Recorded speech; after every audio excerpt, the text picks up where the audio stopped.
We're live. Okay.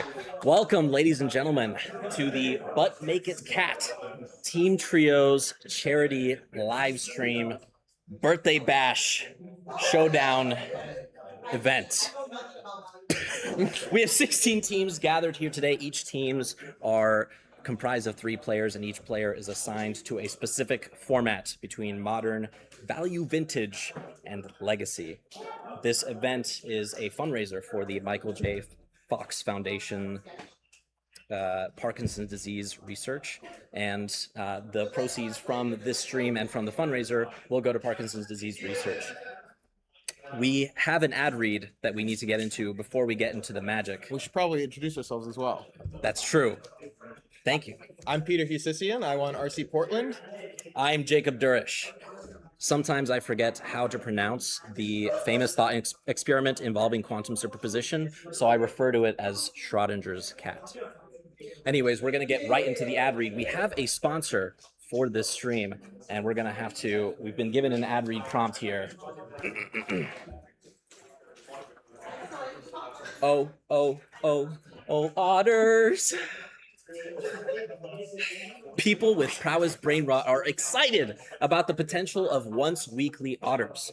In a study with otters, a majority of players lowered their prowess brain rot and reached a happiness level of less than 7 and maintained it. In fact, in the same one-year study, players lost on average of up to 12 games per league, a new record. A 2-year study showed that otters does not increase the risk of major cardiovascular events like heart attack, stroke, or death.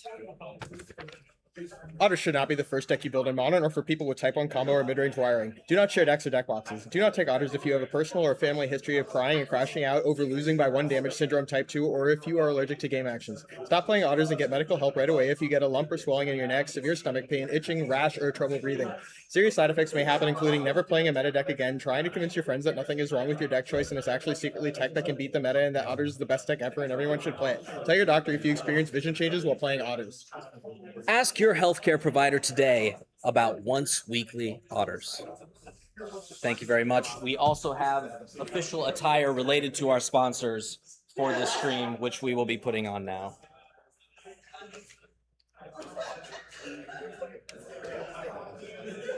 Where's my hands?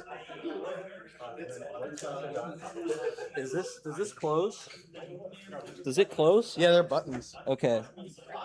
Hold on. I got it. I figured it out. Wait, where are the sleeves? Oh, there are no. Are there? How do you button it when there are no finger holes? Okay. I got it. I think.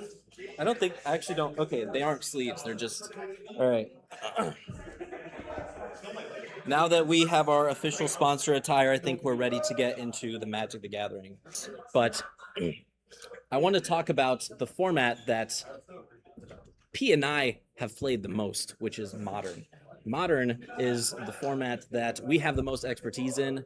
Legacy and Value Vintage, not so much. But with the Modern metagame has come some drastic changes. When we think about the most recent major event that we had in the United States, we've had a regional championship in Vegas quite recently, where the most dominant decks at the metagame were Amulet Titan and Boros Energy. Do you anticipate that there are going to be any changes going into this event with how the metagame has shaken out over the past few weeks compared to what happened in Vegas? I mean, Amulet has a target on it, so that's probably bad news for that deck, but it's so resilient, it's hard to hate out, especially with Boros rising up. That matchup's pretty poor for them. There's probably going to be a slight shift towards decks that can beat Boros, so I believe Gorios is a good matchup to do it. Maybe Belcher ticks up. Linear decks that Boros isn't very good at interacting with are probably going to become slightly more popular. Belcher might tick up. If Amulet and Boros are 2 of the best decks, you can build a Belcher's naturally favored in a Boros, and if they just make sure they're devoting some cards to Amulet, they're extremely favored. Like just making sure they have some Harbingers somewhere in their 75, loading up on their permission spells. So I can see Belcher being strongly positioned right now. Gorios might have like a slight uptick because Affinity is going to go down because of the Titan presence. Other than that, it's all up in the air. Do you think that there are going to be any major changes to sideboarding strategies as we are observing the modern metagame? When you think about things like Amulet Titan and Blood and Boros Energy, there are very specific cards that you can use to tailor your strategy. What are some of the most popular sideboard pivots that you think people will be making in anticipation of the modern metagame? So Blood Moon seems pretty well positioned right now. It seems pretty strong into Jeskai. It's definitely strong into Amulet. Ashiok has ticked up a ton just to be Titan, because Titan's finally at the point where it's so popular you can't just ignore it. Damping Sphere is another strong option for Titan, but there isn't much Storm right now, so maybe it's a little bit narrow. Then the problem with trying to hit out Boros is that it's just such a generalist deck. Like it's just filled with 2-for-1s and cheap creatures, and your sweepers will lose to Flage, and not sweeping them loses to most of their draws. So they're pretty difficult to hate out. So it's gonna be tough to try to tech for Boros. It might be easier to just pick a different deck that's more favored into it naturally. Yeah, what a lot of people have been doing in recent months is trying to tech against Boros, especially when Boros was considered one of the most dominant decks. It had seen a downward trend before Vegas, and then it picked up a ton in Vegas because people felt that it wasn't being respected enough. But back when it was highly respected, a lot of deck building choices and deck selection choices were based off of having an inherently favorable matchup into Boros. That doesn't just refer to Amulet Titan, right? That's also talking about just other kinds of linear combo decks that historically do well into Boros. I'm thinking about decks like Neobrand. I'm thinking about decks like Belcher. So do you expect those decks to kind of come back into the limelight now that Boros Energy has had such a strong showing at the most recent U.S. Regional Championship? Yeah, absolutely. And it does feel like ever since MH3, Modern's been super rock, paper, scissory, and we're on the part where the linear decks that beat both Boros and Titan are going to be good. And it's sort of like flip-flopped between them. Like, that's how Boros fell out of favor and sort of immediately fell back into favor so quickly because, like, at RC Houston, like, Titan was the most played deck. There was tons of Gorios. That was, like, a tactic to combat the Boros menace, and it did very poorly there. And only, like, a month later, Boros was back to being good again as people picked up more mid-range slop decks that can be favored into the linear decks that people were playing, and it's going to keep going in that triangle. Yeah, that intricate game of rock, paper, scissors is really interesting to me because you do have like the linear combo decks, like you mentioned, of Amulet Titan, Neobrand, Belcher, and Gorios, as opposed to the aggressive decks like Domain Zoo, Boros Energy, and Is It Prowess. You also have this fair angle that you can take in the format, which is kind of the generic blink of the format, right? So just the Felia, Quantum Riddler decks. Right now, the most popular variant is Jeskai, but not too many months ago, we were seeing a ton of Esper Blink decks that were experimenting with a heavier configuration of blue spells. So like the blue blink deck that top aided the Pro Tour in Edge of Eternities that was playing copies of Subtlety and Force Negation. And then you have the more traditional Esper Blink variants, which prioritize white card count for Solitude, maybe had some sources of card advantage like Ketramos or Psychic Frog, and just look to try and outgrind the metagame. Do you think that out of this rock paper scissors game, the fair decks are going to occupy a large portion of the metagame? I ask because Jeskai Blink actually had a relatively poor performance as the premier fair deck in Vegas, and so that kind of makes me concerned for the future of fair decks in the format. Yeah, I mean, in general, fair decks in Modern, it's sort of a tough place to be in because there's so many strong linear things you can be doing. And on top of that, whenever a fair deck becomes the best, then a even fairer but bigger version of that deck is going to start supplanting it, or one that can go significantly under it. I honestly can't speak to how favored or unfavored Boros is into Jeskai, but like the fact that Jeskai went down and Boros went up is probably pretty telling. And then also too, if you're playing these fair decks, you can usually pick one of the thing you're bad at beating to try to beat. So that example with Esper was pretty interesting, where you have like a more permission based one that maximized on blue spells, which seem very strong into like a Goryo's Titan Pro Tour. Right. But if your metagame is filled with Boros Energy, you don't want to have like Subtlety in your deck and no Solitude. So you're always gonna be picking between one of those two you can beat. And if you're at a point where picking one is correct, like I think at the Pro Tour, being on that blue heavy build made a ton of sense because of, I mean, like Boros did terribly. I think a lot of people took it, but you didn't see much of it at the top tables, and you could just focus on the linears of the format like Amulet and Gorios. You were gonna have a good time. Yeah, that makes sense. I am surprised to see that Boros made such a dramatic resurgence at the RC in Vegas, considering that it had the actual worst win rate out of all the established decks at the Pro Tour, which was the last major event that we had in the US that was the modern format. So it's surprising to see that Boros was capable of making such a comeback to have one of the best win rates out of all the established decks at the RC. There's another angle of decks that have been popping up. There were multiple decks that were kind of in the other category of deck lists that did really well in Vegas. That, and one example is the deck that made the finals, I believe, which was the Is It Artifact deck that was plays a lot of the similar cards to Affinity, where you have Mox Opal, you have Urza Saga, you have cheap artifacts to enable them, but you also, instead of playing things like Kappa Cannoneer and Pinnacle Emissary, which were more explosive but also more fragile, they took a more fair angle geared towards card advantage and resiliency, such as cards like Emery, Tamio, Corey Steelcutter. Do you think that that was a just kind of a flash in the pan, like a deck that was very well positioned for that weekend, specifically in Vegas? Or do you think that deck could come forward and become a strong, meaningful contender in this new metagame? Yeah, so Joseph talked about this actually on Dom's podcast, which I listened to, and the reason he advocated for the deck is he figured that right now the decks to beat were Jeskai and Titan, and there aren't many cards that can pull double duty for both of those. Okay. The card he pointed out was Blood Moon, which is obviously great against Titan, and I could see it making the Jeskai players' mana extremely awkward. On top of that, like, you know, he's written an article about like in modern there are slop decks and there are Jenga decks, and the Jenga decks are the synergy based decks like Titan and Storm, and your slop decks are like, you know, Boros, Esper midrange. And what's interesting about that build of the deck is it does have a bunch of really powerful synergies between like Urza Saga, Mox Opal, Emery. But these cards are more individually powerful at their baseline, so you're less cold to like Wrath of the Skies. If your Saga gets Wrath and like your constructs dies, you have Core Steelcutter or Emery to rebuild. And your interaction is a little bit better. Like if you're looking at stock affinity lists, they have some rebukes, some sinks, but for the most part, if you're a Titan player, you just steamroll them. You're a little more equipped to play an interactive game because you aren't like a critical mass deck. If you're playing affinity, your hand has to be like a Pinnacle Emissary, like 2 useless 0-drops and a Metallic Rebuke, and you kind of hope it gets there. When you're playing that deck, you can keep like 2 Consigns, a Metallic Rebuke, like a Bobble, and a Corey Steelcutter, and the Corey Steelcutter is your 1-card win con, and suddenly you can have 5 interactive spells instead of 1, and your hand will function. So you're a little less attackable on that axis, and I think it's really interesting because like the artifact shells have tons of tools to go straight over the top of the mid-range decks, and the way he's built his deck is a little more equipped to deal with the combo decks because it isn't as critical mass as stock affinity is. So I think that deck is really interesting into like a very linear format.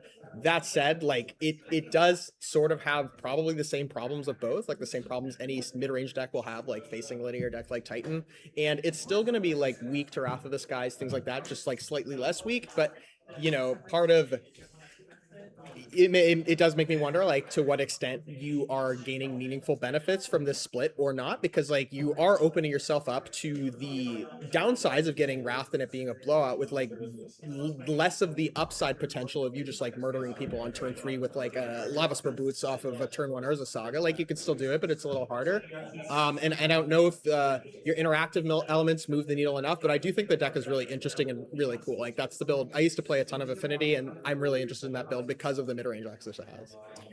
Yeah, it's interesting. Whenever you try to build a mid-rangey deck that tries to get the best of both worlds, like you're trying to build a deck that has these explosive, proactive elements, such as the one that this artifact shell has, but you also try to make yourself more resilient and more interactive, you do get the best of both worlds, where you get to keep more interactive hands and you're capable of playing a game without having to build this critical mass like Affinity does, but you also get the worst of both worlds, right? Like when you cut cards like Kappa Cannoneer and Pinnacle Emissary, you're in a spot where you're capable, you're not playing a glass cannon, so you're less susceptible to interaction, but you are also way less capable of those explosive draws that can end the game effectively on turn 1 or 2, the same way that Affinity players can with Kappa Cannoneer. That's the blowout play, right? That's the big reason to register that deck. So when you're sacrificing that explosive potential, that's what's that's kind of the downside that you have to reckon with when you want to build decks of that nature.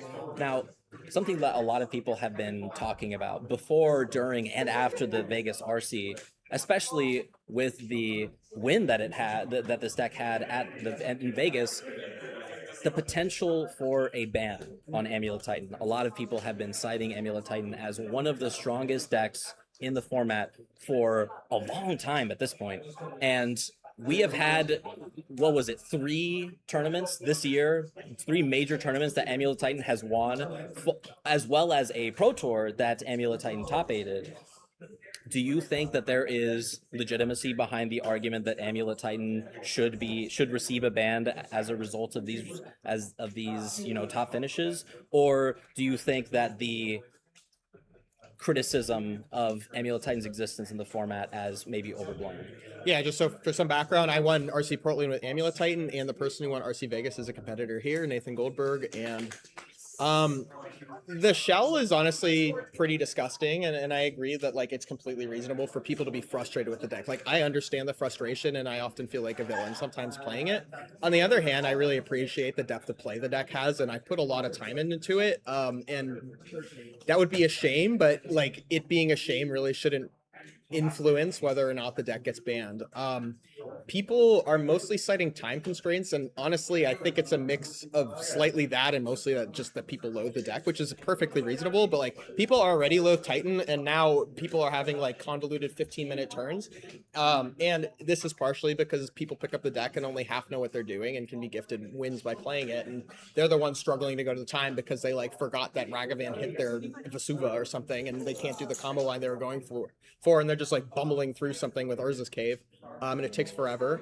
I also think it's really frustrating to lose to the Aftermath Analyst loops because it feels like you have no agency. Like certain decks just can't do much about it. Like you can't react with removal. Like removal is basically completely useless into a Scape Shift win. Now, I mean, Scape Shift is its own glass cannon of a card because there are plenty of cards in the format like Consign to Memory, Subtlety, Force that will like either kill you or make you sacrifice all your lands, which loses you the game instantly. So it's a very like feast or famine card, and that is sort of how Amulet feels now after the introduction of Aftermath Analyst. It's trading stability, so it's running fewer bounce lands because they're using Lotuses as pseudo bounce lands. But if you don't have an Amulet in play, that card sucks to draw.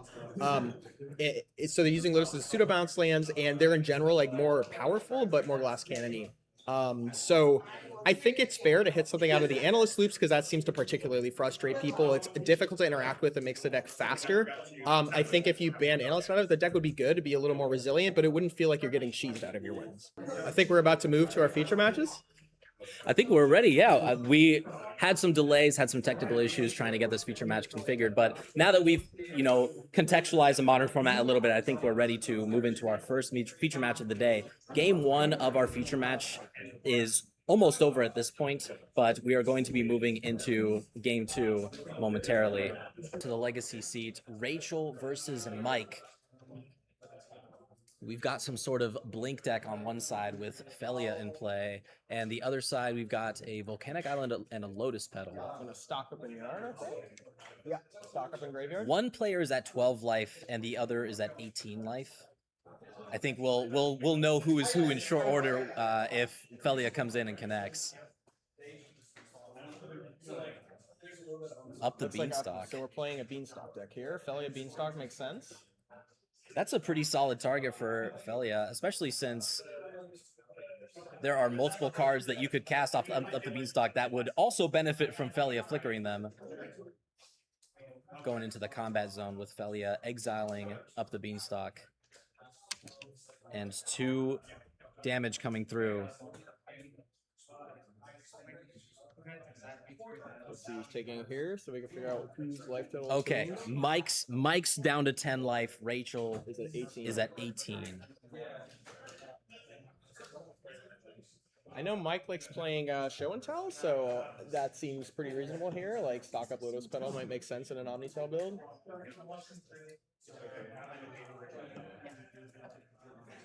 Okay, that looks like a more full view of the screen. Going to the end step here, Felia getting a +1/+1 counter and flickering up the Beanstalk. Now, Show and Tell, a deck where you could, the board is empty, but you could very well just lose the game with one spell being cast. So it seems pretty hard to evaluate the position here because Rachel has a card advantage engine, right? She has pressure in play. Mike is down to 10 life and needs to take action soon, but one action and he's he's got, you know, some sort of an Emrakul in play. There are a ton of different spells that he could put into play that. And it's clear he needs to do something now, because as long as Rachel has this pressure plus card advantage engine, it's just going to get worse and worse for him here, especially as her forces will draw her more cards going forward. Life's just going to get harder from here. It looks like he put some cards back on top of Brainstorm. He's shuffling them away. It didn't seem like he hit a show and tell of it, unless that's what's being...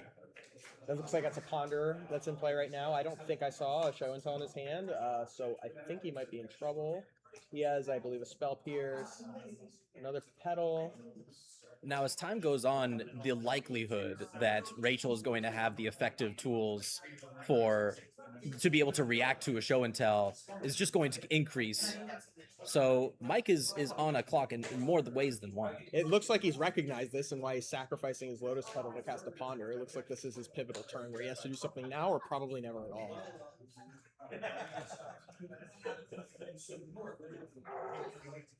So this turn has gone Brainstorm, Ponder, Shuffle, Ponder again, sacrificing Lotus Petal. If he has a show and tell here and Rachel doesn't have any permission, then things are looking good for him, but looks like he doesn't. Now, he has seen a ton of cards this turn, right? That's like 10 cards that he's seen off of these cantrips. So a lot of sculpting, but he didn't go up on cards at all in this exchange. This is all just selection, and Rachel has an engine in play that's going to be able to find more and more and more interaction, and now a Brainstorm coming through for the selection. It looks like Mike's time is fast running out. Yeah. And it looked like he was thinking about doing something. I don't know if he was able to hit a show and tell off of his multiple cantrips or not. Maybe he was afraid of days. But if the fact that he couldn't get something accomplished that turn just means his windows are getting smaller and smaller. Each cantrip that Rachel is able to uncast and tap find more Force of Wills, and her Force of Wills will find more Force of Wills. Life's just going to get harder from here. Let me see if I can try to get Mike's deck list up. Yeah, it looks like he's playing Omnishow, which is kind of more like the standard build where you don't just like barf a bunch of big guys in play. It looks like you're trying to storm out once you put Omniscience in play. Gotcha. Okay, yeah, so we're working with 2 copies of Omniscience, 3 copies of Emrakul Eon's Torn, 3 copies of Atraxa, Grand Unifier, an Archon of Cruelty, and a Gristlebrand. So a bevy of powerful spells to choose from. That said, Mike's probably about to go to 7 here, so the Gristlebrand is going to not look as good. I don't know if you're going to want to pay 7 life to draw 7 cards while you're at 7 life. So Teferi Time Raveler here, looks like that got Spell Pierce. That probably wouldn't an issue, because I think one of the most realistic ways that Mike could win the game is going for show and tell with permission backup, and that would obviously shut that off, which would be a huge problem.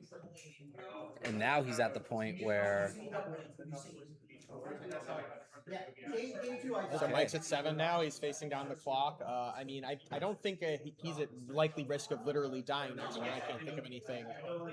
I don't think Bolt's in Rachel's deck, for example. So he probably does have 2 turns, but he's soft losing the more turns that pass. And now at this point, not only is Rachel drawing multiple cards a turn through the Felia plus up the Beanstalk synergy, she's also cast selection in the form of a Brainstorm, but Mike has responded with a Magus of the Moon. Rachel has 0 basics to speak of. If Rachel can't answer this Magus, then she's going to be locked out from using anything but red mana to cast spells for the foreseeable future. That's true for Mike too, though. I feel like this is either a desperation play, or he's going to probably chump Felia, or he has a Petal in hand. Like, nothing else makes sense.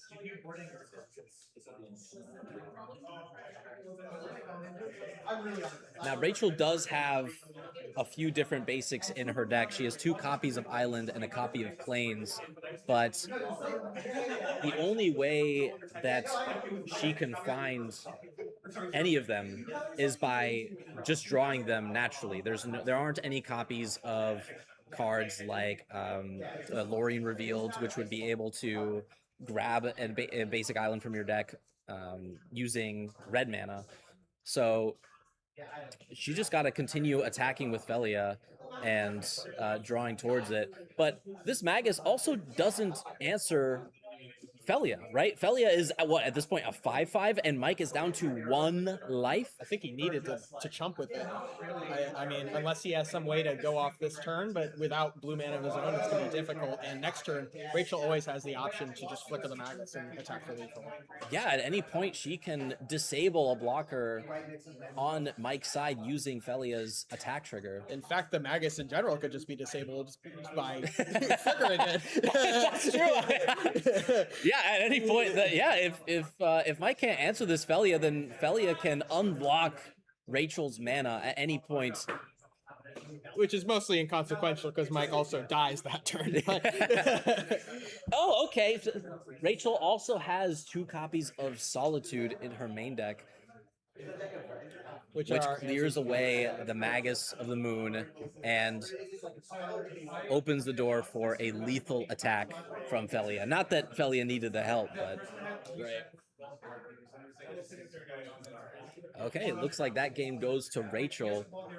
I'm curious to see if that determined the match in favor of Rachel's team, or if we're going to be moving to the next game. I presume since they're, showing each other their sideboards face up, yeah, it's likelier that the match is over than not.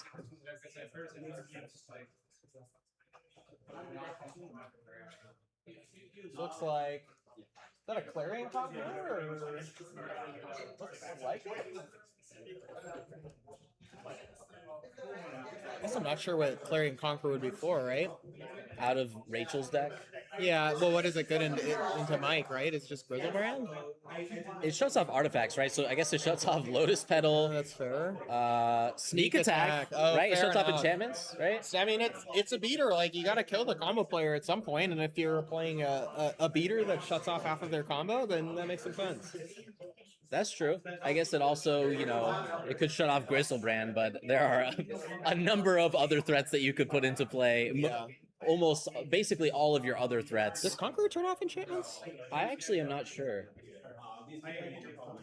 It doesn't. Oh yeah, I'm not sure. It doesn't even shut off sneak attack. So it hits Lotus Petal. It hits maybe any potential planeswalkers that... Rachel's deck does seem pretty threat light. Maybe she wants it as a 3-mana 3/3 with flying, which I think is totally fair, to be honest. Yeah, I guess the other angle that you could argue from is that you have enough cards that you're interested in taking out of your deck. That happens a lot when you're playing against combo decks, right? Where you have a lot of cards that you're pretty interested in cutting, and you have cards that are not all-stars, but are good enough to include. Like Prismatic Ending seems like a free cut. I mean, she kept some Solitudes in, probably because she realizes that Magus is something that his deck is capable of doing. Doesn't look like she has too many completely free cuts. The swords look kind of free. Free to cut. The bindings look pretty mediocre. Like, I assume once the Omniscience or any of these big creatures he could show and tell get put in play, the game's basically over. Fourth Aerolingus probably a pretty clunky threat, although... No, it seems fine. Like, it is a 1-card army in a can that does exactly what was happening last game, which was drawing a card extra a turn and pressuring at the same time. That's true. Which seems good enough to me. Better than Clarion Conqueror, at least. Probably, yeah. But yeah, there are a number of removal spells that probably don't line up the best into a card like Show and Tell. Yeah. That you would be interested in cutting for a Clarion Conqueror. So while it doesn't disrupt as many pieces as you'd like it to, it is a 3/3 for 3 with flying, and that does kill your opponent. The most important part of Felia that game, honestly, was the power and toughness on the card. Yeah. So it could make sense that a 3/3 flyer would get us to that point. Anything to get you to the end of the game, right? Whenever you play any of these linear decks, the thing that you're going to lose to is like some form of pressure, whether this is overwhelming card advantage or literally just dying. And in that case, Felia was doing a little bit of both. Honestly, doing a little bit of both kind of badly, but it went the distance because it was doing both. Drawing an extra card on her turn, clocking for 2, then 3, then 4, then 5, then 6. That was good enough. Yeah, an engine that attacks for 2 damage and then grows a turn, as well as draws a card every turn, is not the most powerful card advantage engine that you can find in a format like Legacy, but it's the cards that you had, and it was good enough to win the game. At a minimum, it was the classic a combination of pressure plus disruption. Now, the disruption was very off the table. Up the Beanstalk itself is not a disruptive spell, but it draws you towards cards that presumably are effective pieces of disruption, like Force of Will, maybe Consigned to Memory, and stuff like Leyline Binding, other removal spells, depending on how effective they are in a given matchup. We're going to be transitioning soon back to the booth. We're working out our technical difficulties as we go. Trial and error, is the best way to approach unfamiliar situations. I'm sure our input on Value Vintage and Legacy, when we have a combined maybe 2 games of the format, has been very valuable. Maybe Modern will be next. We can definitely speak to that much better. That's true, yeah. Once we actually pivot towards a format like Modern, we'll be able to, provide more insight that's in context. But I am excited. I'm happy to see an event featuring formats that maybe don't get as much attention, like Legacy and Value Vintage. We're at a stage now with competitive Magic where overwhelmingly the format that we feature as a game is Standard, as well as Modern and Draft. But there are a lot of formats that are really entertaining and a lot of fun to watch that do not get nearly as much attention. So I'm happy to see those featured. I'm also happy to see that we get a team event. Team events are also incredibly rare nowadays, and the opportunity to get together with your friends and play Magic against other members of the community is an excellent idea, I have to say. It's hard to fire a team event because every team is 3 people, so even if 24 people show up, you have 7 teams, which is pretty awkward. But honestly, the friend group that the DC, Maryland, Virginia area has is very big. I think we have probably like 56-ish people here or something like that. That's true. Yeah. All playing, and I mean, it's also like this area is a very vibrant Legacy scene. Like there's a local Legacy league that actually gets quite a lot of traction, and it's like covered on podcasts and stuff. People talk about it because it's probably the highest profile but frequent Legacy event that actually happens. I mean, there isn't too much to talk about if you want paper Legacy events, and it's honestly like pretty well attended and pretty high stakes. So people really appreciate that. There's also just like a strong pool of Legacy players in this area too. Like Jay Wojciechowski got first in Eternal Weekend and second the next year, and I believe one of the other Eternal Weekend players lives in Maryland. I'm not familiar with his name. Jarvis lives here. Just a ton of very good Legacy players. Are we being handed another ad read? Or another segment? Let me see that. Slow play. I'll read this one. Okay. Welcome back to the booth. My name is Jacob Durst. This is Peter Hususian, and we've been handed a segment now that we are going to read for you today. Do you sometimes feel like a tiny little Sisyphus, grinding against a world that wants you to push backwards? So, that RCQ. I'm flying. Cruising. 3-0. And, of course, that's when, boom! A literal boulder in my path. I was thinking at that point, I can't. I literally cannot. After everything I'd already been through, there was Into the Flood Maw. There was that Abrade. Then, to top it off, Marty just blows past me. Do you ever wonder how everyone does it? Because we all know it never gets easier. Life just keeps throwing stuff at you. Games just keep going to time. There is no stopping it. What are you gonna do? You just keep going. And then at some point you look around and you realize there are no slow decks. Only slow players. I think that was supposed to be read to the tune of Firework by Katy Perry. Do you sometimes feel like a tiny little Sisyphus grinding against a world that wants to push you backwards? That might need a little work. We might need a little more time in the workshop. Oh man. Okay. What a great cry for help. What a great way to pass the time while we're waiting for our next feature match.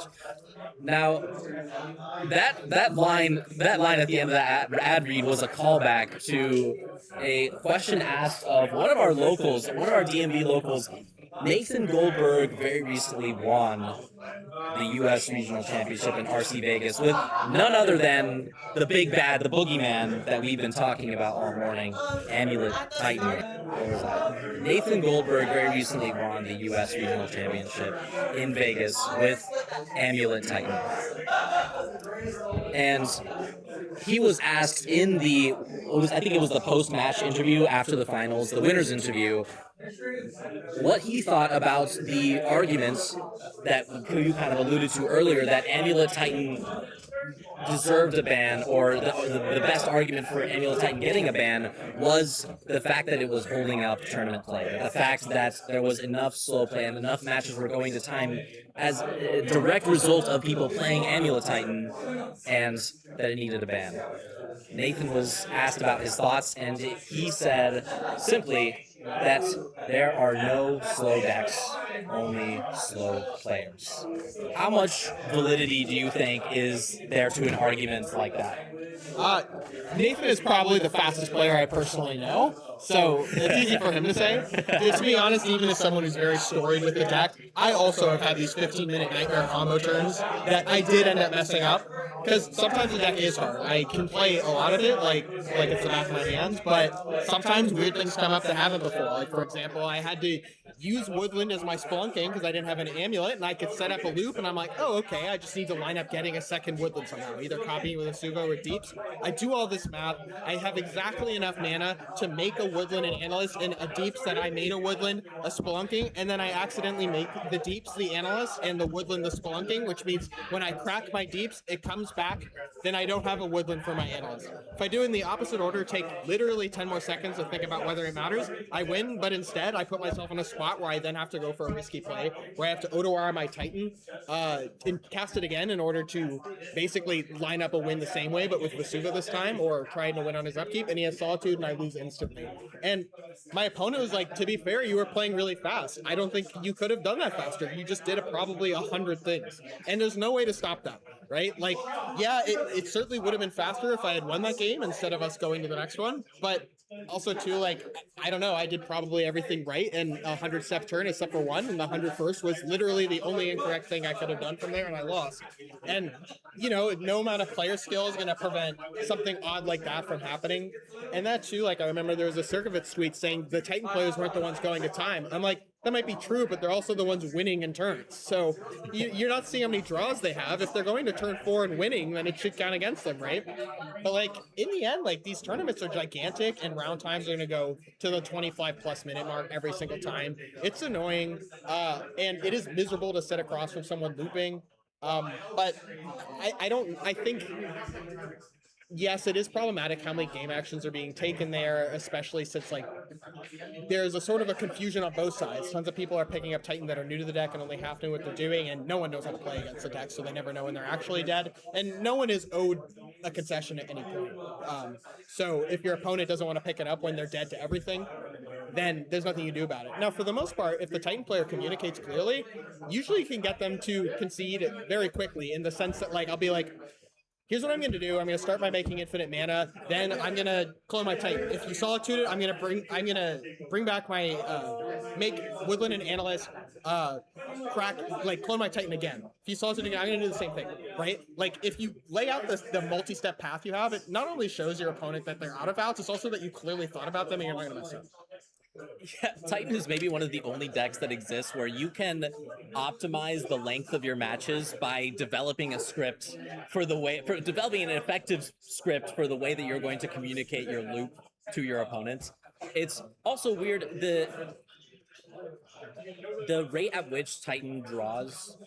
The rate at which Titan drew at Vegas was kind of cited as an argument for against why Titan should be banned, because Titan received an average number of draws compared to the other archetypes, and there was actually other decks like Jeskai Blink that were actually responsible for the extended round times at the event. But Titan is a deck where that's not an entirely reliable way to measure how many Titan players are playing slowly and making the round times go longer, because a lot of the length that comes with Titan games is not necessarily just the amount of time, or is more so the amount of time than it is the number of turns. Like, Titan games will end within, if you go to time, a game of Titan might end within the next 3 turns, but one of those 3 turns, as you mentioned before, could take 15 minutes. So while the data may show that Titan was drawing at a rate that was kind of average compared to every other deck in the tournament, the actual time that it took to finish your match, which Titan is likelier to do because of how few turns the deck can end the game or die, represents a problem that kind of is hard to measure, right? It's very difficult to, there's no way you can look at the rate at which every different decks drew throughout the course of the event, but can you actually measure, outside of just anecdotally, can you actually measure the number of times that maybe a Titan deck went to time? Yeah, so I mean, off of my experience, I played the deck for about 3 years. I don't think I've drawn a match for a year. I have gone to time a few times, and then the match was decided. But I don't think I've drawn a match for close to a year. Like, if you're proficient, you can play the deck quickly, and part of it is just like, once things get ingrained in your head, you play every turn except for the important ones very fast because you need the time later. Part of the problem with Titan is the mechanics of like actually physically getting cards from your deck, moving things from zone to zone. It takes a lot of time. You have to you crack Analyst, you make 60 mana. One shortcut I do is like, I have Colors of Trivia at this point. I have Lotus Fields, or you find if I track total mana, almost everyone says yes, and it for the most part has never run into issues. Like, people are just fine with it. So that's one thing I usually do to make things a little smoother. But like, there's only so much you can do. These loops involving Analysts take multiple, just many minutes if you're going through all of it. And like, I usually, once I'm at the point where I'm grabbing any land from my deck I ever want, I just tell them what I'm gonna do, chuck my hand onto the table and say, I don't have anything I need here, and then show them the lands that I said I need are in my deck, and then they're like, fine. Man, the communication that has to take place in order for you to just play this deck at a competitive level. There's no other deck that exists that I could think of in Modern where that is the case. When you're playing other linear decks like Neobrand, the complicated line that you go through is you cast Allosaurus Rider, and then you cast Neoform, and then you get a Grizzlebrand or a Galta, and then you kill your opponent. Yep. Your convoluted combo line is pay 7 life, draw 7 cards, and I might pay 7 life and draw 7 cards again if I feel like it. But there's no loop. I don't have to break out a PhD thesis. I don't have to read an 80-page document. Is it 80 pages? Yeah, it's gotta be like 60 or something. Like, Dom's Titan Bible is great reading if you want to play it or if you want to play against it. There is an enormous document that you need to read in order to, or that is recommended most often to read if you want to reach a baseline competency with the deck and have enough context to take the deck to a tournament. And I mean, is it healthy for a deck like that to exist? Just setting aside how powerful the deck is or how many maybe tournament logistics issues that people raise about it, how do you think that there should be decks that exist in a competitive game that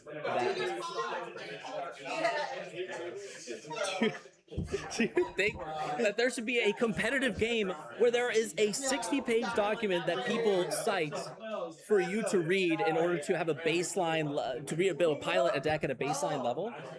I mean, like, people love obsessing over things, especially Magic players, and I'm one of them. That said, like, it's more like a love letter to the deck, and it's not really required reading. Like, everything in that document, honestly, I haven't read it cover to cover myself because I probably learned everything independently by just playing and being taught by good players. And these are things that you could come to. You could come to these conclusions yourself.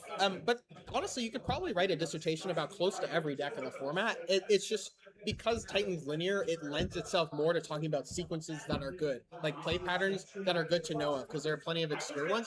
You don't see a guide. You don't see a guide for how to play a mid-range deck because games are too fluid and unrestricted. Like Titan's very focused in what it wants to accomplish. So in that sense, it's actually easier to write a ton about because otherwise you're having a discussion on like whether you should play Turbulent Ocelot Pride or like Bolt the Ragavan in case they have a removal spell, and that's like you do that for every combination of threats in the format, which are going to change over time. It's just going to be impossible. It's too general. Yeah, the issue with trying to build a specific set of heuristics for a deck that's not linear like Boros Energy or Jeskai Blink is that you're not going to be able to prescribe a correct answer for every given moment. Like games are so interactive and so back and forth that when you cast a Quantum Riddler and you're deciding whether or not you're supposed to cast an Ephemerate on it, or when you are casting a Felia and you're deciding what card to blink, you would have to create a matrix with nearly infinite possibilities of different permanents that you and your opponent could possibly have in play that would influence your decision to choose which card to target with a Felia attack trigger or a lightning bolt or a galvanic discharge or a ley line binding. There are just too many.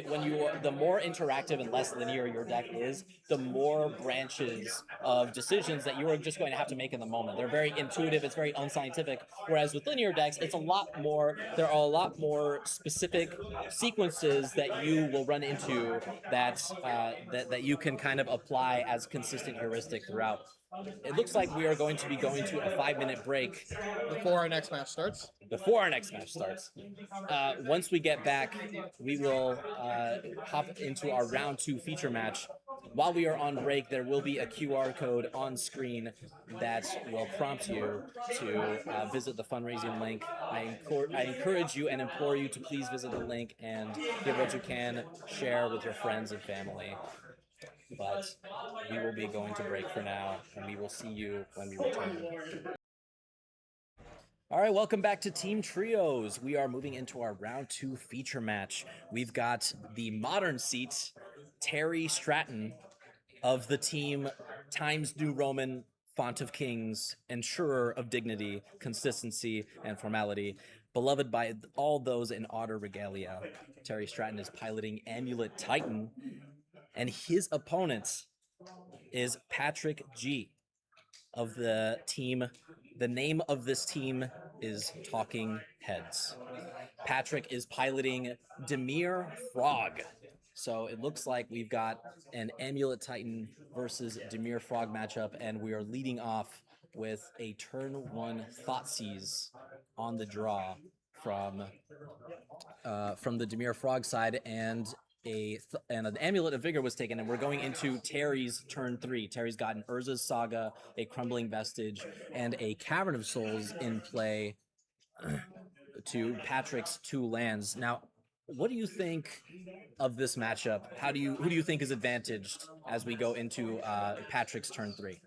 So, I mean, this is a pretty poor matchup for Amulet usually. Like, Blue-Black's bevy of permission spells and disruption is very difficult to overcome.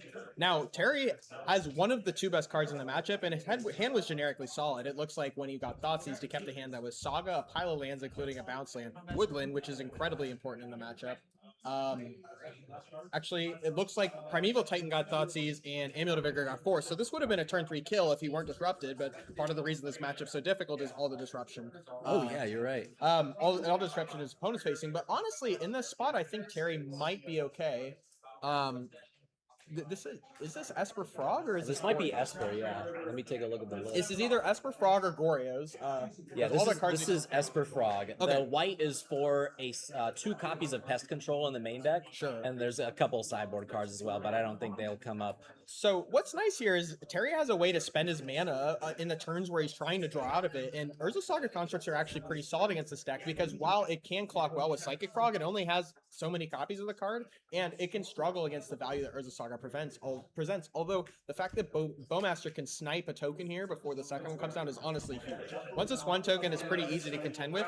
Once it's 2 tokens that are 3/3s or 4/4s, it gets a lot more difficult. So that was honestly a huge deal having the Bowmasters there. And I think Terry's probably in a pretty tough spot from this point forward. Like, he's probably looking to draw more Urza Sagas. Honestly, like he's a ways off from casting a Titan, even though he led on a Saga Amulet start, because one of the punishing things about leading on a Saga early is that it's a land that destroys itself, and any turn you don't leverage that land finding Amulet that turn to present an advantage is awkward for you, because that means the next turn you probably can't do anything either. You're probably one short, a mana short or something the next turn as well, because you're down that land.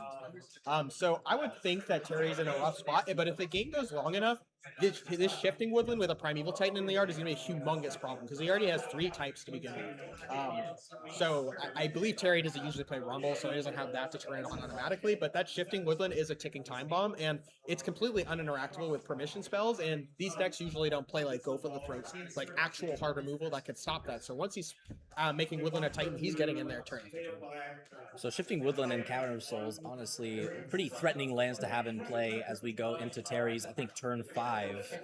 He went and grabbed an Amulet of Vigor off of the Urza Saga after generating 2 constructs, both of which were answered by an Orcish Bowmasters and a Fatal Push from Patrick's side. But he's leading off with, I think that's a Lotus Field, right? So he's got access to maybe 6 mana here. Yeah, that might be Lotus. He puts 2 cards into his graveyard. I'm going to guess that's a Lotus Field, and found a Primeval Titan. I mean, this has got to be game over for his opponent, right? Oh, Subtlety is huge here. Subtlety pitching a blue card forces Terry to put Primeval Titan either on the top or bottom of his deck. He's got a bounce land in hand and 4 mana in play, so he has the ability to cast it on the following turn. Do you think that he's going to do so? I mean, he sort of has to, yeah. His opponent, especially with the Riddler in play, like that could actually take away the game. Like, when you're on the Titan seat, you need to figure out when your turns to jam are, because the turn after that is going to be so much harder for you, and that is this turn right here. He needs to hope that this is the turn where his opponent has nothing, because after casting a Riddler, his hand could be, like, land second Riddler, or, like, land Thoughtseize Riddler. He's never beating that. He's not gonna, well, I guess Thoughtseize probably pretty poor here, because he has 1 card in hand, but it's going to be hard to beat much of anything. Okay, the Psychic Frog hitting the board is really bad news for him, so this is his window to do something. He's going to cast a Titan. He recognizes this. It was pretty awkward that he sacked his Cavern of Souls, but it's actually close between whether you should keep Cavern or Shifting Woodland here, because you are a type off and he doesn't play Rumble, so it's actually pretty difficult for him to put that last type in yard, because I don't think Amulet of Vigor is eating a counter spell when it would turn on Shifting Woodland, you know? So I actually think he probably should have kept the Cavern of Souls, but I think he probably wasn't thinking of Subtlety, because main deck Subtlety, I feel like I haven't seen that out of blue-black as often recently, but I also barely play against it anymore, so. Yeah, it makes sense that he would see Subtlety as kind of the only punishment case scenario, because otherwise he was just kind of assuming that the Primeval Titan was going to resolve, and he was going to be at a point where Cavern of Souls held way less value than a card like Shifting Woodland in play. But he managed to resolve the Primeval Titan, grabbed a haste land plus a land which generates a red mana, and is crashing in for 6 damage, is able to get 2 more lands out of his deck. An enormous source of card advantage. That's 4 lands that you're getting out of your deck, as well as a 6/6 with trample, setting yourself up for future turns, and giving himself the option to, you know, he could grab something like a Teleria West to try and get more gas for the following turn. He could look at getting types into his graveyard to enable his Shifting Woodlands, but a ton of options open up for him now that he's able to resolve his Primeval Titan, and Patrick only had the Subtlety as an answer to the first one. I think so. Him hasting with Vestige is maybe a sign he's getting Odawara and channeling it, because you can haste with Vestige, make a red, it stays on tap, then you get a bounce land on Odawara. It's 4 mana total. You pick up the Odawara, you channel it, you can use it. That's very important against the deck, against the blue-black decks, and it usually lights out against them. Bouncing their most threatening thing. It's just like a strong tempo play. And from this point forward, he's probably just going to clone his Titan multiple times with Mirror Pool, because his opponent has no instant speed removal for Primeval Titan. So he's pretty much locked to win from that point. It looks like his opponent can see it. It's pretty hard to answer a 6/6 with the Frog deck. The normal assortment of removal spells that you can expect out of them as cards like Fatal Push, and it looks like looking at the deck list. It has one strategic betrayal, Yeah, which would have been seen. There's a strategic one shoot. betrayal. One There's shoot the sheriff.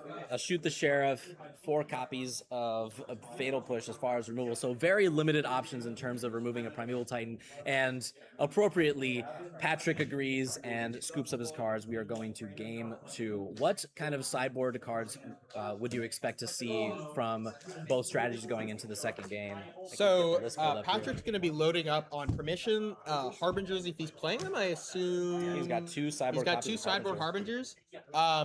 Some number of consigns. The verdict's still out on honestly how good that is in a Titan, but if you have tons of free cuts, so they have to be good enough here.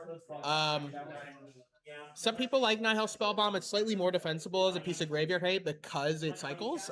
So that's a little better. Like when you see Tormod's Crypt, basically anyone who sides in something like a Tormod's Crypt, they're basically exclaiming that they aren't gonna lose to Fair Titans and they're gonna untap and kill you. That is literally what just happened here. So probably not a good plan. Those might come in though, because again, like there's tons of useless removal spells from the blue-black side that could come out here. Now Terry, I know Terry loves playing like a Green Sun's toolbox build. If you could pull up his deck list. Yeah, let me read off the sideboard to you, and you can let me know what's. Well, I can just look at it. Yeah. Okay. So he has Elishnor's not coming in. Dismember's coming in. They answer Harbinger, and honestly, he has 4 of them. Once you have 4, having them for Frog starts to look pretty good because the first one is like double Hymnatorok, and then the second one just kills him. So the Dismembers are definitely coming in. The Endurance is coming in. Keen-Eyed Curator is coming in. 6 and Tireless Tracker are coming in. Dragon Lord Ramoka's his whole sideboard is coming in minus the Elish Norns. He has a Tireless Tracker. He has Dragon Lord Ramoka, which if there's a matchup for it, it is definitely this one, but I don't know, man. What kind of cards would you be looking to board out? What kind of cards do you think are poor in as the Amulet Titan player playing against a Frog deck? Yeah, so some of the cards that line up most poorly into the blue permission spells are Summoner's Pact and Scape Shift. He's playing Scape Shift in only 61 cards. This man has been known to play 67, 68, 69 before, so he's cut the fat. That's good. A more traditional build we're seeing from Terry. So I would be cutting down to honestly. You could cut to 0 packs. If you have 0 packs in your deck, you couldn't combo kill your opponent if you wanted to, but this is one of the matchups where I question if you need to.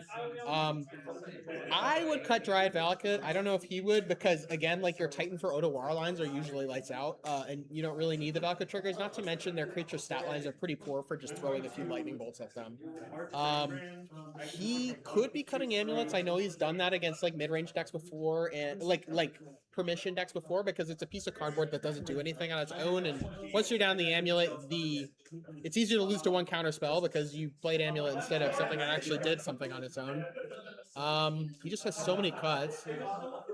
You did say he was bringing in his entire sideboard. Yeah, so he could probably cut the Ghost Quarter. I still fine with that Ghost Quarter. He could cut the Valakut. He's probably going to keep it Bog, but I don't know if I would bother. He probably should play Vexing Bauble between the 3 subtleties and forces his opponent are going to have. You want all the Green Suns. This is nowhere close to enough cuts. He can go back up to his 68 card build. He could, yeah. He could do that. Just board in cards and don't board any of them out. I mean, what I would like to see from Terry's side is like 2 cards that really impressed me in this matchup in particular were Hex Drinker and Grist. I think Hex Drinker is pretty defensible right now because it's good against that Birthing Ritual deck, which is an atrocious matchup. The basic gist is like your blue-black player wants to cuddle their Fatal Pushes because, you know, they're bad into the deck that doesn't have any targets for them. But once you start sliding in a Hex Drinker, any turn they pass with mana up, you just level it up, and any turn they don't, you jam. And, you know, you still lose the subtlety. That'd be annoying, but... and once it gets to pro instance, it is not dying, and once it gets to pro everything, they are dying.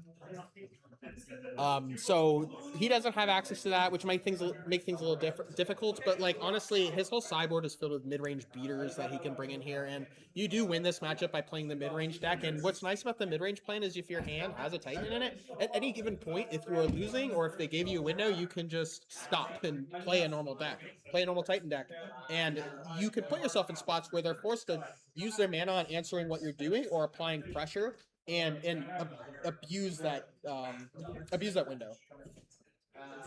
So Looks like we're resolving mulligans going into game 2 again of Amulet Titan piloted by Terry against Esper Frog piloted by Patrick G. And if I had to guess, I'd say Terry keeping his 7-card hand and Patrick mulliganing to 6. What kind of cards do you think are lackluster from the Esper Frog side? The cards that you think he wouldn't want to see and he would want to board out going into game 2 here? Yeah, I mean, it's probably just Fatal Push. I think if you're the Frog player, like these sideboard threats like Terry has, like Tracker and 6, are scary, but I think you're just forced to answer them with your permission spells because they're too bad into him doing normal things. He's probably looking for Thoughtseize, which he found. This is honestly a really awkward hand, and I think he's keeping it off of the back of Urza Saga and the Vexing Bauble, but this Keen-Eye Curator is uncastable without him putting Cavern on Raccoon. not your usual name when you're playing Titan, and he can't play it on turn 2 with Saga. And honestly, him leading on a turn 1 Saga is, I think, probably not correct here because, as I mentioned, anytime your Saga pops and you don't do anything to mana is really punishing. It's possible he just like drew Amulet of Vigor and then he's just gonna like play that with Vexing Bubble so it doesn't get forced back up and just like curve into like Lotus Field or Bounce Lane kill you on turn 3, which would be pretty good. That would be one reason to do this. So that could be reasonable enough. But I would have thought that given how resource light he is, especially after that Thoughtseize, he would have led on 2 with the Saga. And try to make constructs, so that in the face of that Psychic Frog, it was not going to work anyway, so he didn't know he'd be getting frogged on 2.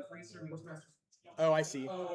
So it looks like he's going for an Analyst here, which is part of why he wanted to go turn 1 Vexing Ball, because any bounce off the top lets him crack his Analyst next turn, which I think is a good enough reason to lead on Vexing Bobble here and hope you peel a bounce. I mean, he's in a tough spot and he's looking to draw mostly a bounce land, and honestly, if this Analyst lives and he mills enough lands, which it looks like he did, it's kind of his best way to claw back into the game without a sequence of 2 perfect draws, which would probably involve like Amulet bounce land.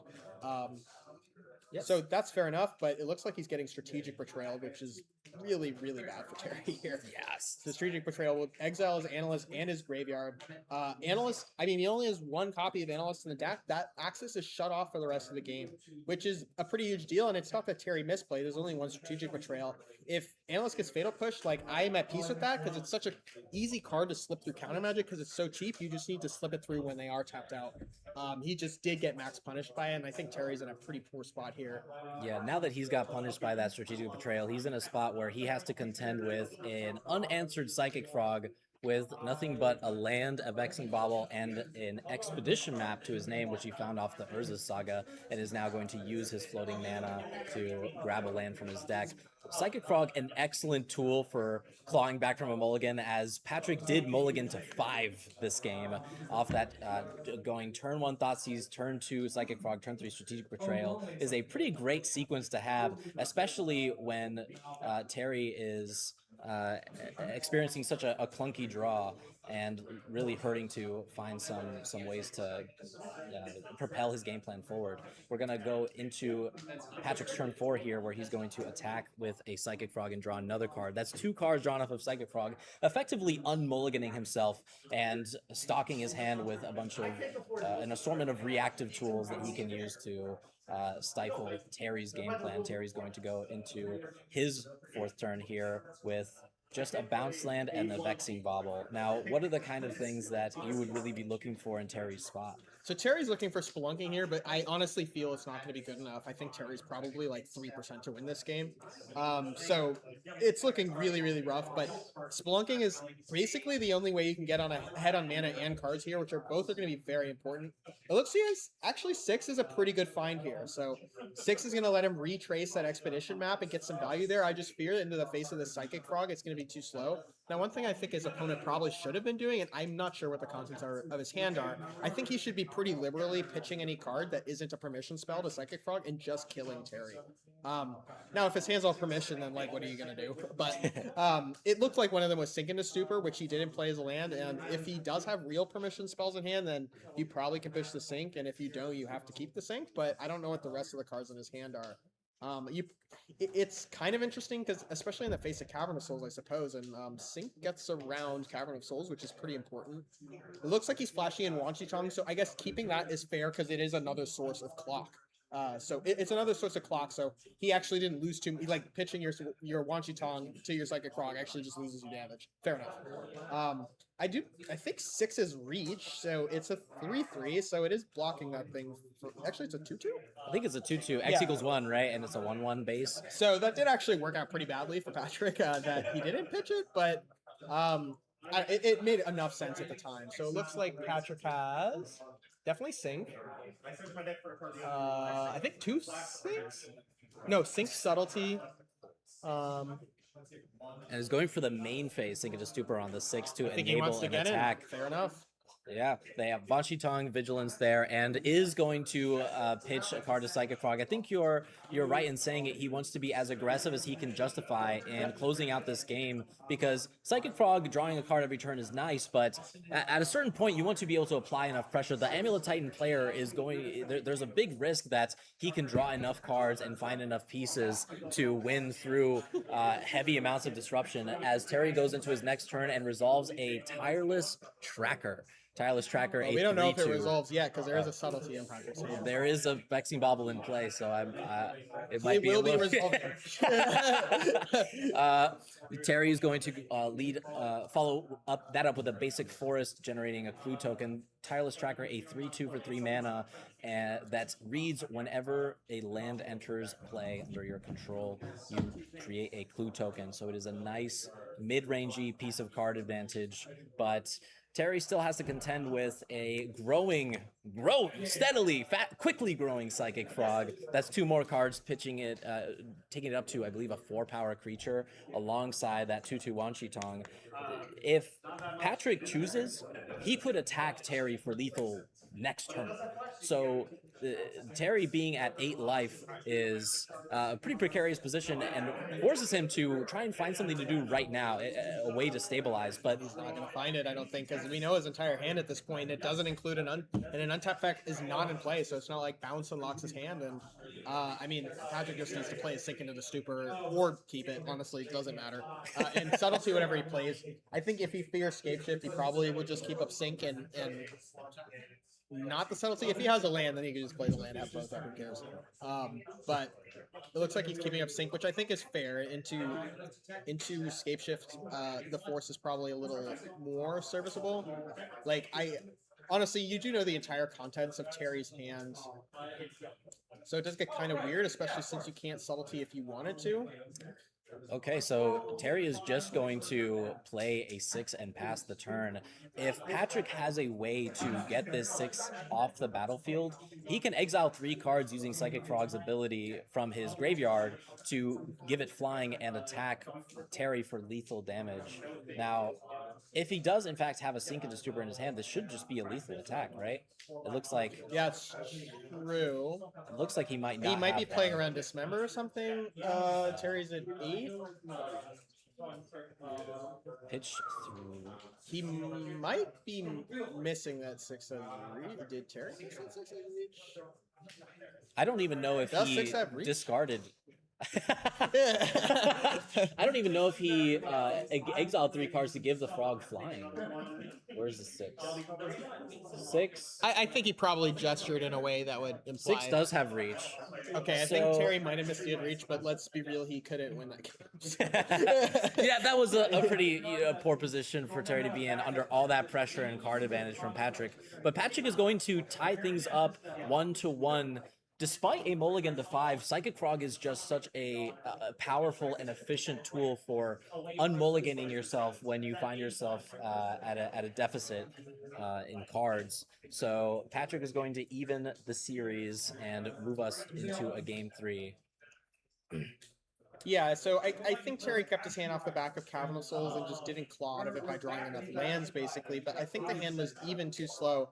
Regardless, like especially on the draw in a turn with Psychic Frog, like I think Cavern of Souls is excellent in the matchup, but another way you can do it is just like trying to pressure with Urza Saga and your mid-range creatures, and if you don't have lands in hand, then the mid-range creatures aren't very good, especially 6, and you don't I mean the whole game hinged on not having enough lands and also just being too slow at the same time. Like he was pretty desperately looking for Splunking the entire time and just basically couldn't function without drawing the card because you just needed a card that did 2 things.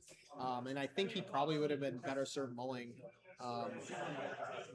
because you have plenty of hands that either are so nuts you keep them on principle because they kill on turn 3, and usually that gives you more navigability anyway, because the more mana you have against a counterspell deck, the better.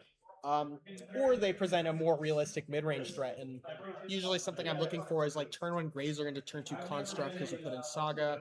Honestly, turn 1 Grazer into your mid-range threats, good. Like Grazer, I actually find pretty important in the matchup, and if I had to bet, Terry probably did cut some number of those given how many cards he has to bring in. But part of Grazer's role is just blocking Psychic Frog. Like it's a Mox Diamond that drew you didn't let your opponent draw 1 card, which is like honestly fine. And the matchup revolves so heavily around Psychic Frog because it's their only way to pressure you early. That I think Grazer's pretty important, and it does help you do like earlier constructs. You can do weird stuff, just like play a bounce in, make a construct, pick up Saga, play a Grazer, put in Saga, then you make a construct, then you have 3. You can just sort of keep bullying your opponent with construct tokens that way.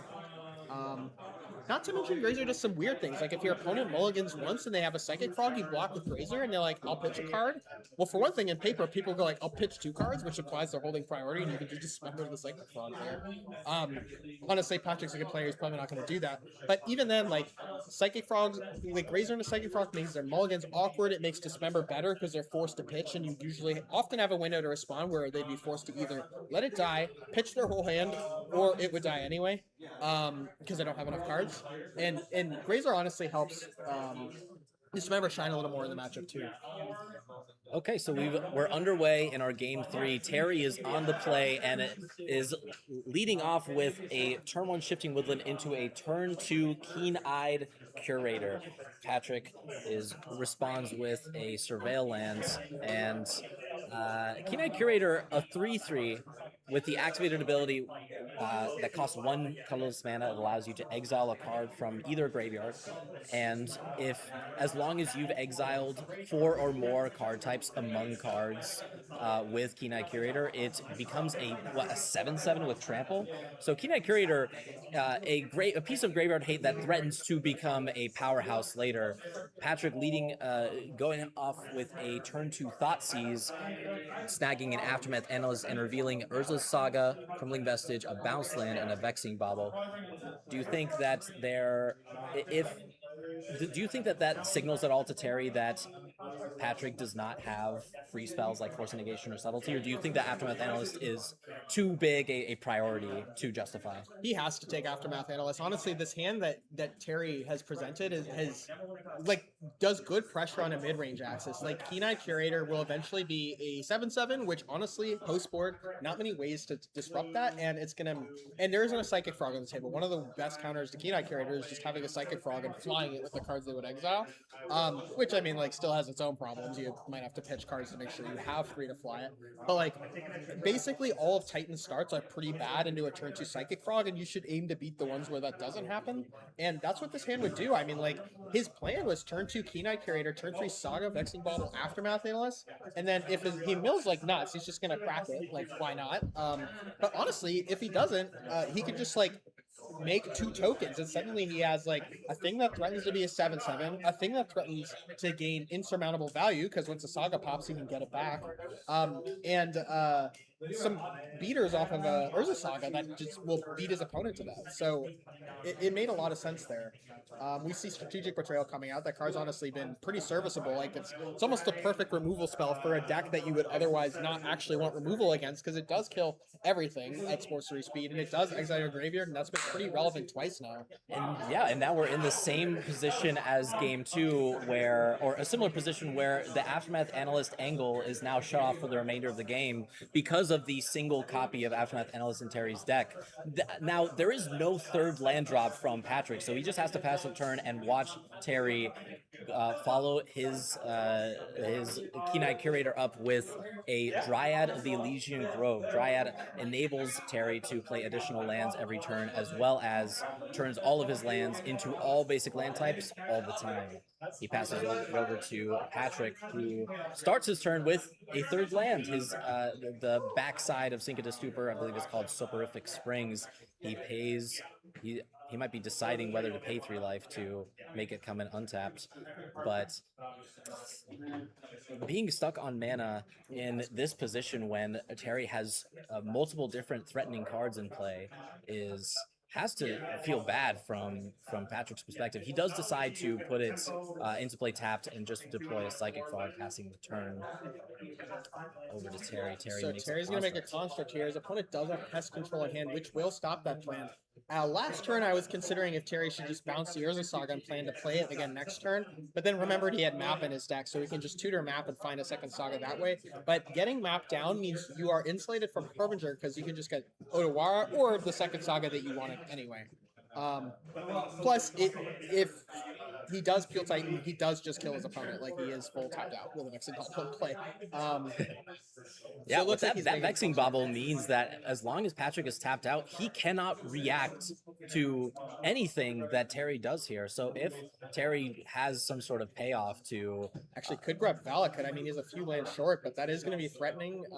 But he doesn't need to decide that now. Well, he probably does. Probably also hit his land route. Yeah, assuming he doesn't have a land in his hand, he may want to. And even so, even if he does, the fact that Dryad enables him to play 2 lands per turn means that he may be incentivized just to run out 2 lands here, one of them being a Valakut, to try and set himself up to turn it on.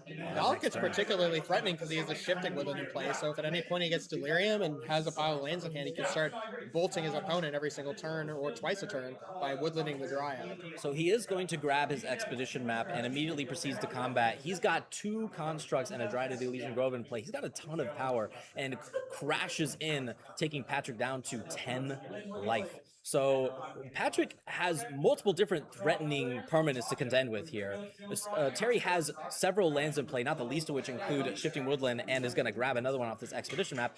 He also has to deal with multiple constructs and a Dryad of the Elysian Grove, which, if he pairs it with a Valakut, could start dealing damage to him directly. Terry chooses to go for the Urza Saga, so choosing to try and generate more constructs and apply even more pressure to Patrick. I think this is smart. I like it in the pest control because Patrick is absolutely forced to pest control this turn, and that is your backup. You crack your Vexing Bauble, your 2 constructs, your Amulet die, you're honestly fine on that exchange. He could have went for Valakut, which would be worse than the Dryad dying. Saga slightly worse into Harbinger getting played this turn, but his opponent literally just dies if he does that, so there's no point in thinking about it. You know? And if it is kill all my constructs into Harbinger next turn, you now have a Saga stuck on 2, making a robot every single turn. Yeah, the window for Harbinger to turn off Urza Saga and turn it into a basic island is extremely short. Once Urza Saga gets to 2 mana because of the Saga rules change, to 2 Saga counters because of the rules change, it effectively becomes a construct factory. You can just make constructs over and over and over again, which is a change that made Harbinger significantly weaker against Urza Saga as a card. Yep. It no longer, before it used to just remove Urza Saga from play, but now it turns it into a robot factory. Patrick is going to attack with Psychic Frog, jump it, and pitch 2 cards to grow it to try and apply some pressure, but a Dismember coming down from Terry.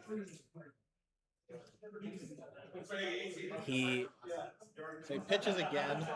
It did actually look like Patrick pitched 3 cards at once, and we have lost the coverage. Looks like our feature match just got interrupted, getting some technical difficulties in that we're going to try and get resolved. In the meantime, Terry made an interesting keep decision in game 2, where as you mentioned before, Pete, he was in a spot where he was had a Cavern of Souls and Urza's Saga and just a pile of clunky like it's the person just dropped it. If it breaks, just transition out. Okay, sure. And I'll fix it. Okay. All right, we're gonna hang out in the booth while we get this thing figured out. If I wouldn't be surprised if that game kind of ends in short order. Terry's pretty significantly far ahead there. Yeah, and that's exactly, you need to play the matchup. And I did mention that part of the nice thing about the mid-range plan is you can just stop and kill your opponent. Terry pretty clearly wasn't capable of that because he didn't have a card in hand that did that, but he didn't need it. Like, you choked him on mana, like the deck runs few lands, it doesn't ramp like Titan does, and you can just sort of accomplish a lot more stuff per turn, even if the things you're doing aren't very impressive by modern standards. If you do enough things, the deck is just not well equipped to deal with multiple things at once. And needs to use Psychic Frog as a way to make the games end quickly, and he couldn't end it quickly. Looks like we might be getting the feature match back up.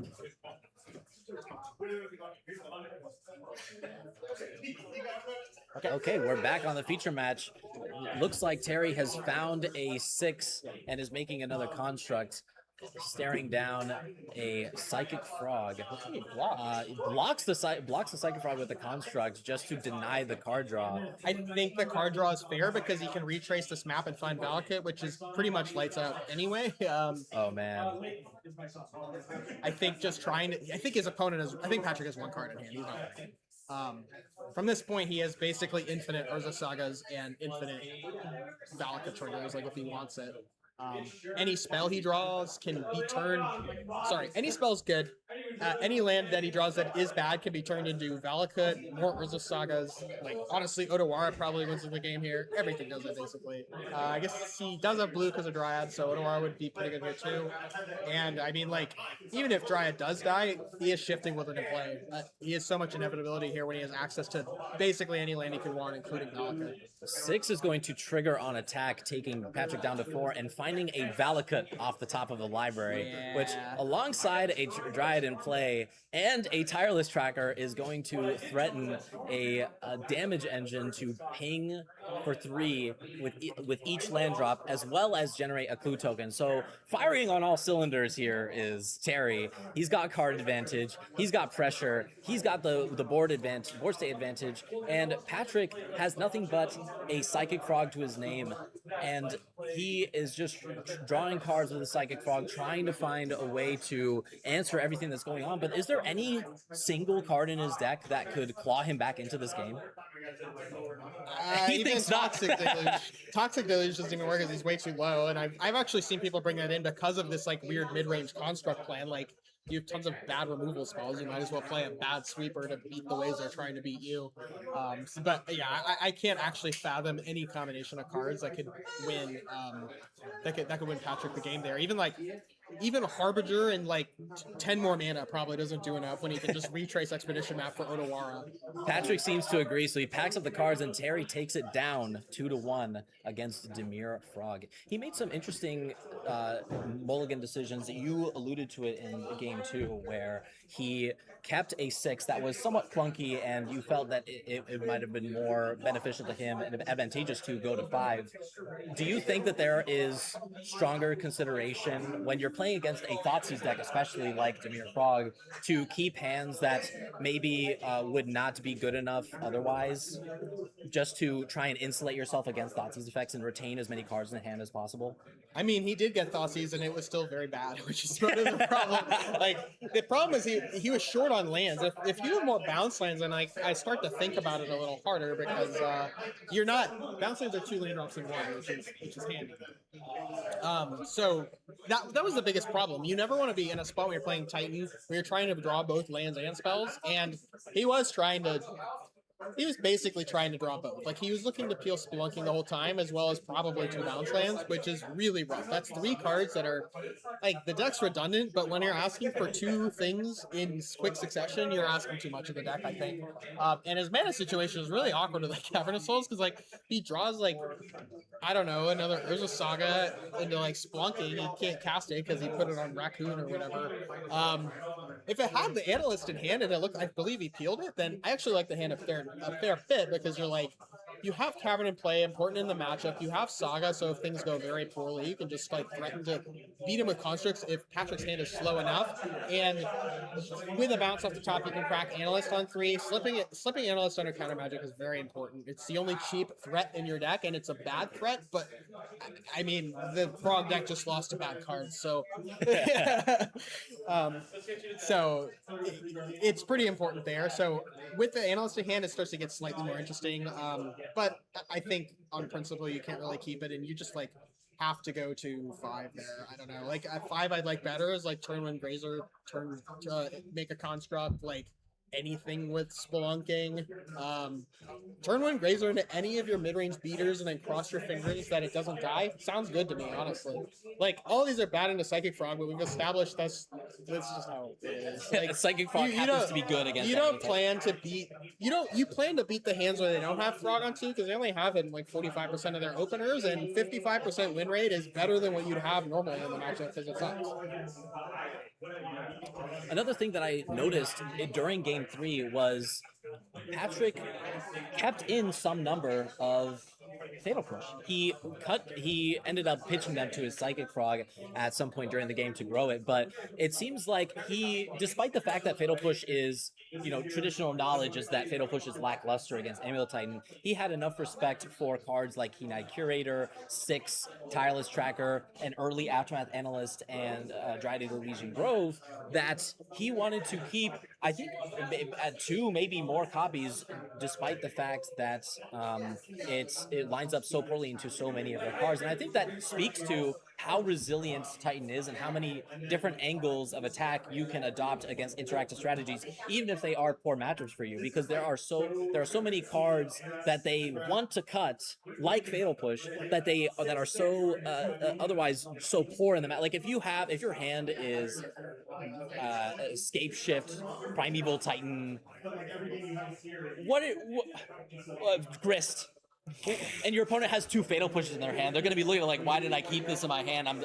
This is such a terrible card. But that's the tension that wins you matches against that deck. Anytime you fork your opponents is good, because like some amount of the I've never thought about the Matrix fully this way, but like sometimes you play your normal game and you beat their normal cards. That's not going to happen often because this matchup's pretty poor. The ones where you play your weird games and then beat their normal cards are like probably 80% win rates, and then there's going to be some amount of games you win with your normal clan and win because they have the crappy cards that they're like they have Fatal Push for Tireless Tracker or Six. So it's pretty interesting to be able to fork your Frog opponent, especially on mulligans. Like they're probably deciding between like Fatal Push or like a second or first piece of permission at that point, and they probably choose wrong, and they're probably mulliganing aggressively against Titan because Titan just kill you on turn 3. So that's a pretty interesting dynamic there. But part of why that works against Frog in particular is because it's so slow and so counter magic heavy that it like there is value in just slipping things through counter spells that isn't really present against decks like Boros. So it's a little harder to like fork your Boros opponent in that way and like try to enact this sort of mid-range game plan where they're so good at being aggressive and don't really care about that much. But it is interesting that you'd think Titan would be unfavored into most decks with a bevy of interaction, and I mean depending on the build of blue-white, it ranges from actually very good to pretty awful. What that matchup like it usually hinges on whether blue-white's playing like Narset Days and doing like basically something that ends the game quickly. Then the matchup's bad, and if they don't, you just kind of steamroll them because your top deck quality is just so high. And it is interesting that like a linear deck like Titan could have good matchups into these heavily permission-based decks, and that definitely is part of it. Like your Green Suns package, your mid-range angle, like it's people will lose to embarrassing things when they expect to die on turn 3. That's true. Yeah, it's interesting to see how much you can be rewarded for not only deck mastery but also format mastery and format understanding, because a lot of these decisions that you make about the best way to apply tension and, as you say, fork your opponents, that a big part of the way you arrive at those conclusions is by understanding not only the archetypes that are popular that you can expect to play against in a tournament, but also the specific card choices that they play as a part of their primary game plan and the specific card choices that they choose as an answer to your strategy. If your plan A involves cutting their Fatal Pushes, then it could be a good source of tension to board in cards that incentivize them to keep their Fatal Pushes. So format mastery and deck mastery are cornerstones of understanding attacking the modern metagame effectively. We're winding down here at the end of round 2. Congratulations to Terry S. and his team, Times New Roman, Font of Kings, Ensurer of Destiny, Dignity, Consistency and Formality, beloved by all those. in Otter Regalia for taking down that match. And we will be moving to a lunch break now. Once we return, we will be moving into the feature match for round 3. I would like to remind those of you watching at home that there will be a QR code on the screen during that break. I implore you, please visit that QR code link to learn about the foundation and the fundraiser that we are doing and give what you can to the cause. My name is Jacob Durish. This is Peter Husissian, and we will see you after the lunch break. Bye-bye. Welcome back, folks, to the Team Trios event. We're back from lunch break, and we are ready to move into round 3 of the feature match. We have here Jello shots that we're going to take together before we do so to get us ready and nice and good and ready. Mine are non-alcoholic. Mine are. Mine are kind of liquidy. I'm pretty used to that.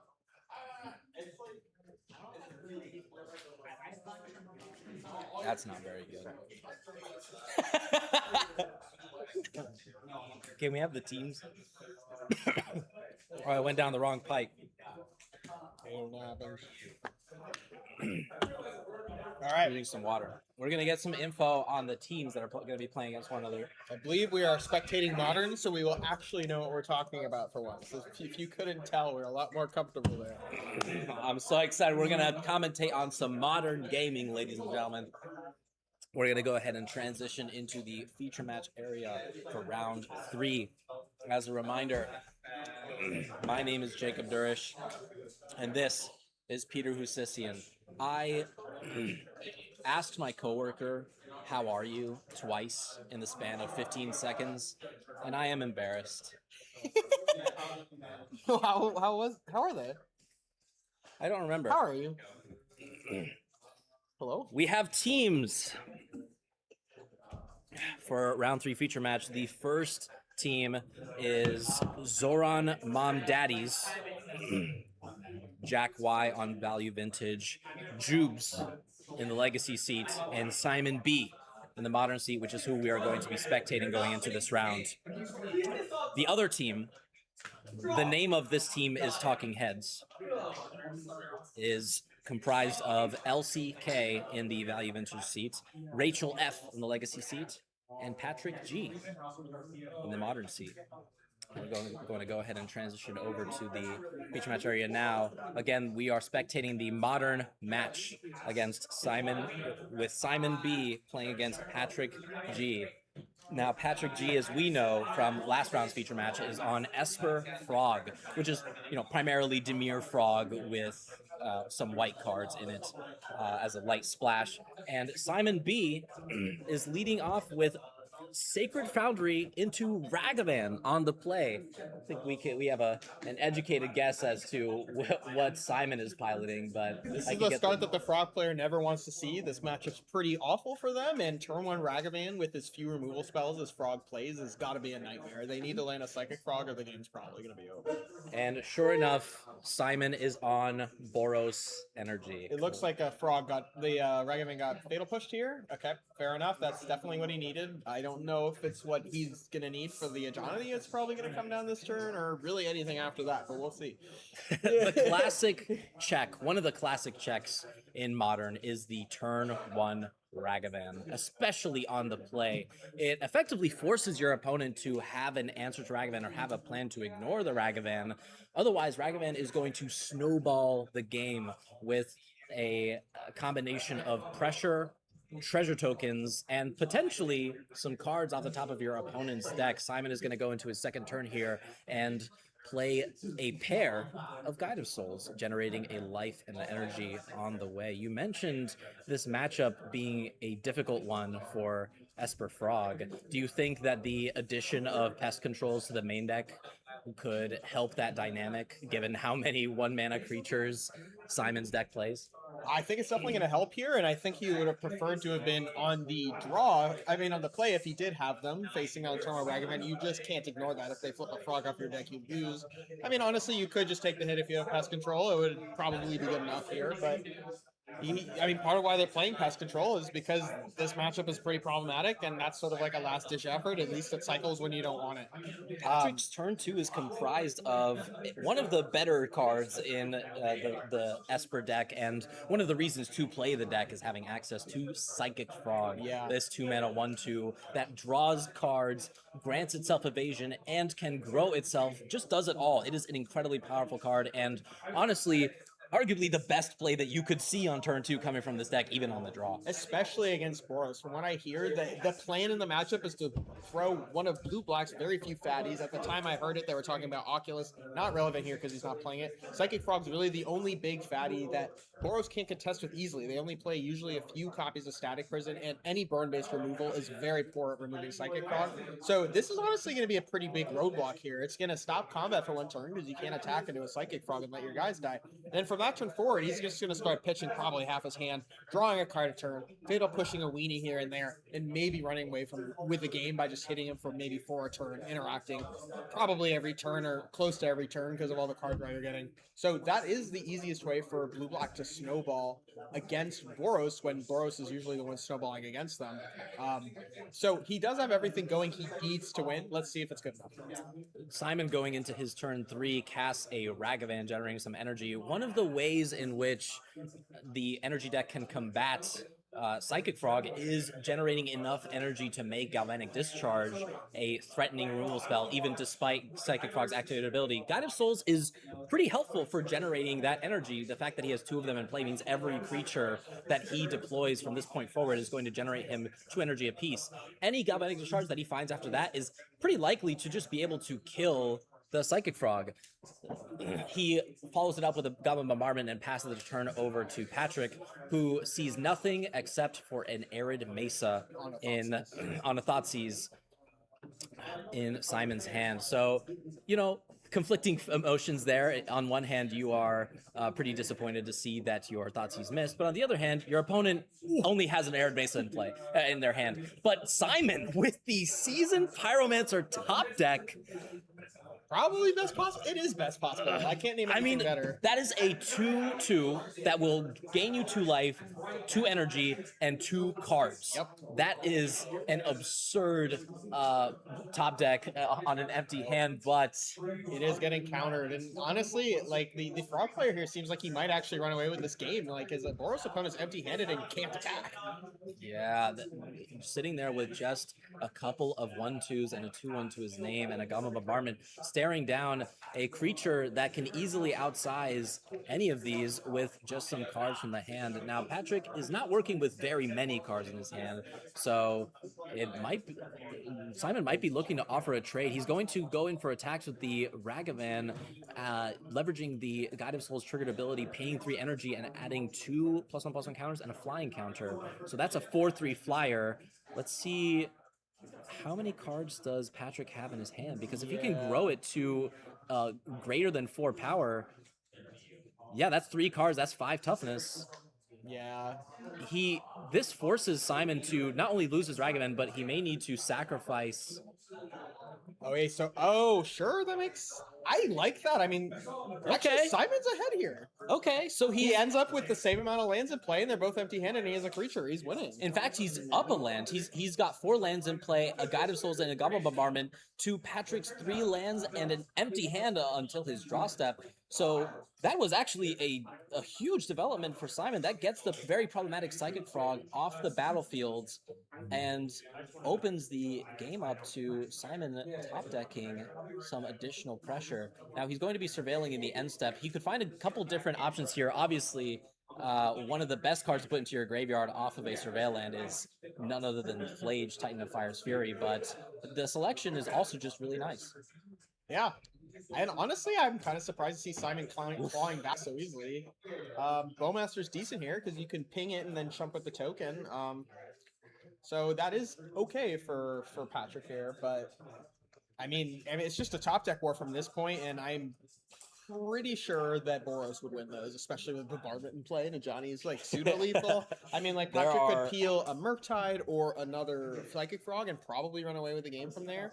but some of the cards that Boros can draw are more immediately impactful between dashing Ragavan and playing and flipping a Johnny. So I would hazard that Boros' top deck slightly more potent here, especially since you can bring back the tokens off of Season Pyromancer, and with Bombardment in play and a Bowmaster in play, that isn't nothing, which is what he does. So I would think, on average, the Boros player's draws between Flage, Ragavan, and Johnny are probably a little higher, but both of them still have good cards that probably run away with the game from 0 cards in both players' hands pretty easily. In the meantime, though, we are in kind of a waiting room for Simon to actually find one of those powerful effects. He makes 2 elementals in Patrick's end step here. It goes to his turn, finds a fetch land, which grants him another surveil in Patrick's end step. Patrick just draw go for the time being, finds another Goblin Bombardment, doesn't really want that redundant effect. I think that was another land off the top of the library. So a lot of powerful draws for Simon to apply more pressure, but he hasn't found it yet. He's gone multiple draw steps where he's just found, what was it, Fetch Land, Sacred Foundry, Fetch Land, Arena of Glory. Even with multiple surveils, Patrick decides to fire off a Fatal Push on the, was that a Fatal Push on the Elemental token, which then killed the Bowmasters? No, the Bowmasters traded for one of the tokens. Oh, okay. So Simon should have shot the Bowmaster to not offer his opponent the choice, right? But it didn't matter. I guess actually, it's weird. You're not supposed to offer your opponent the choice, but you really do want to just connect. Like, that is what you're looking for, but you're supposed to deny your opponent the choice because killing your token is a subset of the decisions that can happen. But it is true that if he doesn't block, you could just like let him take it and then ping it after, and you got 1 damage. So I guess that's fair too. This is tremendous flood from Simon. That's another land off the top that he's going to sacrifice here just to thin his deck since he's out of surveils. Patrick, allowed to develop a little bit more, now has more lands in play and a few cards in hand, so he's in a spot where there are a number of top decks that could put Patrick at it here. He's got, of course, the Psychic Frogs. He's also got 2 copies of Wan Shi Tong Librarian and 3 copies of Quantum Riddler. So there are some powerful draws that Patrick could find here that would put him ahead in card advantage. Whereas on the other side of the table, Simon's working with an Ocelot Pride, which gets quickly stern scolding. Yeah, I mean, you have to assume that something in Patrick's hand it's a useless reactive card. Like, you have 1 in hand. He's not hitting his 4th land drop. It's a useless reactive card. It could be subtlety. That would be kind of annoying, but like your best draws are still like Flage and stuff, which are going to be the subtlety very easily. But stern scolding makes perfect sense to see out of your opponent there. I mean, you're both top ticking, so there's really no use in playing around anything. Like, it's not like you can ever like try to double spell and choke them on mana. You both have way more mana than you have stuff to do with it. Simon finally finds Flage. Flage comes down onto the battlefield, helixes Simon for 3, and it looks like I think it's because he sacked it to Bombardment. So Simon sacks Flage to Goblin Bombardment, can extra damage, which gives Patrick priority to exile Flage with Cling to Dust, which is honestly pretty huge. Oh my! So normally, what's supposed to happen Patrick has access to a Cling to Dust in his graveyard, which at instant speed can exile a card from Simon's graveyard. Now the problem with cards of that kind against Flage is what you can do if you have a Flage in your hand is you can cast Flage, stack the triggers such that you can deal 3 damage to your opponent and then sacrifice a Flage, and before your opponent gains priority to exile the Flage from your graveyard, you can cast Flage from your graveyard and never give your opponent the window. But by sacrificing the Flage to the Goblin Bombardment, you actually gave your opponent a window with the Goblin Bombardment activation on the stack to exile the Flage, and now Patrick's found a Quantum Riddler to follow that up, and all Simon has to answer for it is a Ragavan. Is that a moment of betrayal? Oh, okay. It's strategic betrayal.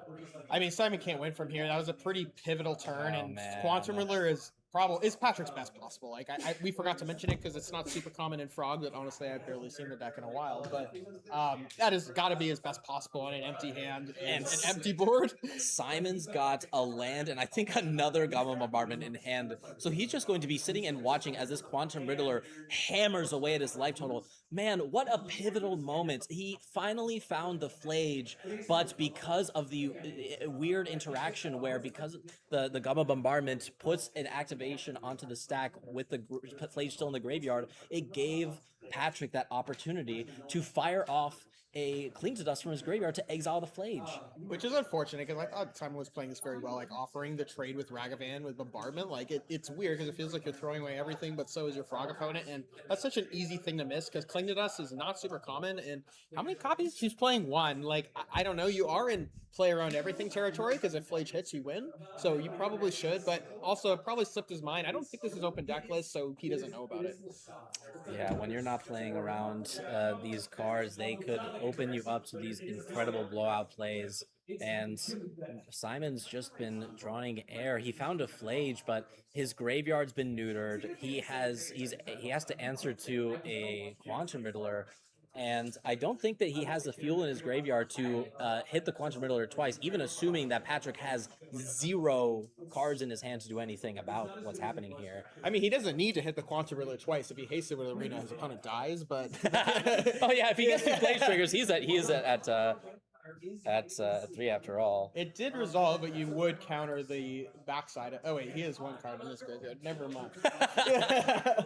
Yeah, and the Cling to Dust... Yeah, he's and he's Wan Shi Tong for if X equals 4 means that this is now an attack for lethal. So Simon packs his cards up. That's so a important. Tragic game where he experienced horrendous flood for several turns in a row, and when he finally found an avenue to win the game, a timely Cling to Dust at an opportune moment caught him off guard and denied him that avenue to victory. So a tragic game 1 loss as we move into game 2 of this feature match. Simon B down a game to Patrick. Let's look at their sideboard and see what Let's they take a might be look. bringing in. So the Frog player is working with a couple different cards here. What do you think he's going to make some swaps with? So Nihil Spellbomb as an answer for Flage, it's good. It's graveyard hate, the cantrips, and that card is a humongous problem in the matchup for a deck filled with piles of counter spells. What else is there?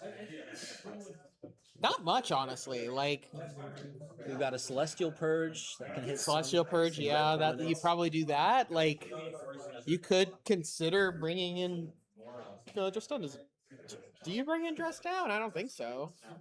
looks like it could be okay. I mean, not if the most anytime your exciting card opponent in the like world. plays a Johnny, you Dress Down it, they just like scamming a Flage. It seems awful. It might be another one of those cards in those category of cards where you're not excited to bring it in, but Well, let's look at what he that has to cut, to be fair. Like, Yeah. Kling staying in, it seems like a very targeted answer for Flage, and it is main deck up. The forces are gotta be coming out, right? Yeah, Force Negation does not look very The snares and scoldings are good. The Bowmasters are good. It's subtlety could be a little bit awkward. Thoughtseize maybe seems a little awkward. I could see the forces come out first. He just doesn't have that many cards, so he might just stop there. So he'd be bringing in the 2 Nihil spell bombs, the purge. Honestly, that seems like it. I mean, his main deck's pretty focused on the matchup, so I think that's why he has so few cards on his sideboard for it, which I guess is reasonable. Yeah, some of the other cards he has access to in his sideboard include Consigned to Memory, Harbinger of the Seas, High Noon, Mystical Disputes, Narsets, and Teferi Time Raveler. None of them really all-stars in the matchup, but it doesn't look like there are very many cards he'd be interested in cutting to begin with. Like you mentioned, Force Negation definitely looks like one of the clear cuts. But if we move over to the energy side, he's got a couple tools here. He's got Blood Moon, Celestial Purge, Damping Sphere. Probably the Legend of Roku. He's got Legend of Roku, he's got High Noon, Obsidian Charma, Orum's Chance, Wear Tears, and Wrath of Disguise. Honestly, not too much comes in here either. Like, you could bring in the purges for Frog. I don't know how important. I mean, the card seems quite important in the matchup, but it doesn't hit anything else. Chance it could be like a proactive play to stop them from countering stuff, but honestly, I think you're just supposed to beat them on efficiency and individual card quality, and that seems like a good way to not do that. Roku has got to be coming in here, like, undisputedly. But what is he looking to cut? Like, Raven Charm? You know, it makes sense that there aren't Blood a lot of Moon, cards. probably? Yeah, Blood Moon. The deck is only, well, he is splashing a third color. He is in white, so he may be Blood playing Moon's less fair, basics. actually. I think with Raven Charm just come out and you bring in Legend of Roku and a Purge. Like, I don't know. Yeah, not many options. That makes sense because not only is it the general perception that Boros energy is favored into these frog decks, it's also perceived that the deck is not very popular to begin with. Like, Frog has fallen off considerably in the past, maybe like 6 months or even longer. Probably longer. It was falling off ever since Portland, which is about a year ago. Yeah, Portland, which happened at the beginning of this year in February, was where Frog was kind of last a participant in the metagame, but the deck performed very poorly in that tournament. And in terms of the consensus and what players perceived about the modern metagame, that deck was just not. It kind of fell off completely. So we're going to be going into game 2 here. Simon, who lost game 1, is on the play with Boros Energy against Patrick G on Esper Frog. Simon's going to be leading off with a basic Plains. Do you think that might be an indicator that he kept Blood Moon in his deck? I think it is, and I think it was reasonable given how few cards he had to bring in, and his opponent is splashing a third color. In any case, he's going to start off with an Ocelot Pride. We'll see if it connects, because Ocelot Pride is another one of those snowballing 1-drops where if it goes unanswered on the first turn, then it can generate additional advantage, whereas, Ragavan generates advantages in the form of treasures and cards off the top of your opponent's library that you may be able to cast. Ocelot Pride generates additional cat tokens, but just like in game 1, Patrick had the answer on the draw once more with a turn 1 Fatal Push to answer it. Simon just plays a fetch land and passes the turn, and another turn 2 Frog from Patrick. There are not a lot of removal spells in Simon's 75 that can hit a Psychic Frog this early. He's working with Galvanic Discharges and Thraben Charms in the main deck, has 0 copies of Static Prison in his 75, and post-board, he's got 2 Celestial Purges to his name that he could have boarded in. Now, okay, a turn 2 Plains. At this point, if you're Patrick, you've got to be thinking, like, this guy's got a Blood Moon in his hand, right? Exactly. At this point, the Plains into a Plains is a pretty important indicator, and lo and behold, Simon goes basic Mountain into the namesake. Psychic Frog draws a lot of cards, but they don't do anything now, so I think he's in picture whole hand territory. Speak of the day. I think that's fair. That was poetic timing. I mean, it's probably gonna work. Whoa. Okay. He pitches his whole hand. Basically, it's as though he read your mind. His whole hand is now uncastable. It makes it's sense. like a 3-turn clock. It makes sense. And now his hand is whole uncastable. So now his best angle is the Psychic Frog. And again, Simon Simon has Purge, he wins. He has 2 purges in his deck, in his sideboard that he had the option to bring in. He also, if he can build up the energy or build up multiple copies of Galvanic Discharge, he can take out the Frog. But that Frog has 7 toughness. That's a tough threshold to hit. And every card after that, I mean, Patrick also has the option to pitch the card that is in his hand to put another counter. Every draw step out of that is potentially another counter. So this is a huge Psychic Frog that Simon has to deal with, and Psychic Frog can over the course of the next 2 turns give itself flying and attack for lethal damage. This is lethal damage next turn if Simon doesn't have an option, has an answer to it. Now, he cast a Seasoned Pyromancer, discarded some Flages, drew some cards, played another Guide of Souls, but this isn't enough. He has to have an answer, like, right now. And the Psychic Frog has, 9 toughness and can go up to 10 toughness here with another activation. To gain some life. Yeah, he's at 4 life. He can't gain life from Flage. Does he have any way to? I mean, Spyro into Land's Purge. I think he has a Spyro in hand. I'm not sure. If he doesn't have the Purge now, it's what he has to hope he hits. He could also. Okay, he has a. I see a Galvanic Discharge and a Flage, but I mean, that's 6 total. It's just not enough. that 10 toughness is so much, and we already know that unless he can exile Patrick's graveyard, That's true. That would work too. But yeah, Patrick. so Thraben Charm would be an out to not die, and then. But the problem is if you're charming, you're not flaging, and then you're just fogging him for 1 turn. Well, a few. Well, but maybe I guess Thraben Charm could be actually kill the Psychic Frog if you go Seasoned Pyromancer, draw a land and exactly land and Thraben Charm or Celestial Purge, then you're in it. I don't think he has a Spyro, but yeah, I think that would work too. Oh man, and you can see Simon's really trying to piece together his outs here. What he can do to stay alive in this game, because if he answers this Psychic Frog, He wins. He is so far ahead. But oh man, but he doesn't have it, and that is the match. That's the match. That was fast. Patrick 2-0. Esper Frog takes down Boros Energy. Simon did not have an answer to the Psychic Frog that grew to 7 toughness off of the back of Patrick discarding his entire hand.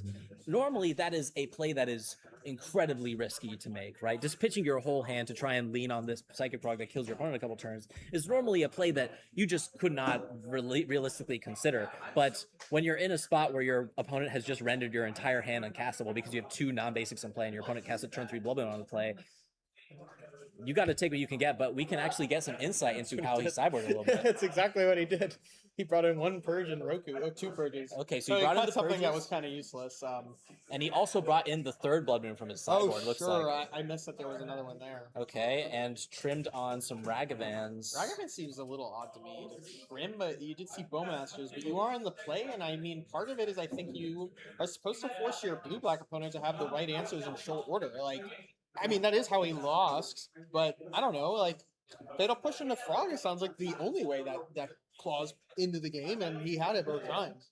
I think part of it too is everyone knows Simon's played Titan recently and Energy, and he hates Titan, so he's not playing it here. So if you're the Frog opponent, you do have certain hands that win, and you know you need to find them. I mean, I don't know how many times he mulliganed. I think he might not have, to be honest, but he just got lucky. But that is what you need to do to beat Boros. Yeah, especially when you're on the play, it's so powerful to force your opponent to have an answer to your turn 1 creature. And Ragavan is one of the premier creatures in Modern that can do that, to apply pressure to your opponent on the very first turn of the game, especially on the play. If you're on the draw, it's much more defensible, right? You don't know how many copies of Orcish Bowmasters At that point, you're Patrick's looking at playing. 7 cards that make your Ragavan bad. Right. Because they could go push into Thoughtseize, like, bad for you. End step push into Frog, bad for you.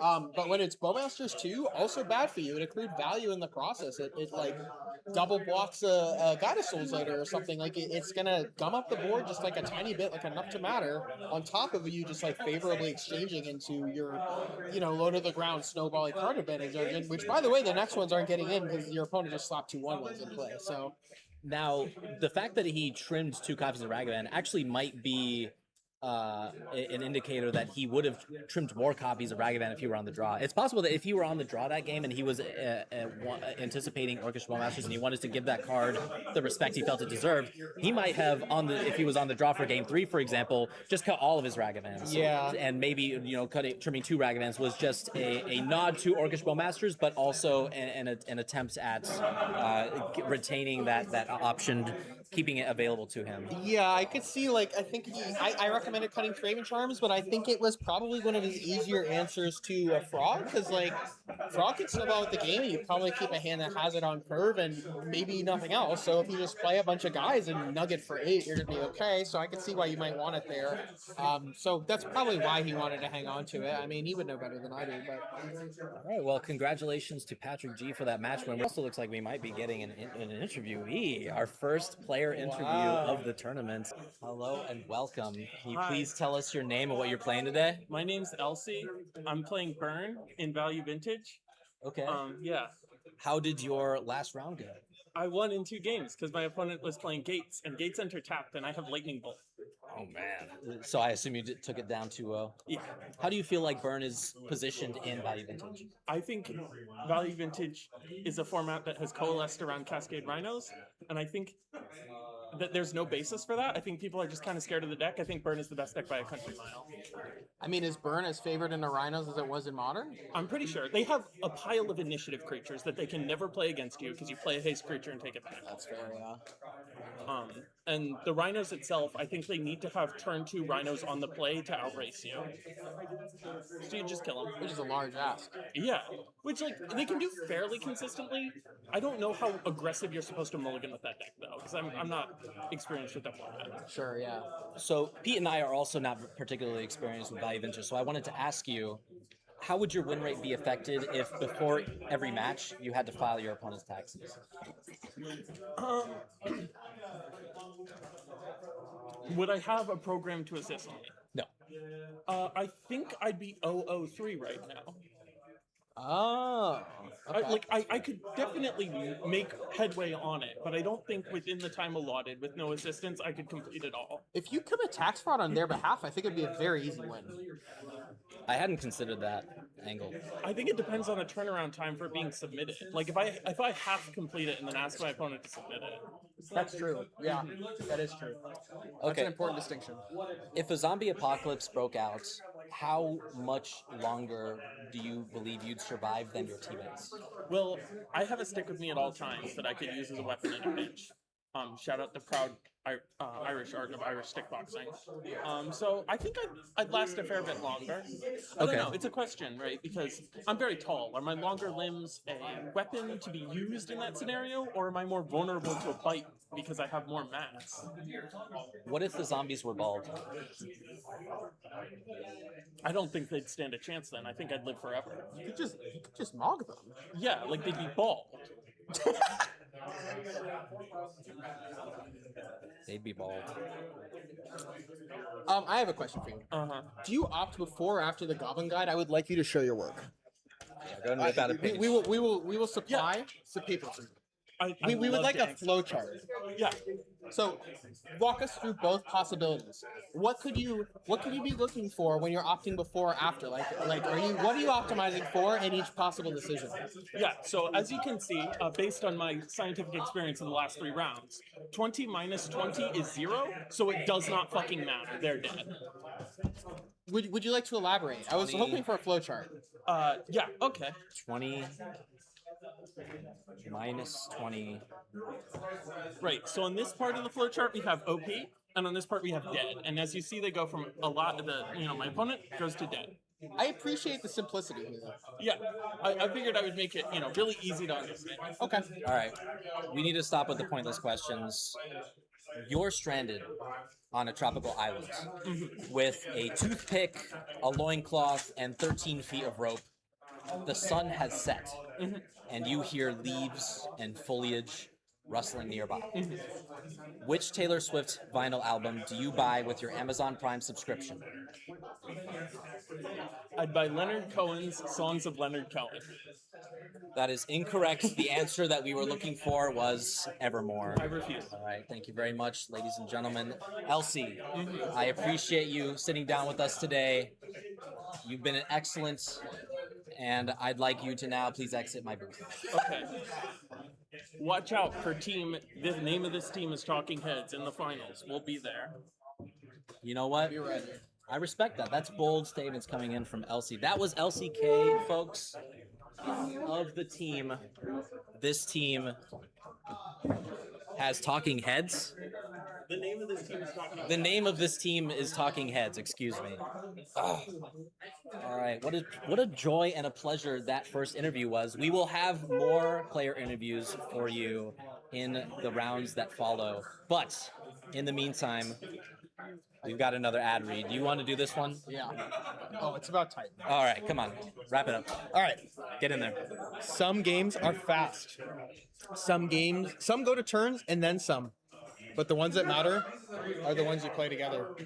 From Nova RCQs and testing to faraway RCs and the world's Pro Tour, this deck is built for every kind of journey. for the quiet conversations on whether they should ban Amulet, and the griping over lack of Valakut, for the Otawara bounces Scapeshift and hasty Hanweir, with combos that make everyone happy, and variation for whatever life throws your way, our deck makes you adapt to it. Because when you get behind the wheel, it's not just about where you're going, it's how many Titans and whether or not they all have haste. That nearly brought tears to my eyes, frankly. That was a beautiful ad read. I think I'm going to take another Jello shot. Me too. I'll drink to that. Cheers. Oh. Oh my god.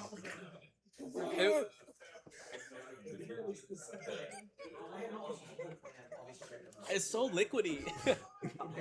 These are the non-alcoholic ones are not solid at all. They're like, No. I don't know. They were just handed to me. No, it's still on. We're live.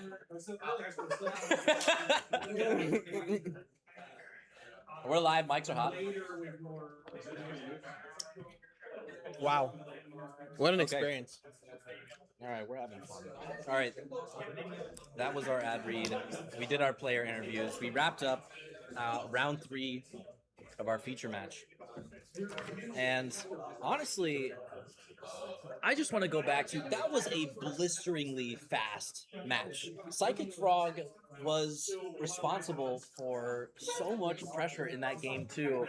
And in game 1, now Simon came out ahead after that exchange in game 1, where he very smartly put 2+1/+1 counters on his Ragavan, using his Guide of Souls trigger, dealt 4 damage to the Psychic Frog, which had 5 toughness, and then sacrificed a Guide of Souls using Goblin Bombardment to finish it off. But regardless, the number of outs that both decks had at that point, for several turns straight to develop an advantage, Simon was just drawing straight air, and we can only assume, like you mentioned, that Patrick was just drawing useless interactive spells that he was just waiting for Simon to draw something that did something. The first card he drew found was an Ocelot Pride, which met a Stern Scolding almost instantaneously. Yep. Now, we mentioned that the Boros energy deck was, the expectation was that it would be favored into the Frog deck, but not when you're drawing like 5 lands back to back to back to back, and when your opponent puts a 9 toughness Psychic Frog into play on their turn 2, or their turn 3 rather, and you can't find either of your Celestial Purges, do you reckon that permanents like Psychic Frog and Quantum Riddler present a stronger argument to go back to playing cards like Static Prison, which used to be a lot more prominent, but have since fallen off? Most lists that you find nowadays of Boros Energy are either on 0 or 1 copy of Static Prison, and that's kind of the only card that Boros Energy had access to in their main decks that was just kind of like a blanket answer to everything going on in the format, as many weaknesses that card has. Yeah, so, I mean, like, from what I can tell, the Boros players were cutting, or completely cutting Static Prison is because, like, the deck's hardly an energy deck anymore. You don't run the land that gains you an energy, you don't have Amp Raptor, and it's really just Guide of Souls that gives you your energy count, and if the way you're losing games is Fatal Push plus Psychic Frog, well, the Fatal Push guaranteed that Psychic Frog is coming back in 2 turns, and honestly, that game went long enough. I don't know if him being able to swarm the board and get in for slightly more over the course of a few turns would have done anything at all. Well, congratulations again to Patrick G for that blazing fast victory, 2-0 over Simon B.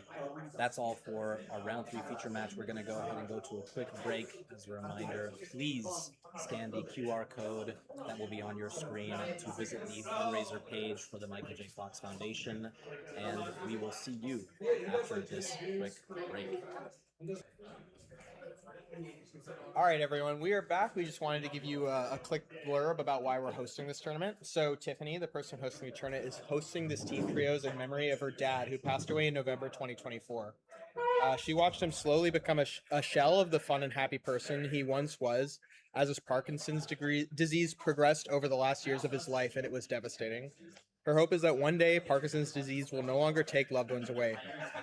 She asked if you'd please consider donating to her fundraiser towards Parkinson's disease research, and she thanks you a lot. All right, ladies and gentlemen, we are back in the coverage booth from our quick break. Welcome back. My name is Jacob Durish, and this is Peter Usisian. We are getting ready to move into our round 4 feature match. We are going to be featuring Value Vintage. Oh, that's the person we Elsie. just interviewed, so we know she is playing Burn. Yes. Okay. I'm not okay. sure what Victor is playing. Honestly, he seems like the type who would play Rhinos. It seems like a Victor deck, but who knows? Okay, and here we are. We're getting our feature matchup. So on the right side, we've got the name of this team is Talking Heads. The Value Vintage seat is, as we mentioned earlier, LCK, and the across from her is Victor C from the team Amulet Titans. Victor C, we can get his deck list up momentarily. But Victor, a very accomplished Titan player, by the way. Like, very strong player.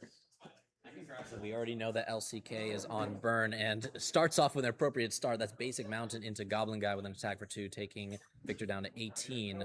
Looks like Victor's playing a Once Upon a Time. I'm not sure if this is in response to the Goblin Guy trigger. It looks like nothing got flipped yet, although it wouldn't make much sense because if you hit a land off of it, you're slightly less likely to hit one off Guy. That one I know. The Ops I don't. I'm glad the heuristics are transferring extremely cleanly. Okay, so this is Nadu. Oh, Value right. Vintage. That Nadu makes sense. Winged Wisdom. I hear this deck is quite strong in Value Vintage. I mean, that card is gross. It's been banned in every format it's been legal in, but Vintage, right? So yeah, we've got a Nadu deck. I didn't think I was going to see Nadu here at Value Vintage, but yeah, we've got the deck list up right here. So what is the 1-drop he just played? It's a white card. I assume it's like a Nomads Encore, right? Yeah, looks like it. That's Nomads Encore.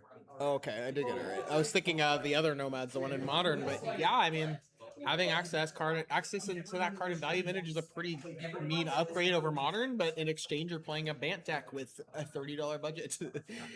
Okay, so we've got a turn 1 Once Upon a Time and a You got another huge buff for Nadu as well. into a Nomads Encore, whereas Elsie at this point has cast a Goblin Guide, a Monastery Swiftspear, and a Burn spell.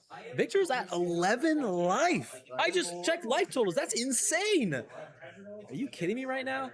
Elsie comes in with another Monastery Swiftspear. I mean, this game could be over within the next turn or two. I mean, I don't know if can we see Elsie's list? Elsie's, what could she have that would just like nuke him out of nowhere? Is there Fire Blast? No. What's Flame? there's Fire Blast. Oh, Fire Blast! I mean, like, if Oh that's my- a Swift Spear and 2 guys, like, if he didn't have a Chump Water, there are draws that would just kill him on 2. He could die right now. Victor, we're in the combat step. A Goblin Guide and a pair of Monastery Swiftspears coming in for a total of 6 damage. Goblin Guide gets blocked by the Nomads Encore. Can Nomads target itself or no? That's a good question.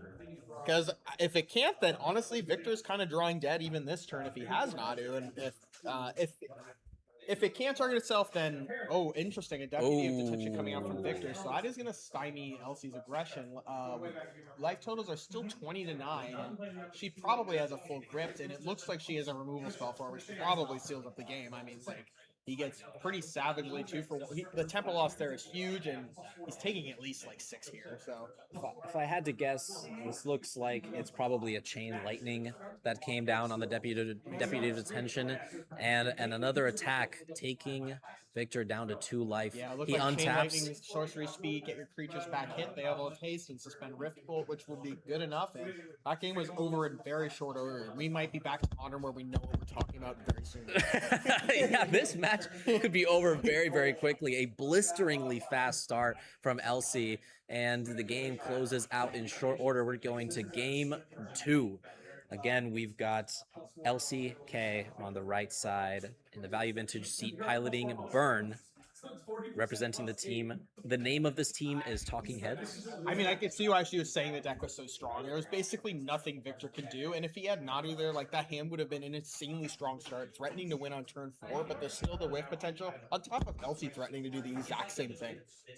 So taking a look at the sideboard, it looks like we've got a couple copies of a classic hate piece for back when Nadu was legal in Modern. I've seen this one before. That's 2 copies of Harsh Mentor in the sideboard. So what does Harsh Mentor do, Jacob? Harsh Mentor, whenever an opponent activates an ability of an artifact, creature, or land on the battlefield, if it is not a mana ability, Harsh Mentor deals 2 damage to that player. Harsh Mentor is a 2 mana 2/2 classic. So what does that do to your Nadu opponent trying to combo off? I mean, if your Nadu opponent activates a Nomad's Encore and tries to do that over and over and over again, doesn't that just... It kills them, yes. It kills them. Yes, exactly. I mean, the deck revolves around activating an activated ability repeated times, and honestly, your goal is to keep hitting lands and spells so that you can do it even more. So you better hope you find the removal spell soon, or you are literally just dead. Oh, man. But I mean, we can take a look at Victor's deck. I assume he has some plows, right? Swords of Plowshares. Yeah, he has 4 swords, so it's not like he doesn't have answers to it. Like, that's part of why the Nadu deck is robust, because it appears like, just taking a look at his list, it looks like a mostly mid-range focused list that's just trying to draw 10 cards and basically just pummel you out of the game. And that lets you play interactive elements for hate bears like Swords of Plowshares, some Spell Pierces in his deck. And he still has like a mid-range axis that if he's playing against like a control deck or something, you just slap a Nadu and play, and it's hard to profitably remove. And you also have the combo potential to like actually just kill people. He has the Elixir of Immortality loop. I'm not sure what the specifics of it are, but the basic gist is you can gain infinite life. That will beat burn. Like, it's very robust, and even just throwing a few slots at having this combo kill win takes very little, and it lets you still have a mid-range game. So he's not focused as being linear, he just wants to win with overwhelming value, but he still can go infinite if he needs to with Elixir of Immortality. Just shuffle his deck, keep gaining life repeatedly, and against burn, that will win you the game. It doesn't look like he has very many tools to bring in from the sideboard to attack burn, does he? Yeah, so what could come in?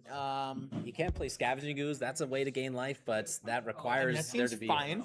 creatures in the graveyard and only gains life 1 at a time at the cost of a mana, so it might be a little clunky. Nature's Chant, is that a disenchant, I assume? It's just a disenchant. Okay. I thought it... Yeah, I mean, Okay. like, I don't know, the Echoing Trees could come in. That seems kind of bad. It doesn't seem like there's a ton of Seems tools. like there's very little. The initiative creature seems stone cold unplayable. So it looks like he's going to have to go into these post-board games largely leaning on his primary game plan. We are going to go into game 2 with Victor on the play. He leads off with the turn 1 Llanowar Elves. Which is probably exactly what he's looking for. It looks like his plan is to race, and I mean, maybe win with like stabilizing on board. Honestly, I kind of wonder how much plowing your own creature matters in this matchup. It can't be nothing.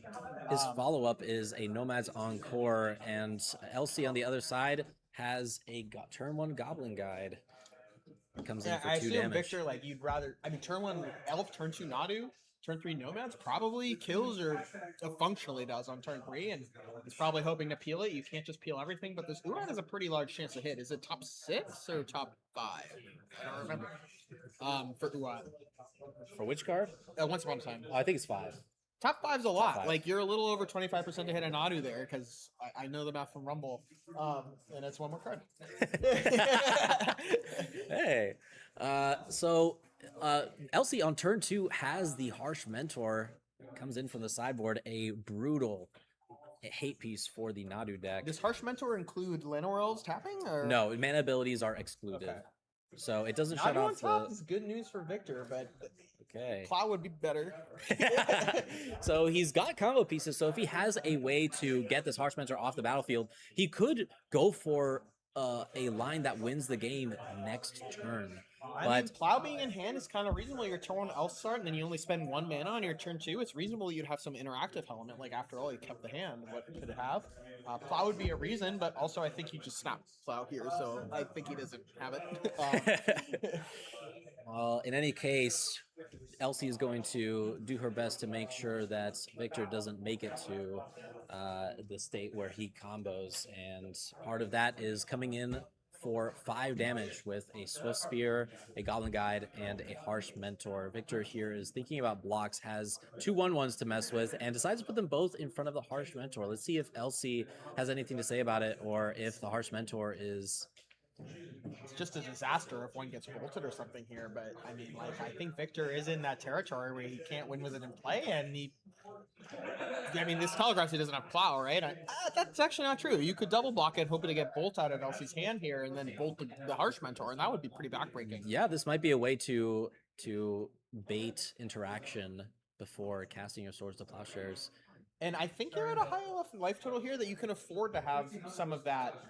I think you can afford to do that. And like if I mean, it's not a disaster for Victor if for Elsie if Victor does go plow here, right? Because I mean, like, after all, like, Elsie is 1-for-1 in your card, right? Like, this is a 1-for-1 exchange. It's okay.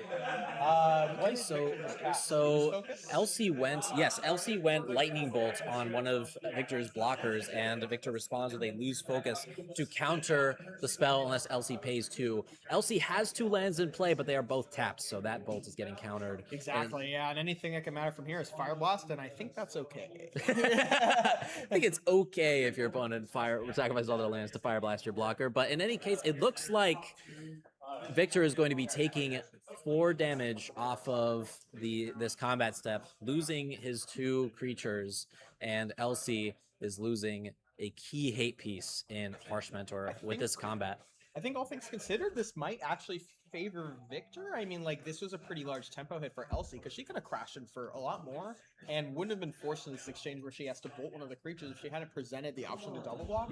I was thinking, like, Victor had plow, but Loose Focus is another reason not to do that, but I'm not sure if that was correct or not. But it is also interesting, too, that Victor spent a lot of time thinking if he should chump, and the fact that Burn is so assertive, that on turn 3, when he's playing a combo deck that needs creatures in play and has a Nadu on top of his deck and Nomads, right? He's willing to throw it away because he feels that under threat of dying, which is really a testament to how strong this burn deck is. I mean, like, he's, Victor's playing a deck that in Modern, like, routinely just killed people on turn 3, and he feels forced to not also die on his turn 3 to a burn deck that, by the way, can pick off his creatures too if it needs to.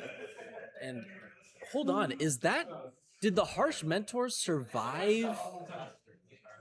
Did the Nomads survive combat? Oh, did he activate it? He activated it to redirect the damage from Nomads to the Llanowar Elves, so Llanowar Elves took both of the damage in combat?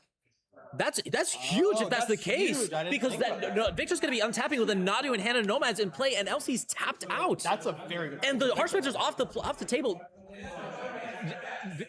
Victor's at 8 life, but he's casting Nadu here. Is this game just over? I mean, honestly, he could just keep drawing cards until he hits plow and then plow his own thing and probably win. Like, if he hits enough lands and spells, he could just, like, one of the biggest creatures he has. Like, that's probably good enough. Getting high enough on board that you just don't die, having plow up for your own guy if you really have to, probably seals up the game from that point. So he's going. Not as a good blocker. I mean, like... Okay, found a land. Lands are often what you're looking for, but I think he's looking most for a white source for plow. I think plow is sort of the best thing he has access to here. If he can put another creature into play, he can dig 2 cards deeper. I don't think he has many blue creatures. He just has 2 islands here. I mean, you are playing value vintage, so you're sort of limited on what dual lands you can play. I mean, you have a $30 budget, and the $30 lands you can afford are certainly on a fetch, because that's 2/3 of your budget. So, I mean, he's kind of screwed from that point. What is this coming at? Also in contention. Okay. I don't know what that was. I think Elsie may have asked to read the protection spell. She probably that's asked what he flipped, and he showed her. Yeah. Okay, so it looks like we might have to pause for a quick break to deal with some technical difficulties. We'll be back as soon as we can to bring you some more Value Vintage action. Please stand by. Let's go get onto the feature match. The action is back underway. Okay, Elsie, so where we left off is Victor resolved a Nadu with a Nomad's Encore in play, drew a few cards, put 2 islands in play, but could not continue going off for whatever reason. But he can't continue this turn after all, right? Like, he could hit White Source Plow and basically leave Elsie outless. Because you can, and there's the Plow, so just a White Source off the top, and that's a White Source. Tapped White Source. It is a tapped White Source, so not good enough here. But it is clear that that Elsie needs to do something right now, or she will lose pretty handily. I mean, at this point, Victor's drawn so many cards. He's only at This 5, is so a he- chain lightning to the face. yeah. So he's got. He Okay. kinda maybe forced to block both creatures, or else he dies to Fire Blast, right?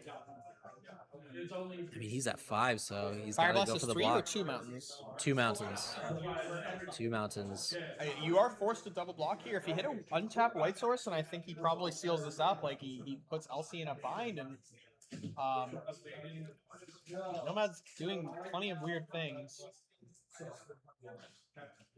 What a strange interaction. So it So does it say redirects. the next damage it takes, or it say a current damage? So it says it says activate for 0, redirect 1 damage from nomads to a creature you control. So how does that work when damage doesn't go in the stack anymore? So yeah, that's really strange. I think that has to be activated in combat, right? So Yeah, it's not like he the can next use time prior it would- activations to redirect stuff. To be honest, I'm not really sure how that works.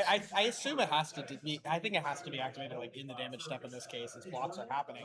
He keeps the nomads. I guess the nomads is like pseudo indestructible, so I guess that's why that one's around. But Nadu dies in combat to trades with the Goblin Guide. did he hit a second Nadu? I mean, if he did, this game's got to be fully locked up.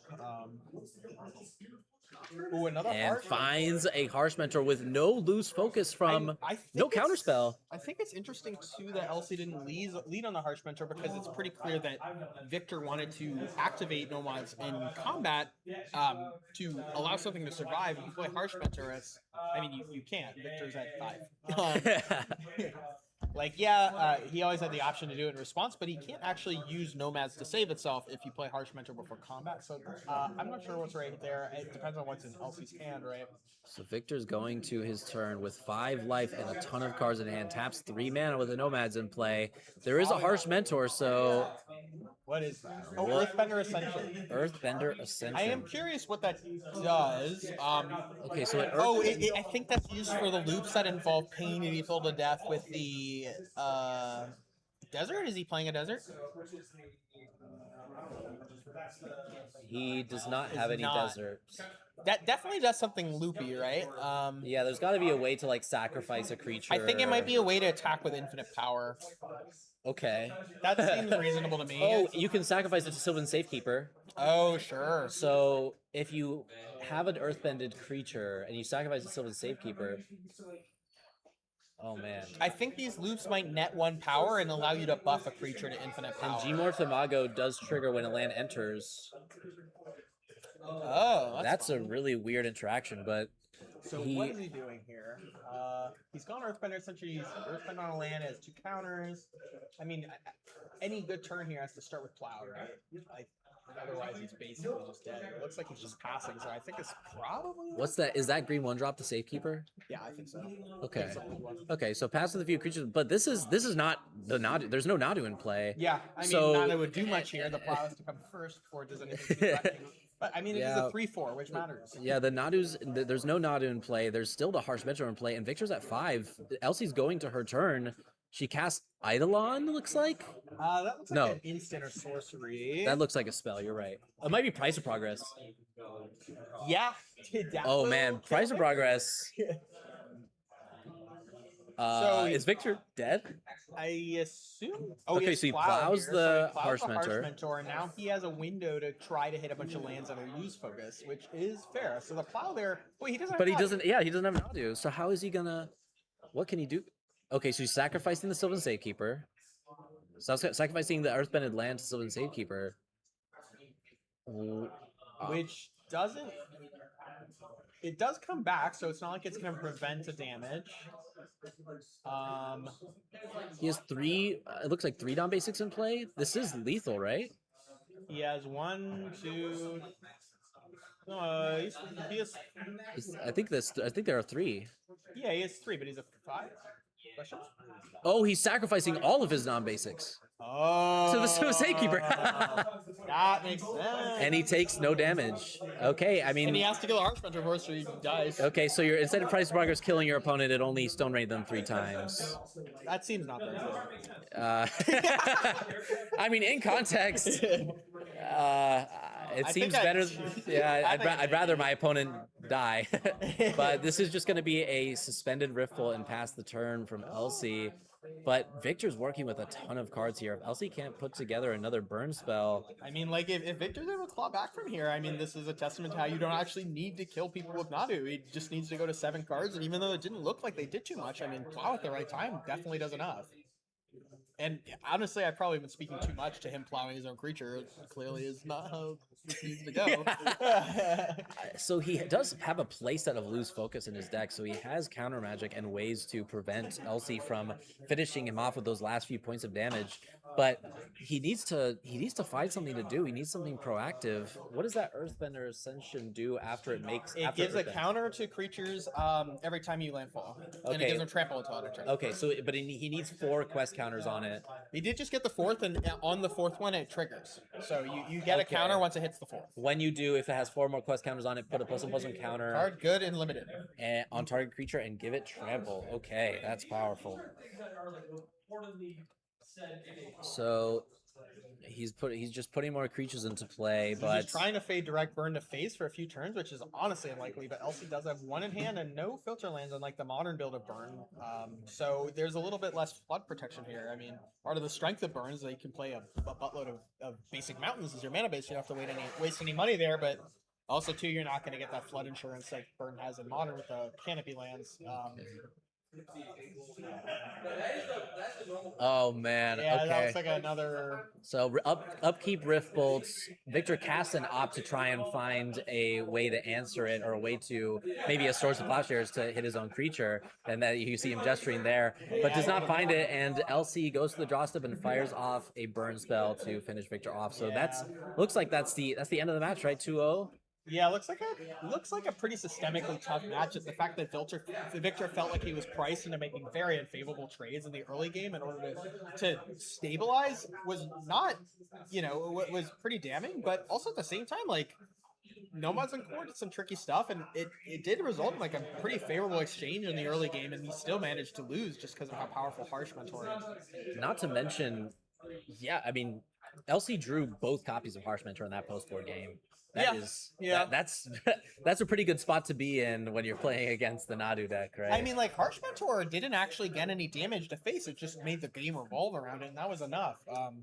Yeah, oftentimes just having a card to warp the game around and disrupts your opponent enough that it's nice when it's cheap too. Like, oh yeah, a 2-mana card that basically disrupts your opponent's entire game plan and makes the entire game about it. Gave her enough time to find enough points of damage to deal lethal to Victor. So congratulations to Elsie. Elsie K takes down Victor 2-0 with burn. Would have been nice if she had won with a Goblin Guy trigger on the staff when he cast the opt, but oh man, this is actually a match where we could have found out whether it was optimal to cast opt before or after the Goblin Guy trigger. This was an opt deck against a Goblin Guy deck. Man. And she was right. He did just die. The correct answer was just to kill your opponent. Wow, we literally just interviewed Elsie about this. That is profound. Welcome back to the booth, folks. My name is Jacob Durish, and this is Peter Husisian. And I recently registered 4 copies each of Snapcaster Mage and Archmage's Charm at the latest U.S. Regional Championship. How many Amulet Vigors did you steal? I did not play against Amulet Titan a single time that weekend in all 15 rounds. I'm sure that's exactly what you wanted to see. Hey, we tested. Did we test that matchup? We tested quite a lot, and as it turns out, he would die to constructs pretty frequently. That's true. That's and true. The Hex Drinker phenomenon, luckily, it didn't take off. Not that it would have mattered, but I think he would have lost to it. I would of not all the have been decks to happy. lose to something as embarrassing as Hex Drinker, that one would. That's it would. But thankfully there were no hex drinkers at that in my future when I registered that deck. But I registered Hex Drinker at that event, and I played against Birthing Ritual off the matchup. I did solo Birthing Ritual with that deck with that card. It got Subtlety on turn 1. It was correct. He's like, I sure hope I hit Flare, and then he plays like Pawn Profit or whatever. He does not hit Flare. Then like I level it up. He's like, I have to sink it now, and like it's just all the first like 4 turns revolved around. Then he got an Oculus to play, and then he got into the classic Birthing Ritual versus Amulet Titan damage race. The classic race matchup. No matchup devolves into a race more often. Are we gonna get to swap to another format? Yeah, looks like our camera's working. Right, no problem. Okay, looks like we may be able to. I'm not sure.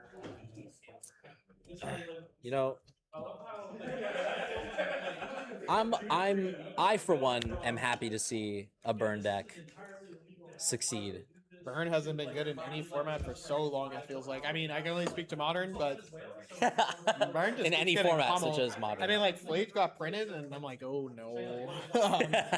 Yeah. Flage, Guide of Souls, Ocelot Pride. They're gaining so much. Why are everybody gaining so much life incidentally? Yeah. All these Boros energy And players. I mean, like, Titan being the best deck. Yeah. Titan being the most popular deck in the room, it's just, like, gotta be nightmare scenario for Burn. I mean, Yeah. Burn famously awful Titan matchup. I think I've lost, like, 2 or 3 matches to it in lifetime over 3 years. Horrible matchup. Tough time for Burn out there. At least it's finding some success in value vintage. Yeah. Who knew? Honestly, I might pick up Value Vintage if it means I get to play burn decks, right? Come on. Mishra's Bubble Burn again. Mishra's Bauble Burn. Is Mishra's Bauble It's like $4, right? You can't. $4? Oh my god, it's banned in Value Vintage. It's so sad. It's so weird.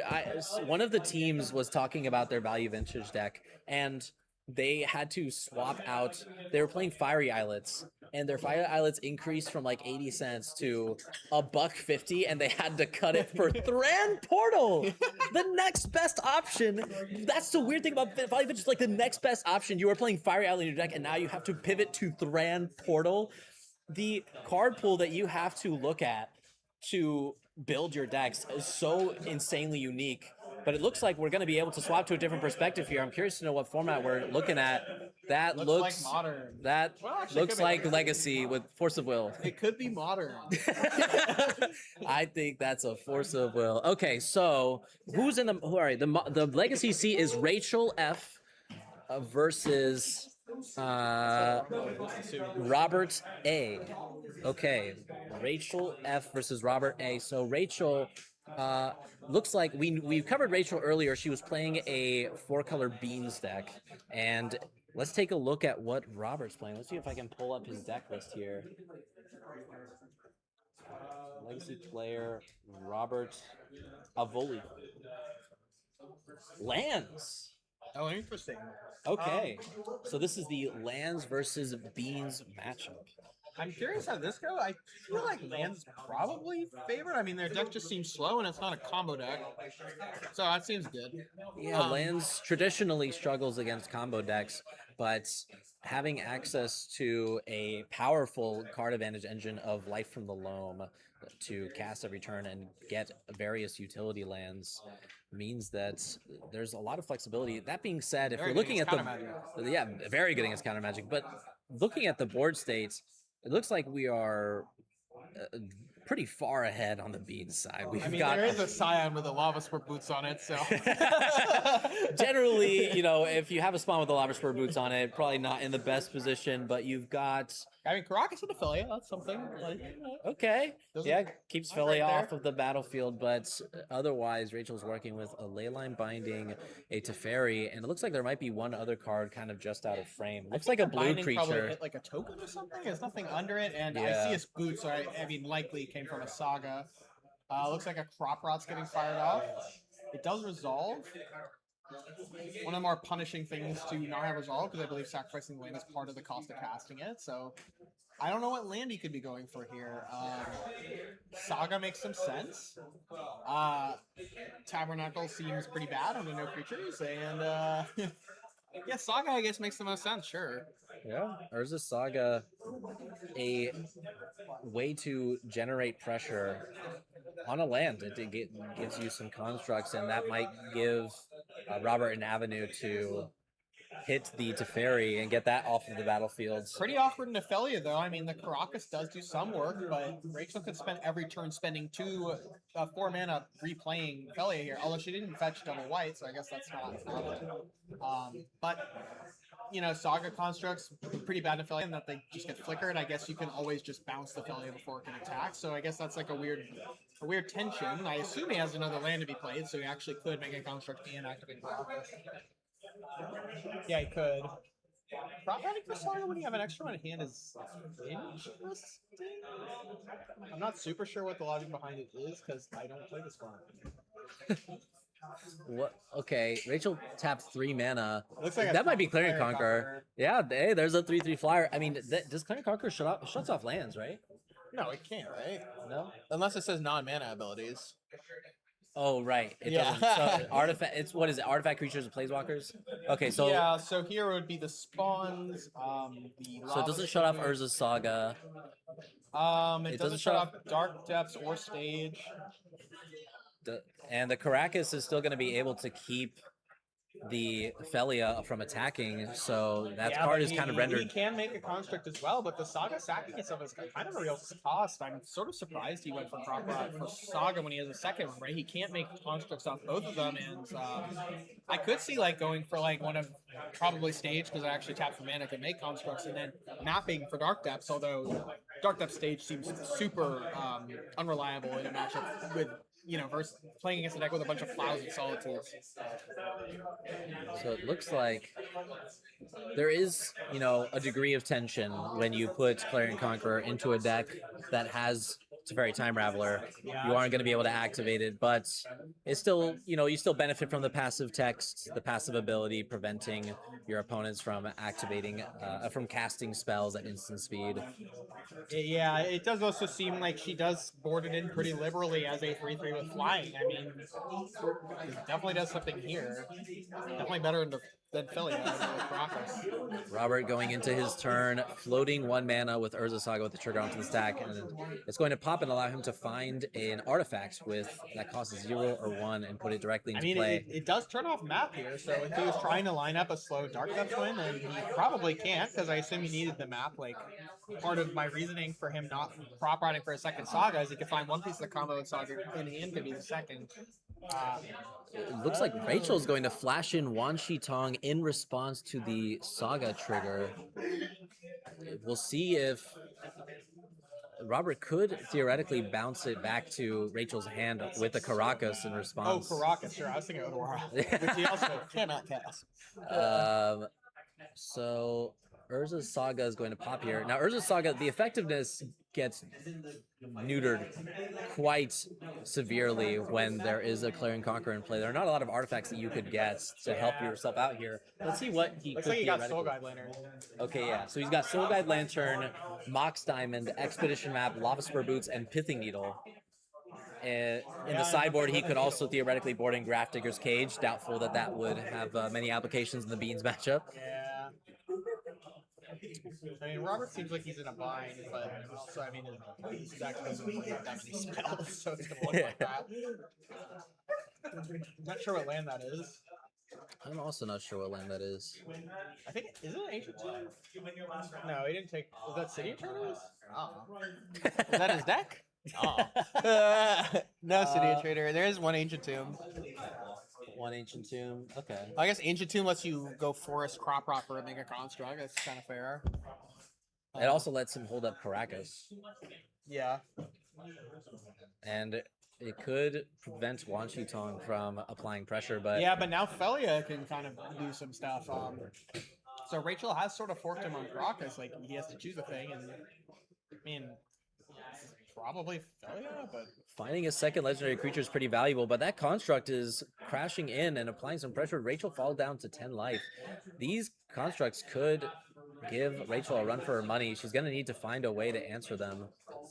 Looks like a Murktide Regent. Sort of an answer. That's a pretty good... It's an answer for one turn, and then it bashes him and probably dies. So yeah, Clarion Conqueror. Look at all these flying threats. There's a Clarion Conqueror, a Wan Shi Tong, which is going to get to attack this turn because the Caracas bounced the Felia, and now a Murktide Regent in play.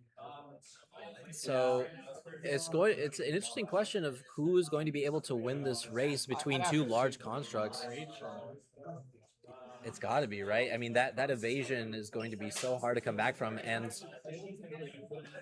Especially Robert has to spend 1 mana every turn bouncing failure, or else he just loses. right, and Robert also, he has the Lava Spur boots, but he can't activate them to put them on a construct because of the Clarion Conqueror. Saga is going to tick up to 3 here. We're now in Robert's main phase. We're going to see whether he decides to make a construct or to float a mana. He's going to get a construct, but how is he going to address this? There are so many problems sitting in front of him. So his constructs be 5/5, which is not big enough to tussle with the Murktide. Right? 5/5, 1, 2, 3, make the fourth artifact fifth construct. Okay. So he doesn't have a good attack this turn, which is probably just like pretty cleanly enough for Rachel to win the race.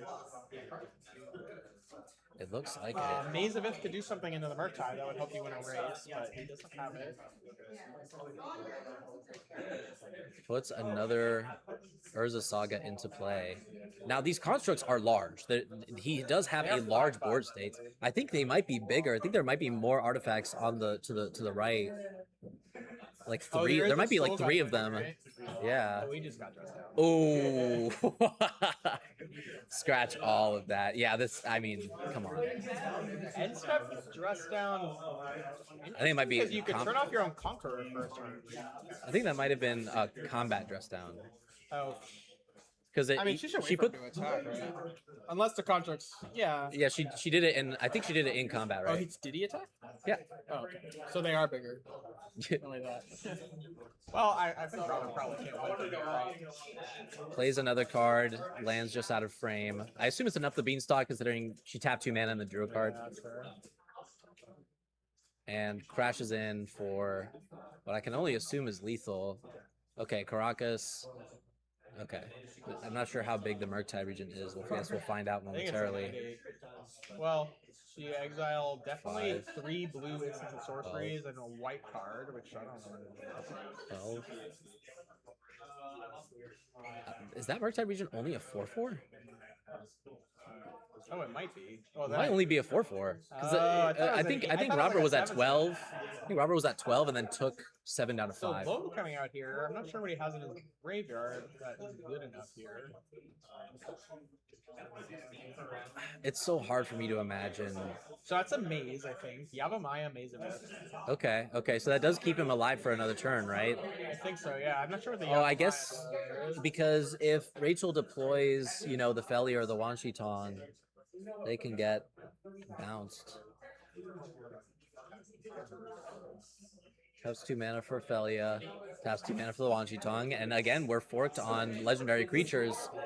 Robert can only bounce one of them, but I don't think this is lethal. I think this is 4 damage, because you can maze the Murktide region, you can Caracas the Felia, and you take 4 damage from Wanshitong and Clarion Conqueror. Okay, I mean, this is another draw step, but what can he draw to gather? I mean, so he makes a. That's great. He has 3 artifacts, 4 artifacts to play. He does have a 5. But he's at 10.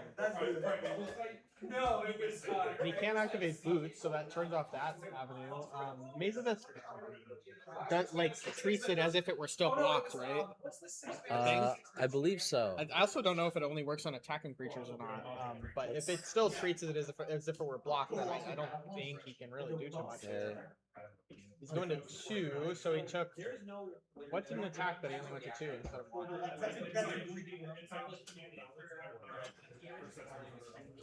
The fella is still there. Did he bounce the Wanshitong? Oh, I guess he could have just blocked. He could have. Yeah. Maybe the Felia just didn't attack. Oh, because of the constructs. Because Robert could have made a construct and blocked the Felia.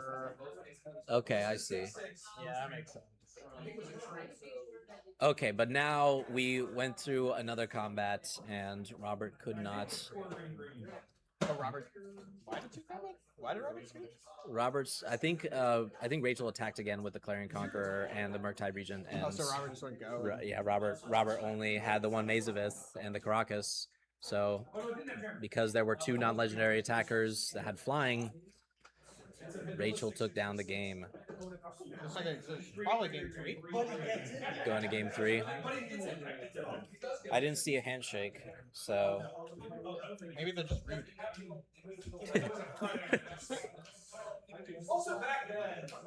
okay. So we are going into presumably game 3 of this match of Legacy. We have Rachel F on the left side, representing the name of this team is Talking Heads, and her opponent is Robert A, from representing the team Amulet Titans. They are the middle seat, the Legacy seat of this Team Trios event, and we are approaching the tail end of round 4 feature match area. After this round, we will have one more round of Swiss, a total of 5 rounds, and then a cut to top 4 playoffs, where we will have a semifinals match and then a finals match to determine who earns the title of Team Trios champion.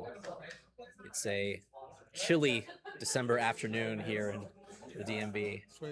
Honestly, perfect weather to stay inside and play Magic in these otter costumes. Well, you act like we do anything else otherwise. Even if it wasn't a chilly December afternoon, even if it was a nice sunny day, we would probably still be inside playing Magic. Sometimes I go to an RCQ and bomb out and be frustrated. I went to an RCQ and bomb out. I'm like, I could have spent so much time inside playing Magic online instead. I could have spent my time playing a different kind of Magic. All right, it looks like we're gonna have to go to another quick tech break as we're transitioning into game 3 here. We will be right back to the action after this quick intermission. Alrighty, we are back and firmly into game 3 of the Legacy feature match in round 4. As a reminder, on the left is Rachel F on 4-color Beans, and on the right is her opponent Robert A, representing Amulet Titans. He is playing lands. It looks like a wasteland got fired off because somehow this Beanstalk got cast to the plains in an island. Saga in play, pretty much nothing going on for both, but the Beans in play's got to be scary, but Saga is pressure on board eventually, so that is also slightly worrisome. Yeah, a couple pretty threatening things on both sides of the table. We've got Beanstalk on one side with 3 lands, and on the other side we've got a Saga threatening to make constructs. Robert casts a Malevolent Rumble, makes a spawn token for 2 mana, and searches the top 4 to find an exploration. It is interesting because if that got forced, he can't make a construct, which might be a decent enough tempo play. Either of these spells did, but probably Rachel Telegraph. It's like something probably resolved on a prior turn that wouldn't have, and he probably took her off. Robert decides the risk is worth the upside, gets to make a spawn, make an exploration, which allows him to play 2 lands per turn. He plays a Caracas and a Thespian Stage, allowing him to generate a construct token in Rachel's end step. Rachel goes for a binding on the exploration in Robert's end step, draws a card off of the Beanstalk, and goes to her turn. She's still got 3 lands and a Beanstalk and a Dream. Firstly, definitely going to be looking for a way to deal with the constructs that are in play. There are cards like, Dress Down that can help answer it. And she's also going to be looking for a way to generate some sort of card advantage, right? She fetches here to her 4th, makes her 4th land drop. But what are the kinds of things that she can use to get ahead, get her deck list pulled up? Robert is also threatening to assemble a pretty slow win with Dark Depth Stage because he has the stage already, and Saga can just find Expedition Map. So she has constructs to contend with, and also a 2020 with Indestructible and Flying. Wrath of the Skies coming out here, which looks honestly insanely devastating. Like it's killing 2 boxes. Wrath of the Skies? It looks like Robert's copying a land in response. I don't know what land it is. I think it might be the one of the white duels that Rachel has in play. I think is that Scrubland? I have no idea. Oh man, but Wrath of the Skies taking out multiple Moxen and Urza's Saga, as well as the constructs that would have come with it, and a spawn token, leaving Robert with nothing but 3 lands in play. I mean, at this point, Rachel has just performed a complete reset on the board state. Robert responds with a Wasteland on one of Rachel's non-basics, and then passes the turn. Not much going on from Robert's side. I mean, honestly, not much from Rachel's side, but I think Robert's a little less equipped to make something go on anytime soon. Oh, but he does have Loam going, so that is an inevitability engine, and very good onto an empty board. Yeah, I mean, just getting a pile of Urza Sagas, probably threatening. and as far as I can tell, I don't know if there is a single piece of graveyard hate in Rachel's 75. So I think Life from the Loam might just be able to Yeah, I don't go. see any. I don't see any either. I think Life from the Loam might just be an unstoppable engine, even if she, she can counterspell it, but then you got to dredge. She has a Force Negation, which seems like her only out to Life from Alone, right? Which exiles it. In fact, oh yeah, she does have a Force Negation that she could board I suppose comes in, but it does. I mean, that is a valuable hit.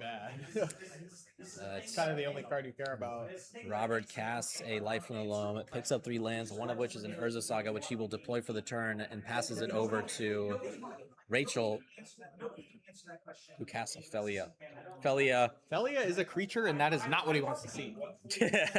Now, it is, Caracas, however, like, yeah, it is a legendary creature, so he doesn't mind that very much in that regard, but that does shut down, one of his lands basically for the foreseeable future, unless she decides not to cast Felia on a given turn. So you could do the stage Urza Saga thing too if you really wanted. At this point, seems not great. Robert has to be so far ahead right now at this point, right? I think so, yeah. Because Rachel needs to. She can't interact profitably with Life from the Loam with anything outside of Force Negation. That only takes care of the first Life from the Loam. If Robert finds another Life from the Loam, then that's they it. help you find them. Yeah, and they do. They mill 3. It looks like probably a Dark Depths is played, so we might see a 2020 in the near future. Merit Lage. I mean, I don't think he really needs to commit to that. I think he's winning with what he has already, and that should be his backup plan. The one that gets kind of pummeled by a single card probably should be your backup plan and not your main plan. Now, at this point, Rachel's path to victory is probably just trying to find some form of pressure. I mean, she's got a couple of Murktide Regents, she's got Riddlers, she's got Solitude and Wan Shi Tong, but right now she has no pressure. The only pressure that she's alluded to having and she cast earlier was Felia, but Caracas prevents that from generating any real source of pressure. She needs something more. She needs a Wan Shi Tong. She needs something. Yeah, and usually the beans would be implied pressure, but most of the spells that trigger her Beanstalk are interactive spells, which don't do anything here. Like forcing Life Alone. I mean, sure, you draw a card, but you didn't counter a card. It doesn't matter. Okay, so the Beanstalk's definitely scary, and it's probably your biggest way back into the game, but I think she needs like a large Murktide Region or a Wan Shi Tong here to have too much of a shot. So she grabs a Mystic Sanctuary in the end step and casts a Felia, which promptly gets bounced by the Caracas. Is she going to cast?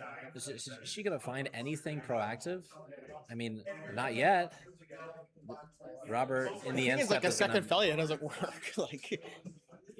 Yeah, a second. Well, I guess you go play one. It gets Caracas. It doesn't matter. Well, yeah, you could have just done that anyway. Yeah. Okay, so Robert is going to go for it here in the end step. He's going to make a 2020 Merit Lage. If Rachel doesn't have a Swords to Plowshares or a Leyline Binding, then it does seem kind of interesting. He's going for it here when he has a pretty commanding lead with the Urza Saga, but maybe the Beanstalk has more implied pressure than I'm giving credit for.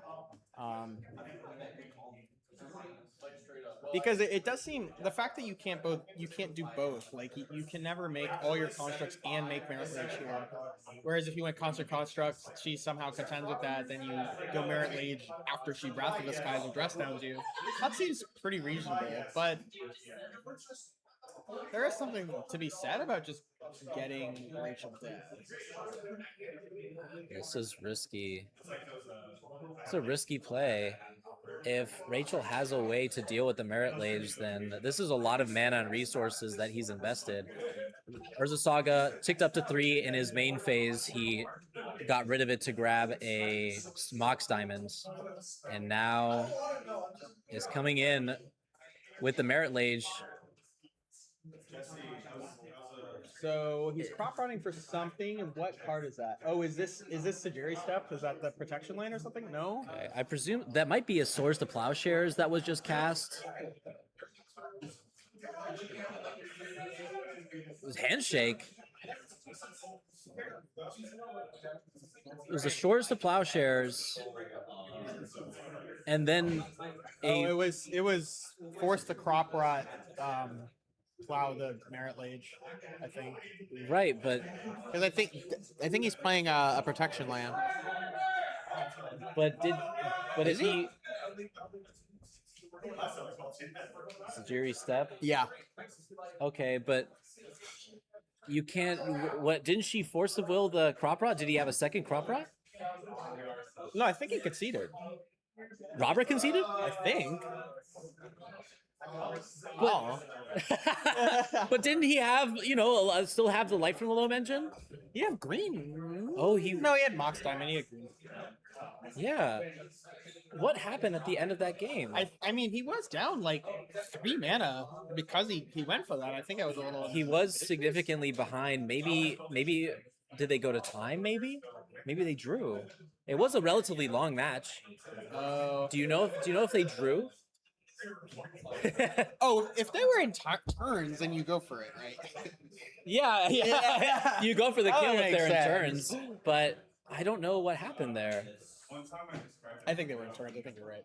Okay, I think because there's no way that they would have done that. But anywho, we are gonna go ahead and transition back to the booth.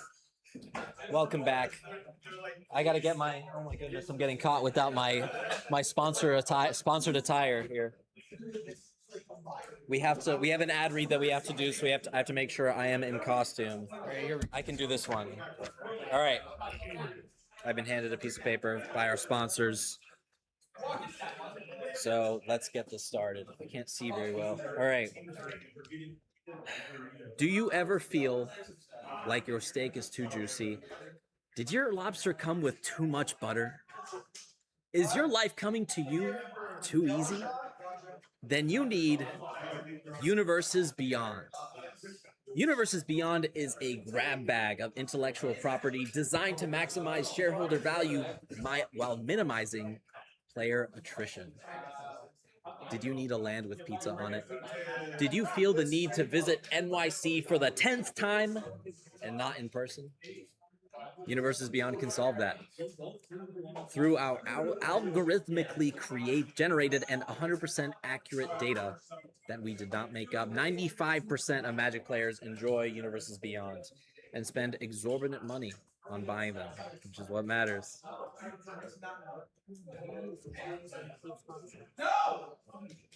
What's that?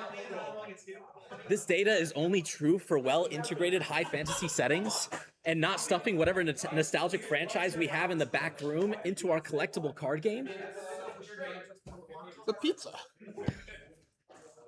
That's wrong. I want to dash my Find Universes Beyond at your local game store. Nostalgia has never been so submissive and monetizable. You know what? And that is the opinion of the Team Trios officially, because that is the opinion of our sponsors. Ladies and gentlemen, that was... Who was sponsoring that? It's not Wizards. That was the round 4 feature match, ladies and gentlemen. That was Rachel F versus Robert A in the Legacy seat, and Elsie K versus Victor C in the Value Vintage seat.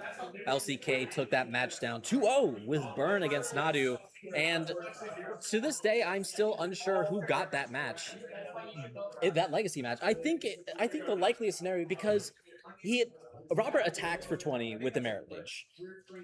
Rachel responds with what I can only assume is a Sword to Plowshares to remove the Merit Lage from I think he play. crop righted for Sajiri steps. She had counter spell backup, and I think they went to time, given that the round is starting.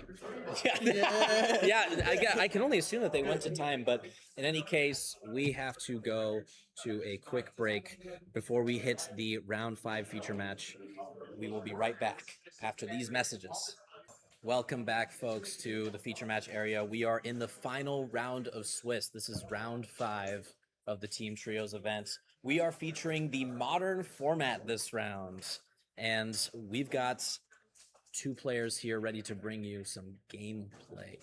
We've got, on one side of the table, Patrick G. We featured him a couple times. He belongs to the team.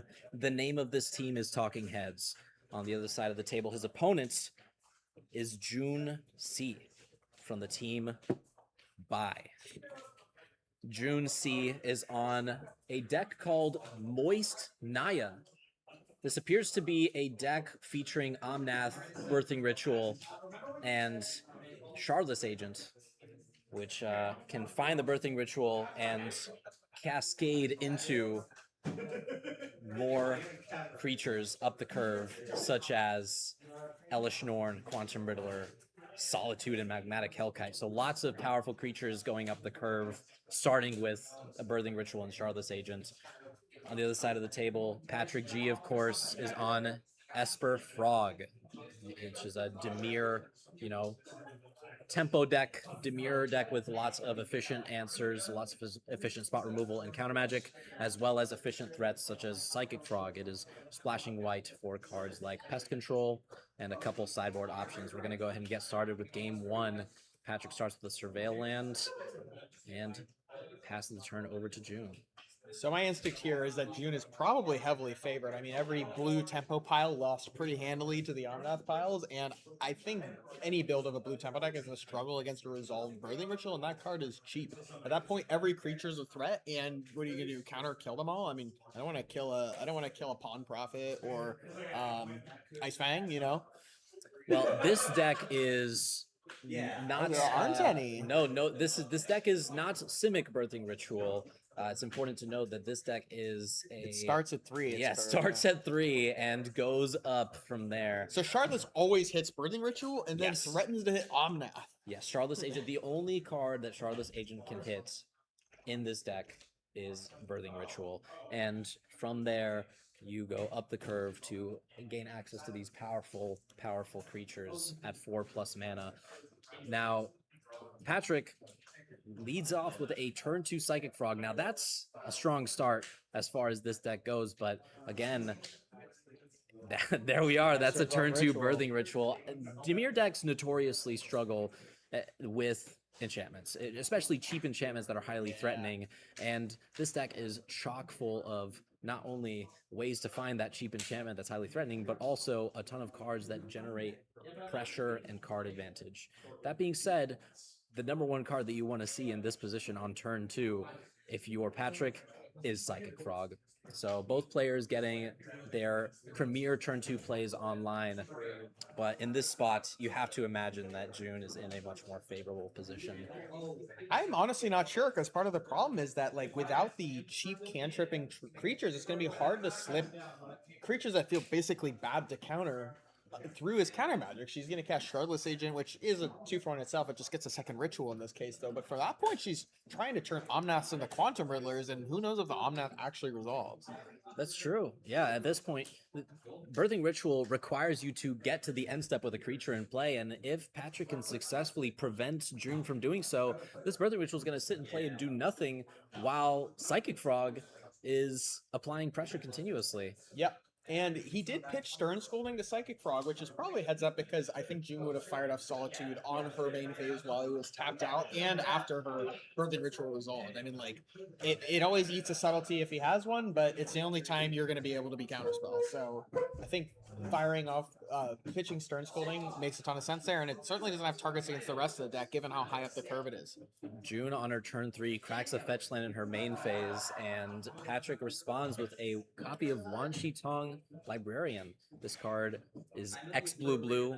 It's a 1/1 with flash, flying, and vigilance, and it draws cards every single time that your opponent searches their library, and it gets bigger. It gets a +1/+1 counter and draws a card.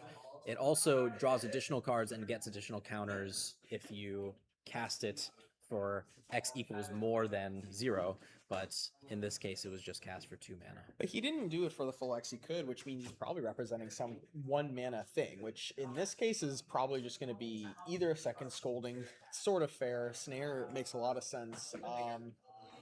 Push makes sense. Pushing an Omnath would be one way you could stop her from going to the end. Actually, she only has 3 mana. Never mind. But pushing like a Shardless Agent prevents the Birthing Ritual trigger from actually going off. So it could be either of those two. But I think you probably always have to fire off the Wan Shi Tong here. I feel like pressure is key here, so you probably can't afford to hold up Counterspell. But it does make it slightly less likely that he has one, especially since he didn't think about it first. Oh yeah, you want to get as much pressure on the battlefield as quickly as possible in Patrick's position, because if June is allowed to resolve a creature and is allowed to proceed to the end step and trigger Birthing Ritual, this deck could get out of hand extremely quickly. All of her creatures have these devastating enter the battlefield effects and are extremely large and can generate so much of an advantage for June that you want to make sure that you prevent her from getting to that point. June is going to cast a Shardless Agent, put a Cascade trigger onto the stack, which will find a Birthing Ritual here. Which probably is your best play here into all the 1 mana options that he has presented.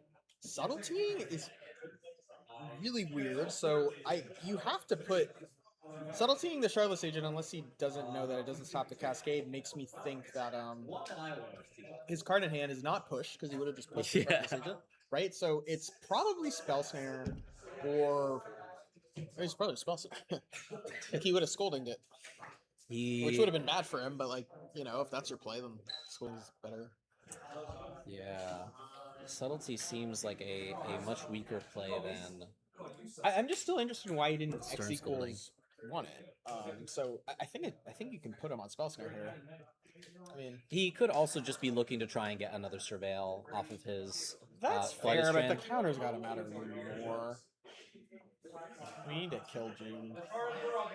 Basically, a turn faster you kill her is like countering, you know, a 4-drop she plays. It's the same thing. It's countering like it's countering the next big spell she plays because she won't be alive to cast it. Because like I remember Ari Lax talking about like why the scam decks played like Undying Evil, like the +1/+1 counter ones instead of Malakir Rebirth, which should be a land, and it's because when you like Undying Evil your grief, it's like hemming 2 draws off their deck. Like it's implied card advantage because they died a turn earlier. Like Yeah, it turns it into a 5-turn clock. yeah. Same sort of deal here. So June will get a second copy of Birthing Ritual into play and pass the turn. Which again, like we've identified, her choke point is the creature anyway. So like, yeah, it was a pretty savage. It was a 3-for-1 there. Like, I mean, did she top Shardless Agent? She put it on the bottom. I guess it doesn't. Yeah, either way, they're gonna because it was before the Cascade trigger. Well, that was the best option you had into 1 mana. Is very likely something that could contend with Shardless Agent. Like, it actually didn't do too much to further her position. Ooh, okay. So before damage in Patrick's combat, he pitches a card to Psychic Frog, and June fires off a Solitude to get rid of it. Still taking 2 damage off of the Wan Shi Tong, and Patrick passes the turnover. But these Birthing Rituals are potentially ticking time bombs, because we can cascade a ton of value here. It'd just be so much easier for them to be leveraged if she could go 2 Pond Prophet, like 2 Ice Fangs, right? And when her plays that do anything meaningful involve casting a 4-drop, it's still pretty suspect. But I mean, like, Patrick has 2 cards in hand, and I mean, we've reason to believe that one of them's bad. So, yeah. Okay, Okay, Patrick just land go, and ooh, June starts her turn off with the Magmatic Hellkite. It's a And that 4-mana 4/5 flyer. When it enters, it allows June to blow up a land and allow Patrick to search for a land to replace it, a basic land to replace it, but it enters with a stun counter on it. Patrick responds with a subtlety to force June to put the Magmatic Hellkite either on the top or bottom of her library. She chooses the bottom and passes the turn over to Patrick. Patrick now, this is a, I mean, 3-turn clock for now, but could if Wan Shi Tong triggers once more, or if there's an Orcish Bowmasters in his hand, there are a lot of ways that June could die next turn. So June needs to make something happen right now. Solitude has to be your best option by far. A second Hellkite, I think, makes sense. Okay. I mean, it just sort of blocks, but I mean, cycling Pest Control, he doesn't have anything yet, or at least, I mean, you always cycle it if you have the counter spell to make them think you drew it, but okay. But it does resolve, triggers, gets rid of his white source, which for the purposes of, you know, the pre-board game doesn't matter because his only white card is Pest Control. Doesn't seem to me like he'll be interested in casting it at any point this game. So, but it does put a stun counter on the basic that he grabs, and we are going to see June go to the end step after making a land drop here and try to put something nice into play. I mean, if it's Elishnorn into Solitude, she just wins on the spot. Like, actually, you'd have to sack the Elishnorn. Yeah. Solitude, still good. Solitude would be a good hit. She did hit. I think Quantum Riddler would probably also be a good hit, given that it's a strong blocker, hard to kill, and draws cards. I think she only has one in hand too, so Oh yeah, I do see a Solitude at a minimum. I mean, Solitude's got to be attracted, although they kind of fulfill similar roles. It just Solitude doesn't get destroyed by Fatal Push. Honestly, it might be worth grabbing the Solitude just for that reason alone. I mean, he also can't really race it very convincingly, right? She goes to 1, then she smacks for 4, and then if she plays a creature, then she's gonna win the race. So I think it's probably worth to just go for Solitude. And another thing about doing the Solitude on this first trigger here is by doing that, you have the out. You have the out to off the second Birthing Ritual trigger, find a Quantum Riddler, and you get the best of both worlds. You get to exile a creature and put a 4/6 into play, drawing 2 cards off. Or hit the one Karmic Guide, which he has, which would be pretty good. He has a Karmic Guide in here? Yeah. Yeah, I know it reanimates something. What are its conditions, right? Like, okay, I think it just reanimates something, period. But it has Echo. wow. It's a 2/2. Karmic Guide is a 5-mana 2/2 with flying and protection from black. When it enters, you return a creature card from your graveyard to the battlefield, and it has Echo for 5 mana. Pretty hot in this deck. Vesper Lark. That reanimates, like, when it leaves, it reanimates something with power 2. No, I think it's when it enters. I'm not sure. I played an Affinity with Urza. I knew it reanimated Urza. It definitely wasn't when it left. I think it's when it enters, but it's only power 1 or less. Okay, in a very roundabout way, we've ended up back on a Magmatic Hellkite. The second Birthing Ritual found a Magmatic Hellkite, so those 2 Birthing Ritual triggers basically just generated a Solitude exile, a Source of Plowshares, and tapped one of Patrick's lands, made his mana just a little bit worse. I think you probably Finds a Thoughtseize, cast it. Witch Enchanter? It's something. It's either that or Elishnorn. I'm not sure what that is. It's a white card. Elishnorn, Witch Enchanter, Karmic Guide are the options. It's definitely not a I binding. think you have to keep Solitude over it. Otherwise, like, I could fathom Wan Shi Tong just outsizing them. Like, I mean, honestly, I think she's fine here. Yeah. Now that she's, and this is what we were talking about, now that she's resolved a creature and gone to go to the end step with Birthing Ritual, she's just now assembled this engine where every single turn she gets to go grab a powerful enter the battlefield effect. Oh, man. And top decks a Solitude. Wan Shi Tong down. And now we're going to be going to the end step with 2 Birthing Ritual triggers. I mean, this is going to snowball out of control. If she finds a Quantum Riddler here, she's going to draw 2 cards. Oh, I mean, yeah, there it is. Is that an Elishnorn? Ooh, okay, finds an Elishnorn. And off the second Birthing Ritual trigger, if we find, I mean, now if we find a Quantum Riddler, we're going to be drawing, what is that, 3 cards? Yeah, one resolves, you draw 2, unless it's an instant, you can cast it. Ah. Okay, second birthing ritual going off. Oh man, now June is just going crazy. I think that's a Quantum Riddler. Yeah. Oh man, we're gonna put a 4/6 into play and draw 3 cards. Now we have a 4/6 flyer, 3 cards in hand, and a 4/7 vigilance. Oh yeah. Did she attack? I don't think she did. Which I Oh, feel it's like because she doesn't want to get hit by Wan Tong if she manages to brick on both of them, which is probably fair. Like I lose to very, very bad luck territory. yeah, that's a pretty, smart way to examine the ways in which you could lose. But Patrick takes his turn, looks at the board state, and decides it is not worth it to continue playing. I'm inclined to agree with Patrick. So June C takes down game 1. This feature match. We are in round 5 of Swiss, 5 of 5. So after this match, we will be taking a look at the standings and pushing 4 teams through to the playoff rounds, and they will be competing for the title of Team Trios champion. We're going to be moving into the post-board games here, and we're going to take a look at the sideboard and find out what tools Patrick gains in an attempt to fight this. I mean, just an absolute hammer of a deck. Yeah, so let's look at what Patrick has access to. The dress down seem pretty good here. Teferi seems probably decent into interactive spells. I mean, I'm not sure. The disputes can come in for Omnath and be bad counter spells. Honestly, are they even that bad? Probably not. Like, they tag Riddler, I guess Riddler is the easiest way for her to sneak under counter magic. It is a pseudo 5-drop that costs 2 mana. Yeah, so it can hit opposing mystical disputes. Subtlety, Shardless Agents if you really have to. And June's got 4 copies of Mystical Dispute in her sideboard that I imagine she'd be bringing in. So Mystical Dispute as a way to answer her mystical disputes. And Teferi's, dude. Yeah, Teferi's, mystical disputes. There's a force in there. There's Riddlers, subtleties, and Omnaths. There's also, you could hit a Charlotte's Agent if you want to. Yeah. Seems like mystical dispute's pretty good.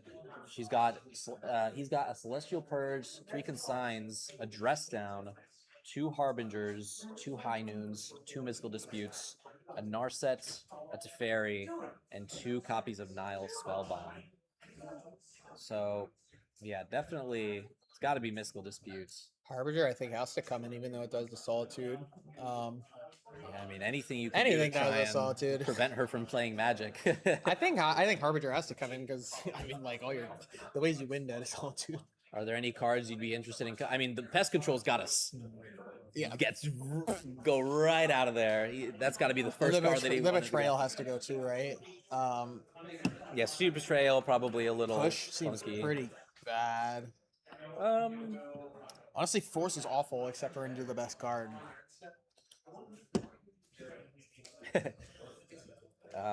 Yeah, it's Birthing Ritual. But does he have Pierce's? Force is probably better than Pierce. Scolding's probably better than Force. I mean, Snare's probably better than Force.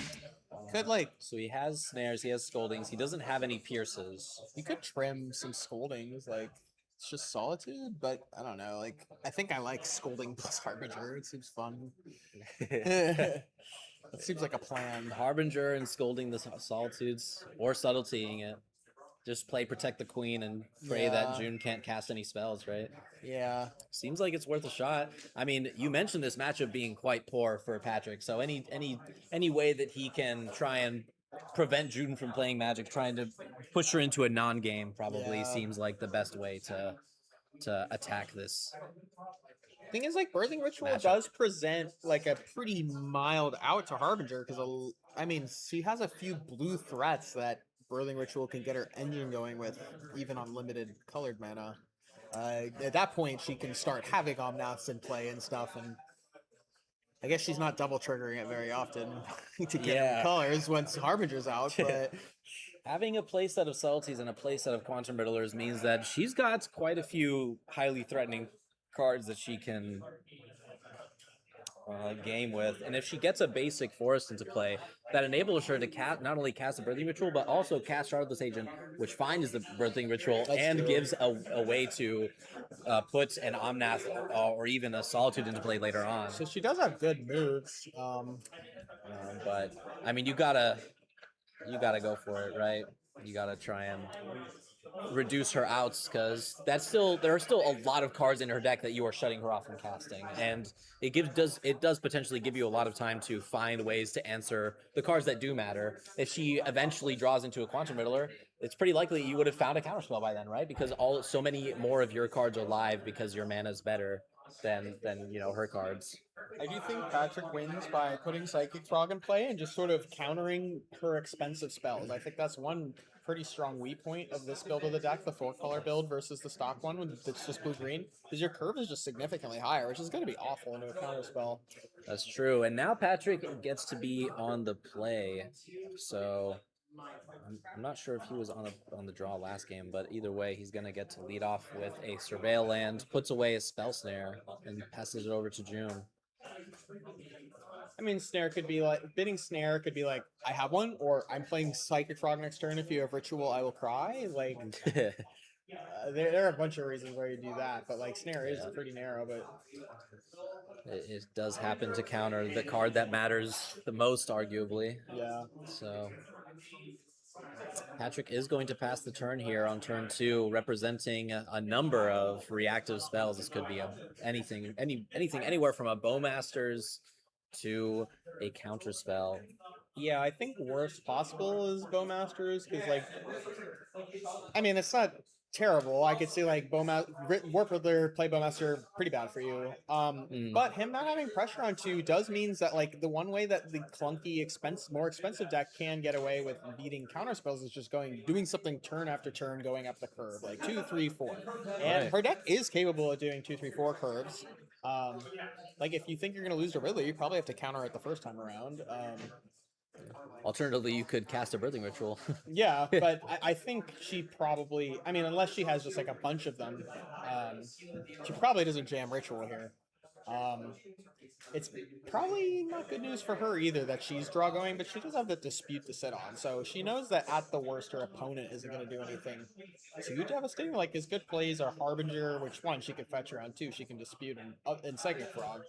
If he does go Psychic Frog, then you have to assume he has like Spell Snare or something in hand, because he just opted not to do that last turn.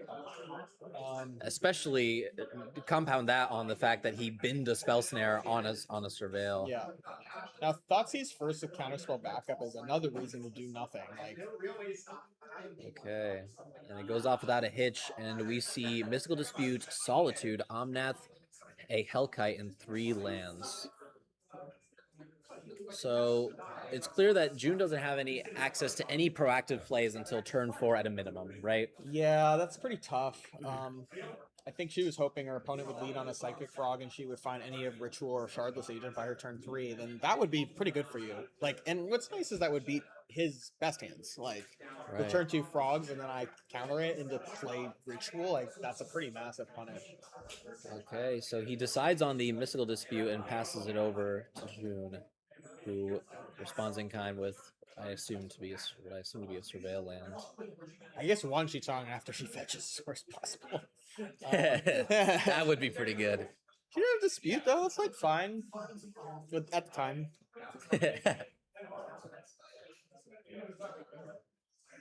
I mean, we didn't see a Wan Shi Tong here, and he knows her entire hand, so she can take him off that. Yeah, I have to imagine. You flush and Wan Shi Tong here and just lose to something top deck every time. That's the point of Thoughtseize. The point of Thoughtseize is to lose to top decks. Yes. You cast it for complaint equity. Exactly. June moving into her 3rd turn here, deciding how she wants to secret her lands. The easy answer is... Then you play a fetch, 1 for Harbinger, and 2 do it the turn. He definitely doesn't have Wan Shi Tong, right? But June has a basic Plains in hand already, so this Harbinger is significantly worse. So this can find a forest, though. Yeah, this can find forest. How likely do you think June is to play around the... Like, if you were in June's position, do you expect there to be a Harbinger in your future? I mean, it's free to... You don't care if you just She's fine. I Okay. think it's reasonable to play around Harbinger, but like. And you can cast all of your. So the only punish for fetching a basic forest that I can see. That's a top decked mystical. Complaint. You just got. Patrick just got Thoughtseize bugged. Yeah, I did. Thoughtseize a mystical dispute, and June draws the mystical dispute. So the only thing that I could think of for fetching an argument against fetching basic forest here is the fact that you're taking yourself off of magmatic hellkite mana. Oh, If she wants to be able to cast Magmatic Hellkite next turn, she has to find a red source. And she can't fetch basic mountain because firstly, there's not one in her deck. And secondly, even if there was one in her deck, that's a Misty Rainforest that she's using. So I feel like the role of Hellkite is to be a 4-drop creature you don't care about that has to be countered because you have Birthing Ritual in play. Like, that seems what it does in this matchup. I don't know. I'm not really a believer in the main board Magmatic Hellkites when you could be playing Modern All-Star Pond Prophet and Icefang Codal. but at a minimum, the role of this card should probably be to be able to cast it. So June is going to opt for the red source here. And we'll see. I mean, she does have Solitude if she gets Harbinger. She just wouldn't like it. He does have to do it this instant, or else she could just hardcast it, which would actually be really good for her. She's gonna go basic lands. You have to cast Hellkite here, right? Like, your Patrick opponent's not doing anything. Just cast Hellkite. Patrick has 2 mana up, representing a counter spell. Yeah, that's a problem. Like, it's an empty board, and you have a 3/4 with flying or something, or. Yeah. So Patrick is going to respond to the Magmatic Hellkite, fetch Shocking Watery Grave. Have to. June assumes that this Magmatic Hellkite is not entering the stack. Yeah. Patrick.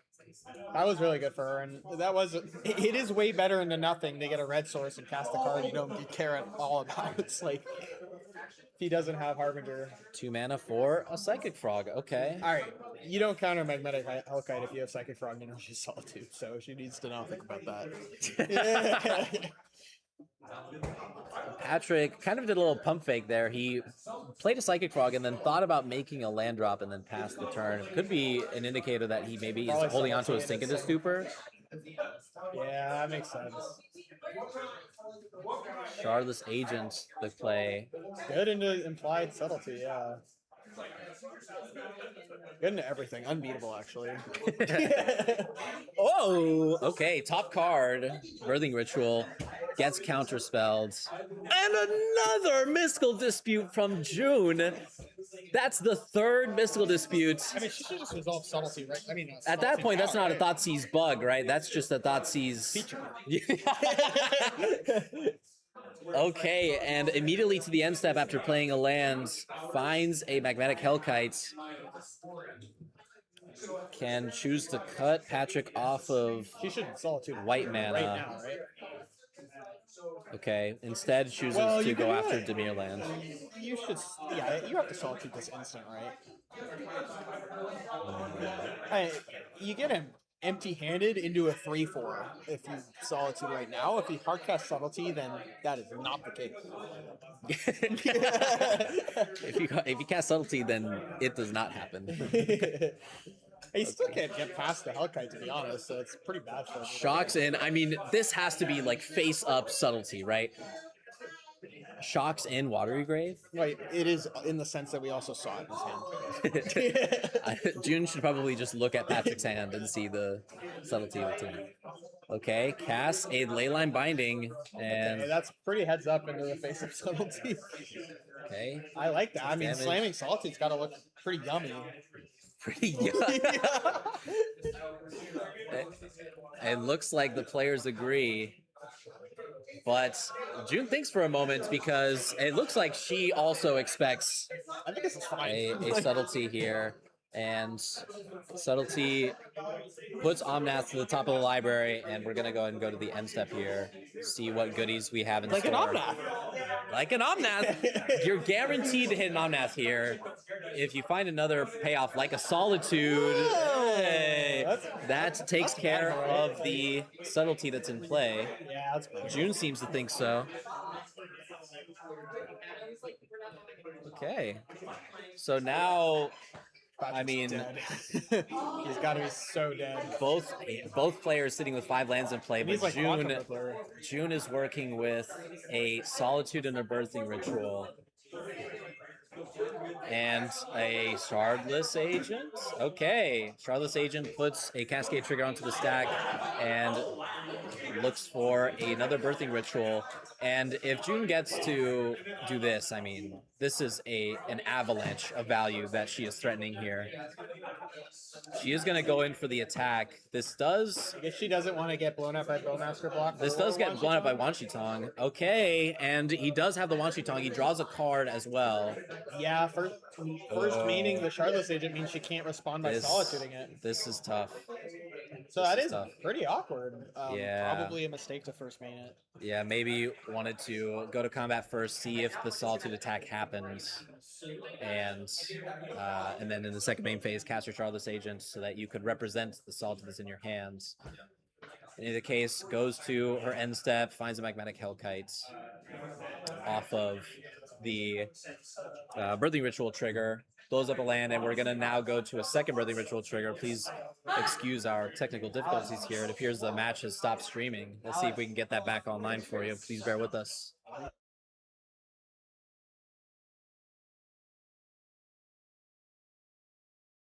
Some of the top end stuff out of Patrick's build of blue black have been pretty functional at recovering from pretty poor late games between Riddler and Wanshitong. Okay, it looks like we're back. We're back online with the feature match. And we found a Riddler off the second Birthing Ritual trigger. Well, that's pretty good. And it drew 2 cards because Solitude was the only card in her hand prior to this point. So it looks like that hiccup is not going to be too much of a hindrance here. Patrick goes to his turn and simply says draw go, staring down 2 copies of Birthing Ritual and a Quantum Riddler to June's 4 cards in hand. Another Shardless Agent puts a Cascade Trigger onto the stack and tries to find yet another copy of Birthing Ritual, but the creature half is not going to resolve. It is going to go to, well, in either case, going to go to the bottom of the library because of the Cascade Trigger. I mean, it's interesting because she isn't going up on creatures, so she is just kind of like trading things around a lot. Like she doesn't have Oculus in her deck to just start kind of going nuts. Like, these are all drawing her cards, which will eventually go up on creatures as she casts them. But again, this deck's cards a little higher. So she is like kind of wheel spinning. But like, it's good wheel spinning. It is good wheel spinning. It's got, you know, card advantage and enter the battlefield triggers that benefit her in some way. If she finds Solitudes here, or Karmic Guide, if she finds Solitude or Karmic Guide here off of this Birthing Ritual trigger, then she can take care of some of the creatures that are in play here and start crashing in to close this game out. She also, I think, might actually be guaranteed because I don't think she's fetched and she's bottomed like 20 cards. And she's about to see 21. So she is going to hit. This is, oh man, this is a ton of Birthing Ritual triggers. So, ooh. Okay, we do have a Solitude white card. Yeah. Okay, all right. That was good for her. So, yeah, that's really good for her. Yeah. So now both creatures are out of play, and we are ready to go. Yeah. I mean, she's not stupid. She doesn't do that. If the double block blows her out, but also I don't know how he's ready. I mean, if you know she's gonna hit Karmic Guide in her top 20, okay. So Birthing Ritual does not yield an enter the battlefield trigger that she's interested in. So let's try again. Karmic Guide. Karmic Guide is a powerful one. Karmic Guide and other Riddlers. Chooses. I think you might want to just hit the Omnath. Just get a card out of it. Yeah, that seems fine. Okay. Goodbye, Quantum Riddler. And then you have a card draw for the Omnath, and then you get one more Birthing Ritual trigger after that. Okay, let's take a look. What do we find? Found, and it looks like a whiff. Okay, so 3 Birthing Ritual triggers later, we've got an Omnath in play and a card in hand. Might have boarded the Karmic Guide out? Oh. Maybe she did. It seems kind of strong into a counter spell deck, though. Maybe she just really needed to make space for those mystical disputes, and it was the most, she considered it one of her more optional cards. I guess it's like not that strong. Like the 2-for-1, you have to pay the Echo, right? So it's really just another copy of Solitude if you drew the first, and then otherwise it's embarrassing. Okay, so June finds a land, attacks for 4 damage, and okay. It's like just chump. Okay. Chumps with subtlety. I guess that's. I don't know. If it were like. Oh, okay, to enable the revolt. Okay. No revolt on push, and if June doesn't have action, this is just a pass to Patrick. Okay. So it's messy. It's not, not the cleanest way to answer an Omnath, but she does need to have a creature in play in order to benefit from the 3 Birthing Rituals that she has in play. So this does give Patrick some more time to find a way to generate card advantage. I mean, if he finds a Quantum Riddle off the top, he just, he's back in this. He could find more counter magic and more ways to prevent her from keeping a creature in play. This deck should play Dryad Arbor, Tomio, Con Prophet. Then you start hopping the 3s. Land go from June and land go from Patrick. So let's see if June can find another way to keep this going.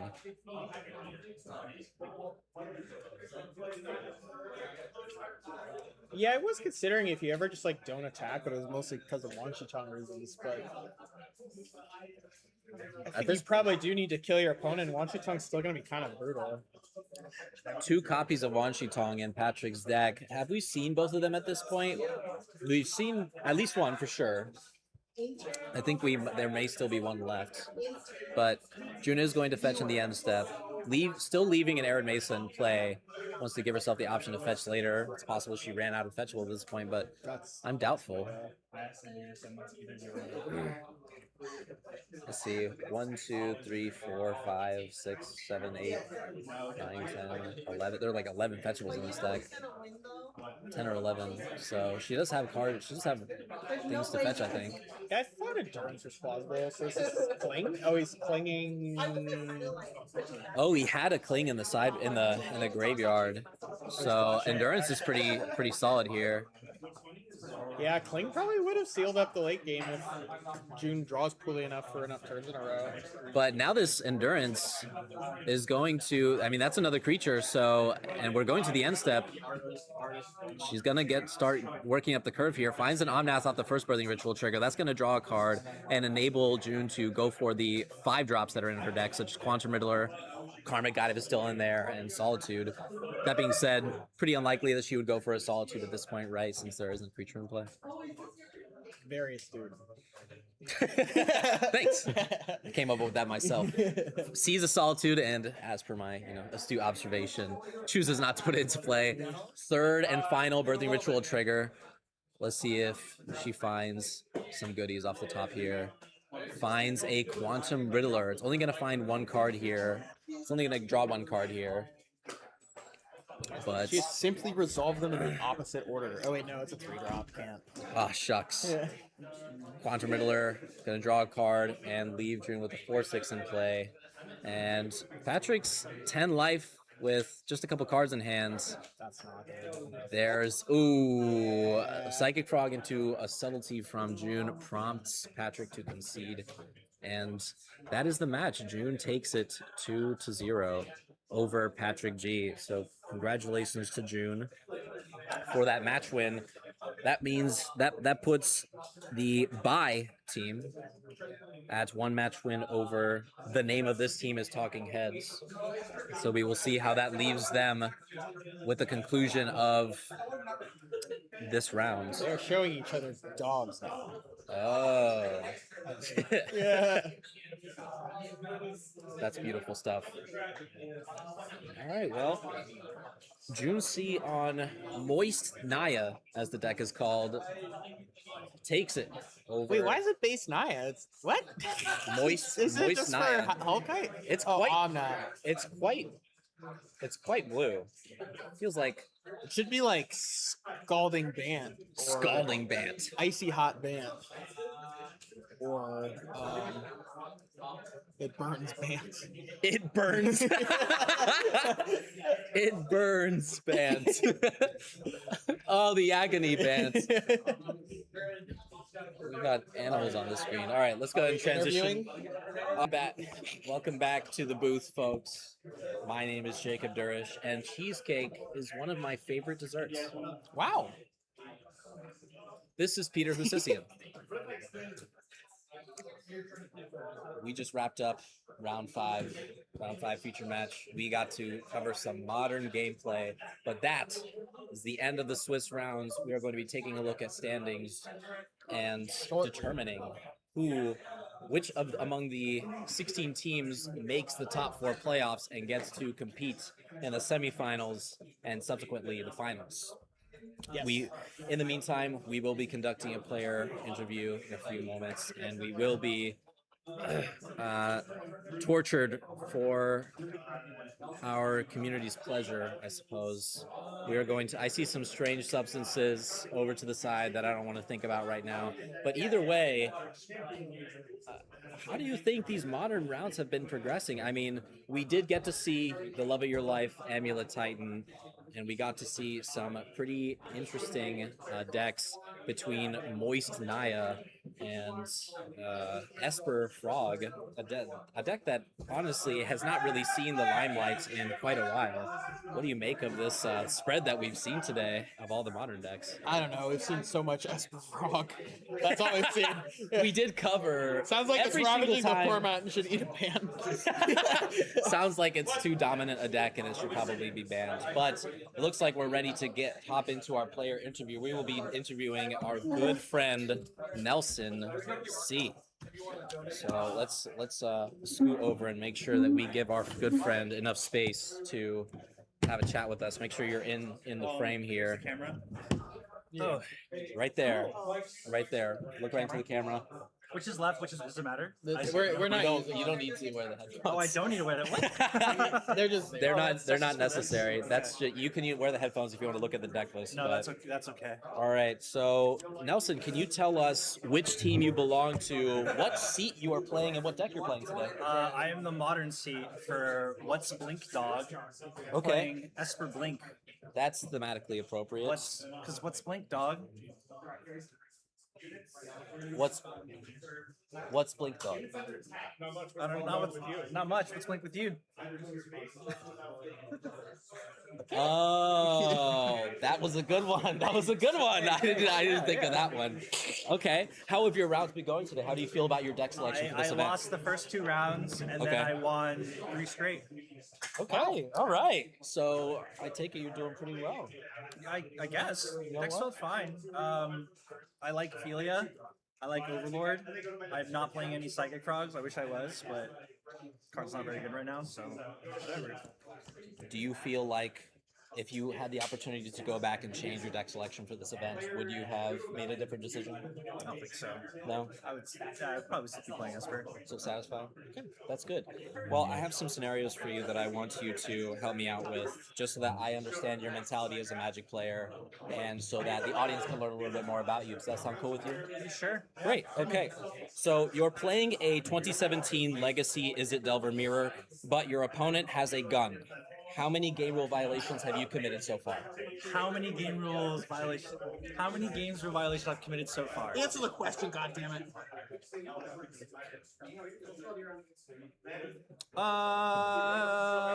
1. Correct. That's the correct answer. Oh, okay. All right. You're playing Oko Burn against Esper Lutri Control, and you notice that there is a foil on top of your deck. Do you cast Collected Company on your upkeep and earn a disqualification, or do you reconnect with your abusive ex on MySpace? I'm gonna have to go with lose the game to Cast Collector Company because I did not have an abusive X. Ooh, Well, that sounds pretty easy. Yeah. that is not. Was that correct. incorrect? That was not correct. That was How not is- the answer we were looking Oh, for. okay. All right. The okay. answer we were looking for was Oko Burn is not legal. Okay. Okay. If you had to agree to one of your teammates representing you in court, who would it be and why?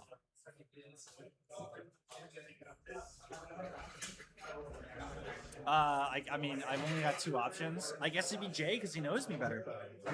Oh, Yeah. Very interesting. I have a question for you. What's your question? What are we? What are you? What are we? we? Yeah. It looks like you guys are otters.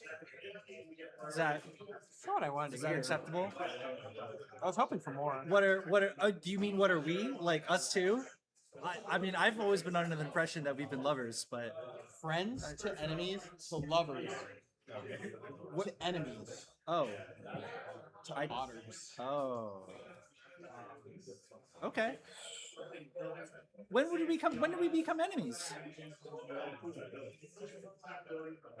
Why'd you When say did we enemies? become enemies? Why'd you say enemies twice? But we're otters. Okay. Okay.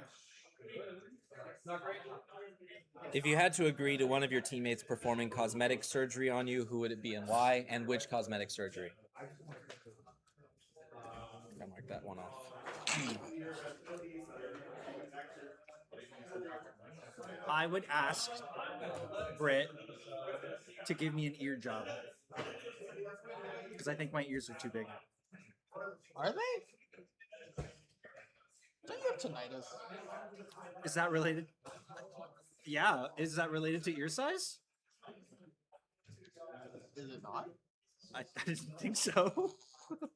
I don't have the answer key for this question on here. Okay. Ear job is. I don't like how that was phrased.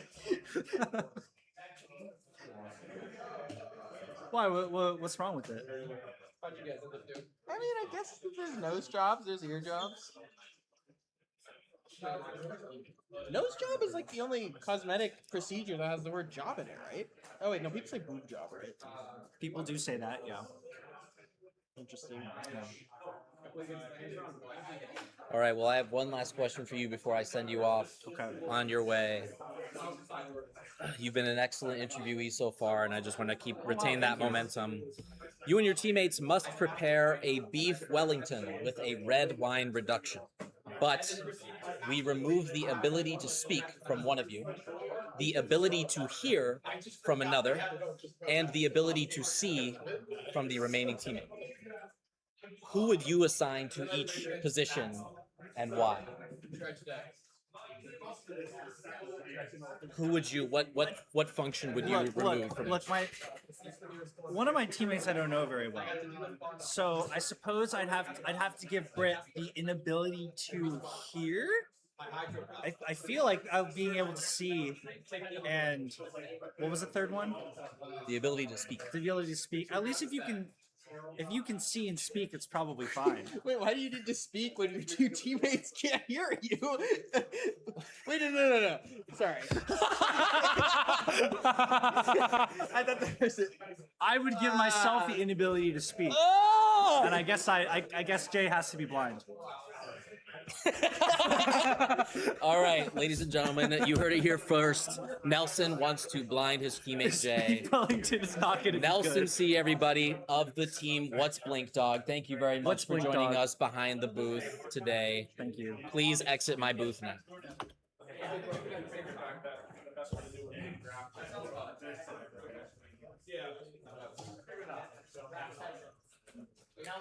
Hi. That's all for our interview segment for round 5. As a reminder, this was the last round of our Swiss, and we will be moving into the tournament playoffs shortly, but we have one more segment. Welcome back, folks, to the booth. We are coming at you live from the DMV. We just wrapped up all 5 rounds of the Swiss, and we are ready to move into the top 4 playoffs. we're going to be moving into the feature match to feature these players for you momentarily. But first, we have a very important agenda item to attend to, so we're going to do that now. We got another ad read. We have a lot of sponsors for this stream, as you may have gathered at this point. All right, this ad is brought to you by Phyrexia. Finally, Phyrexian oil is filling a gap in the market and gaps in your diet. Mix the Phyrexian oil into any drink or food and find your body filled with 75 high-quality vitamins, minerals, whole food source ingredients, and the overwhelming desire to worship at the altar of Elish Norn. In a flooded market of supposed health tonics filled with bad additives, Phyrexian oil made a pack to be different. Phyrexian oil is created with no GMOs, no herbicides or pesticides, no artificial colors, flavors, preservatives, or sweeteners. It also has no dairy, corn, eggs, peanuts, or animal products. And above all that, it is third-party tested to ensure there are no contaminants. Their recipe is 100% natural, provided by the original god of medicine, Yawgmoth himself. They use real superfoods, herbs, mushrooms, pre- and probiotics to achieve the highest bioavailability of antioxidants, anti-inflammatories, immune support, and total body balancing.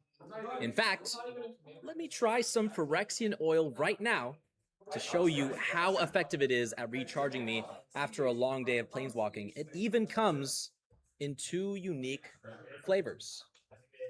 Yawgmoth oily nectar and Atraxa's bathwater. Get that nice and close up for the camera for you, but we're going to go ahead and sample them right now for you.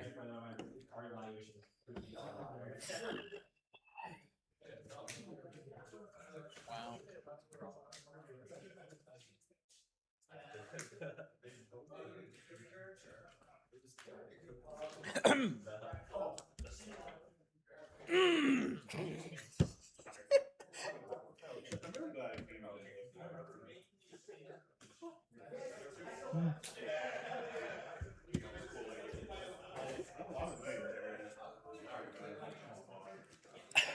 How was it, boys? Can I get a 2 thumbs up? Phyrexian oil gives the body the building blocks it needs to function at its best.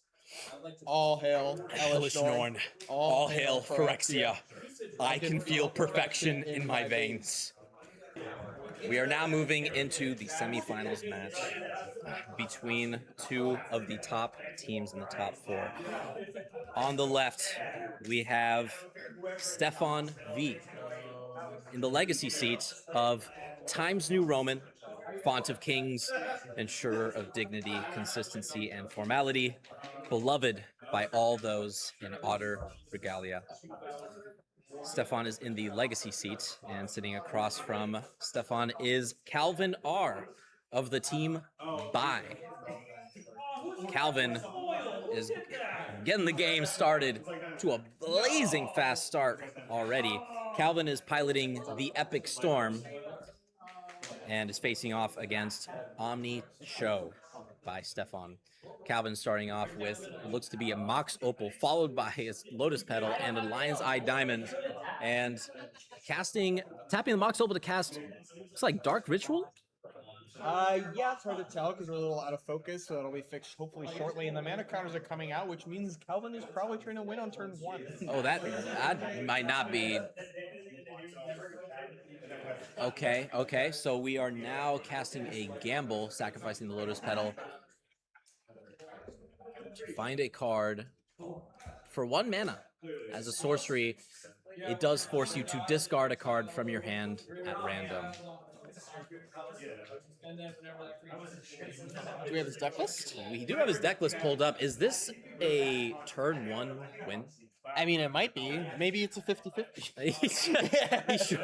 It is a 50-50. Either he wins or he doesn't.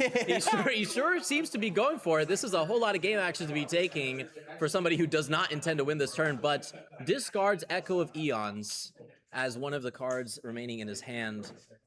Floats mana off of Lion's Eye Diamond and flashes back Echo of Eons, allowing him and his opponents to each shuffle their library and throw their hand and graveyard into their library and draw 7 new cards. So even if he whiffs this turn, he does pass the turn with a Mox Open play and still 7 cards in hand. That is card advantage. All of these game actions to end up with a Mox Opal. Okay, so he's gonna get 7 fresh new ones. We'll find out what this hand yields. He does have some mana floating and a hefty storm count to play with. So let's see if he finds anything else. 7 fresh cards is a lot of new looks. And this time he's got mana to work with as opposed to his starting 7. Can he make anything of it? He still has not made his land drop for the turn, so he's gonna go ahead and do that now. Scalding Tarn activating, putting him down to 19. First blood committed by Calvin. I think we know who's the driver's seat here. To himself. We already know that Stefan is the beatdown here because he took damage. Calvin resolving his fetch, perhaps mapping out his turn internally. Taps it for 1 mana. Taps his land for 1 mana, casts another gamble. Again, allowing him to search his library for a card, any card, put it into his hand, then discard a card at random. I mean, what are the chances he just grabs another Echo of Eons? Well, pretty low, given that he doesn't have LED, right? Well, hey, who knows? I mean, he might have one, but... I mean, if he doesn't discard, let's see, he has access to 3 mana, so he needs to get to enough mana. Maybe he could grab a Burning Wish. If he gets up to 6 mana or 3 mana, he can do Lion's Eye Diamonds, get up to 6 mana, cast a Burning Wish, get up to 6 mana, discard his hand, or I guess down to 4 at that point. Okay, that's a Lion's Eye Diamond. If he casts a Burning Wish, You mouse over guy as well. yeah. I see. Casts a Dark Ritual. Casts a Beseech the Mirror. So we might see a guy as well cast in very short order here. He is casting a Beseech the Mirror, bargained. Opponents has a response. Casts Force of Will, exiling a card from his hands. And I mean, Calvin, his opponent had the counter spell, so Calvin just has to. Yeah, he did wheel him into a different hand, so it is fair that he might have something at this point. Calvin just has to pass the turn and start from scratch. Could have But just passed after Twister and you'd be up a card, but now he's down like 6. he casts an Echo of Eons again. 0 mana floating, 1 land in play. I mean, this game is just reset.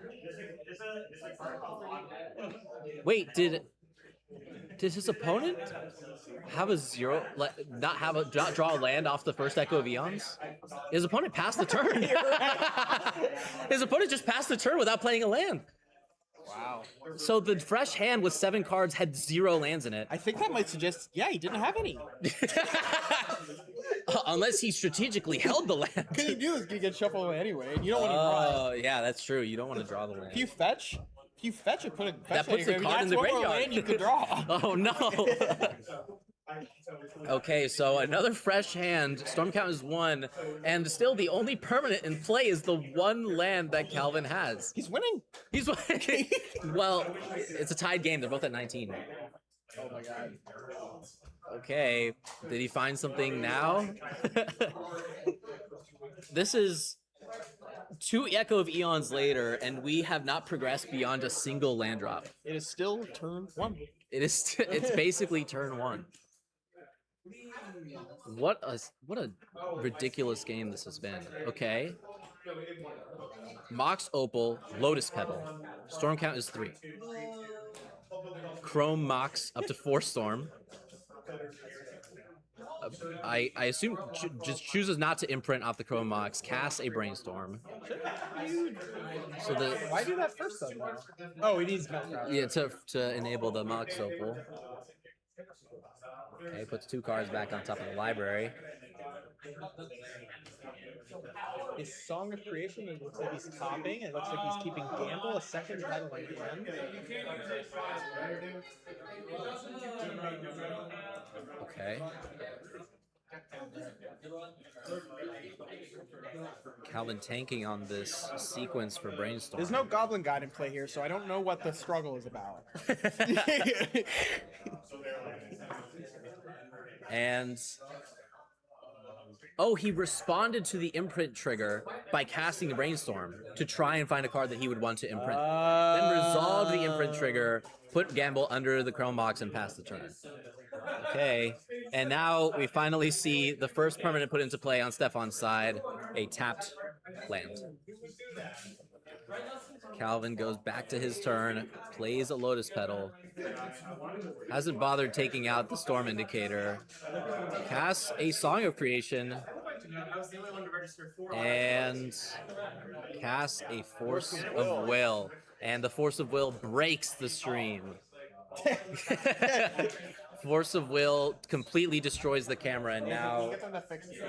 And please pardon our technical difficulties. It appears Stefan casting Force of Will completely broke the feature match area and neutered our camera. So I guess we're going to have to come back to the booth. Welcome back to the booth.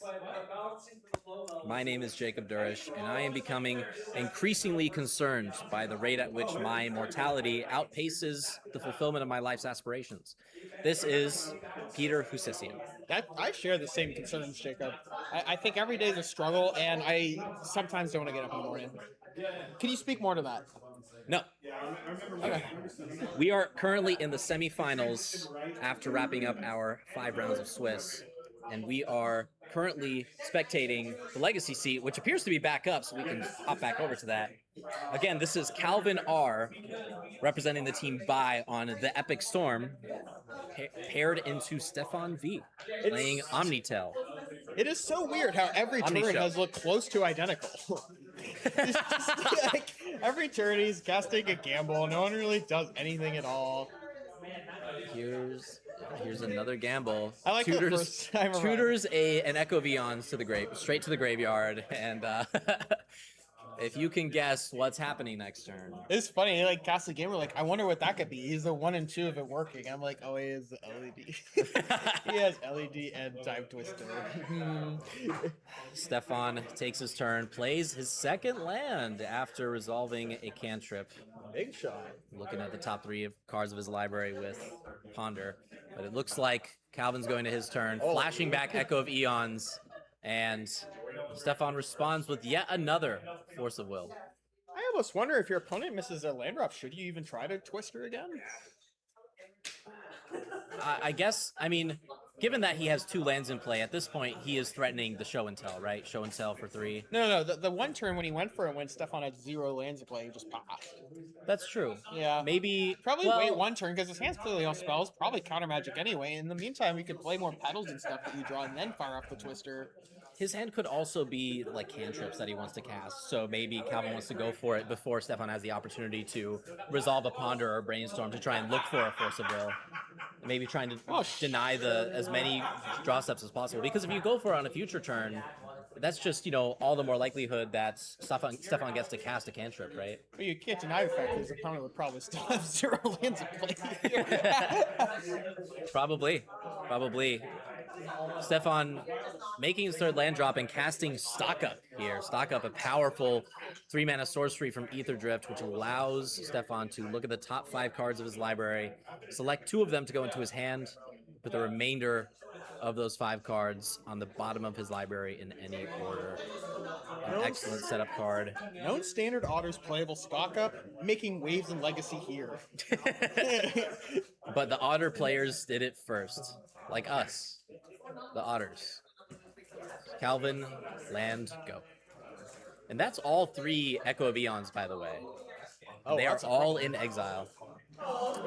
And I think that'd be pretty good here, as he's 1 card man. Stefan puts an Omniscience into play off of a show and tell. Calvin, no permanent to speak of to put into play. First spell Stefan casts for free is an Omniscience, finds an Atraxa. And at this point, And the one thing Calvin has going for him is that his opponent, I think, is out of forces or has 1 left. well, they did shuffle, so I think there's only maybe like 1 or I think he still has maybe 1 or 2 forces left in his deck. Oh, okay. I think he has at I least thought 2. he used all 3 on this turn cycle of Twister. I think he had resolved at least 1 Echo Beyond since then. Okay. But in any case, Calvin picks up his cards once he sees Stefan cast Emrakul the Eon's Torn, and we move into our game 2 in this semifinals match. Stefan representing the team Times New Roman. I'm not reading the rest of that. And Calvin on the right side representing the Epic, representing the team by playing the Epic Storm. Let's take a look at the sideboard to see what Calvin can do to counteract these Force of Wills, which have been terrorizing him for all of Game 1. He does have 4 main deck copies of Veil of Summer, but unfortunately, those did not make an appearance. They did not save him in Game 1. So I would think, I don't know, empty seems like something that you could do. Boomerang Basics, does his opponent have any lock pieces that he could put in play? I assume that's what that is for, as well as being like a mini paradoxical outcome. Grafdigger's Cage, does that actually stop what we want? Creature Players cards can't cast cards in Graveyard's Library, so it shuts off the flashback off of Echo of Eons. and Guy as well. So Boomerang, that seems important, and they're probably coming in. I mean, the floor on the car is fine in your Mox Opal deck. Like, You have so many 0 mana. You have Chrome Mox, Lotus Petal, Mox Opal. the Seiju probably doesn't come in. D-Grid seems good, but I mean, there's 1 copy, so I'm not sure if you're supposed to Burning Wish for it or not. Well, Burning Wish only gets sorceries, I thought. Oh. Yeah, sorcery. Oh, okay. But you can gamble for it if you bring it in. Gamble for the defense grid. I don't know how potent that is. But you do get an additional copy of Echo of Eons. That may be intended to leave in the sideboard though, right? Just to so you can Burning Wish for a Time Twister effect. Yeah, probably. Honestly, I don't maybe know. Same story with the Thoughtseize that's in the sideboard. I don't know how good that is. I could see the Thoughtseize being better to board in post board because you're supposed to like nab their lock piece. In Game 1, you do it as a way to check them because they don't have lock pieces. So maybe that's the reasoning to board it in. Yeah, I could see that. What about the Stefan's Omnishow deck? What options does he have? He's got Barrel Goyfs. He's got Blue Elemental Blasts. He's got forces. He's got Force of Negation, Push, Consign to Memory, Brazen Borrower, and Grafdigger's Cage. Does Blue Elemental Blast come in? It stops Gamble? It stops Gamble. Isn't that just it? But, I mean, it stops Burning Wish. So that actually might be enough. Yeah, this build feels a lot less like just I can win with a wet napkin than like Modern Storm does, you know? It actually does feel like he runs out of cards, and if you have to resolve specific cards in order to be able to win, and Blue Elemental Blast actually happens to hit a lot of the key pieces, such as Song of Creation, Burning Wish, and Gamble. Oh, and Song, yeah, that's good. Now, Force of Negation seems like a pretty easy include. Yep. Is there any argument to try and to board into any of these fair threats like Brazen Borrower? I think Barrel goes for the disruptive decks, for like other Force of Will decks, and it's mostly to juke people who think you're trying to be linear. And I don't think you can afford to do that. It seems like your plan A is probably just good enough.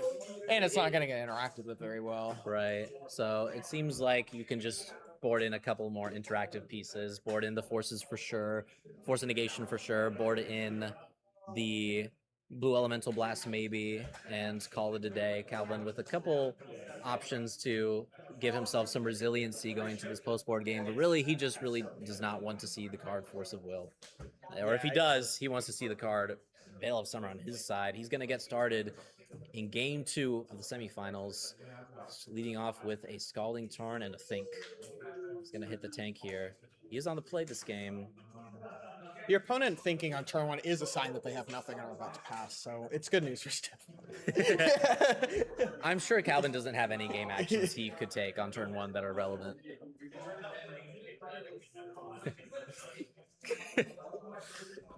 It's not like he, cast like 9 spells on turn 1 last game.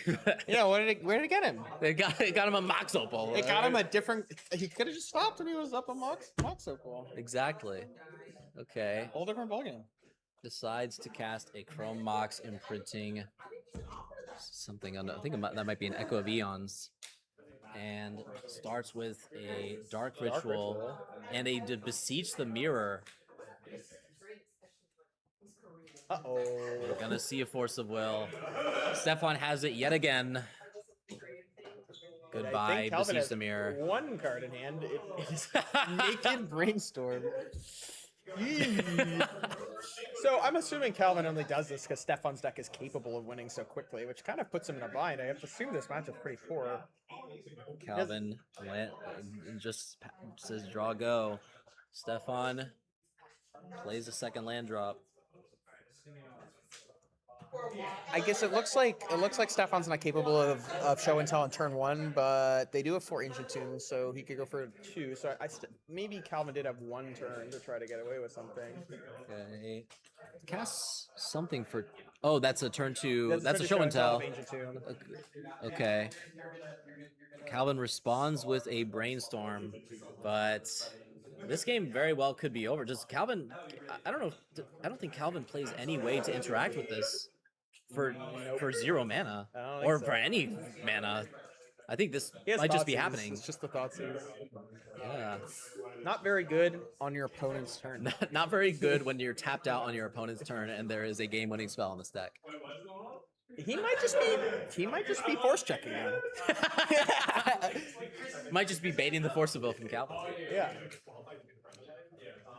Calvin plays 0 copies of Force of Will in his deck, for those of you at home. I do know escape shift. Sometimes I'll shift to Garrus. I was like, oh.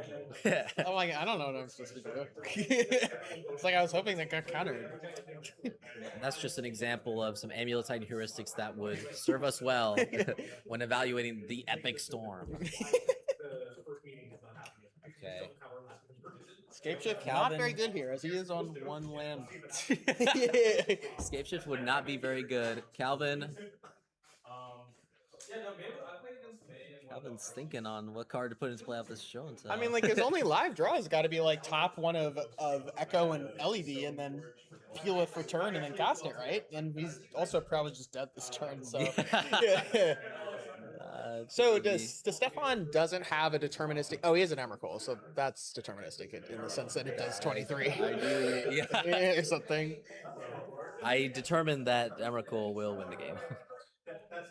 I don't know. LED, he does need a second beater to actually kill him, because otherwise LED Echo feasibly could win the game. That's true, yeah. Although, I mean, it's asking quite a lot, and also the 7 you hit has to be good, but but hey, the game isn't over. Stefan, thinking for a moment, chooses to put Atraxa into play. Okay, no Omniscience here, so that's got to be good news for Calvin. I mean, as good as it He gets to take another turn, but Calvin is Brainstorm blocked until further notice, so he's gonna need some pretty good ones to already be on top of his library. So he put a land into play, which already took him off his only out of LED Echo, so I don't really know what he's gonna be able to do here.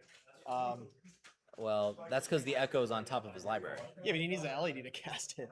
The LED's in his hand. Oh, I thought he had. No, it's not. Wait, I thought he had a. I thought he had only one card in it, so it looks like he had two the whole time. So Yeah, he has 2 now after the draw step, and they are both LED plus Echo Vions. Trust me. well, but why would Calvin. it? Yeah. Why Calvin's did you put thinking him- about how to sequence his LED Echo Vions here. Well, he is beseech the very man. That can be echo. No, it can't. Well, you can put Echo Vions into your hand off of Beseech the Mirror. Is Wheel of Fortune legal in Legacy? It'd probably be in his deck. Well, it is. I don't know, because Echo Vions is just like way better with LED, right? Both are fine. You cast it and then crack it on the stack. I don't know. Oh yeah. You would probably. Well, you you'd just would- you would need to be able to make- You'd probably beseech for it, right? Sometimes. It does turn it into a Beseech target.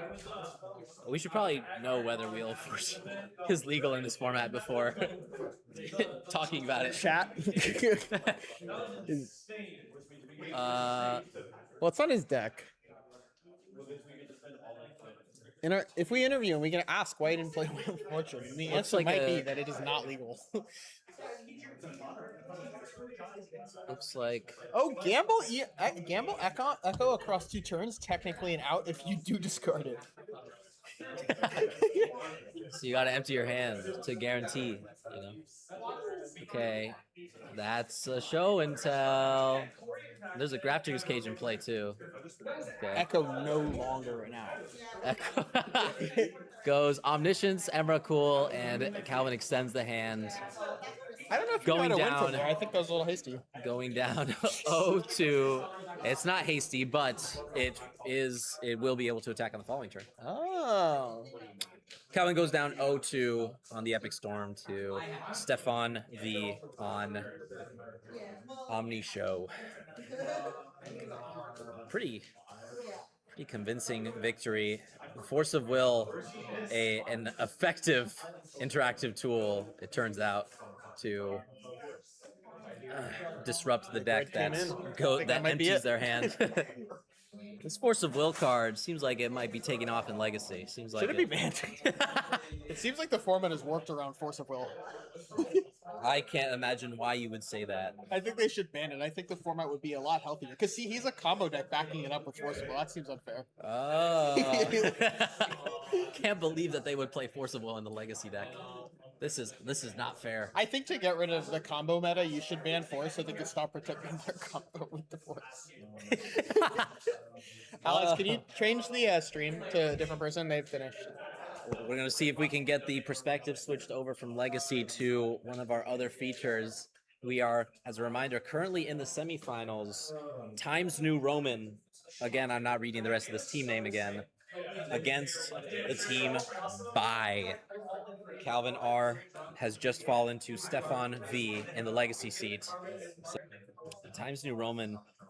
I'll read it. Font of Kings, ensure of dignity, consistency, and formality, beloved by all those in Otter Regalia. I think That's I don't us. like that font. What's your favorite font? My favorite font, Times New Roman. I'm not gonna lie, Times New Roman is up there. I like Proxima Nova. Have you heard of that one? I'm a Wingdings guy. Wingdings? Yeah. Is that a font? Is that a real thing? Yeah, look it up. No. I'll look it up. Wingdings? Yeah. Try to type in it. Open up Microsoft Word or something. Wingdings. Font.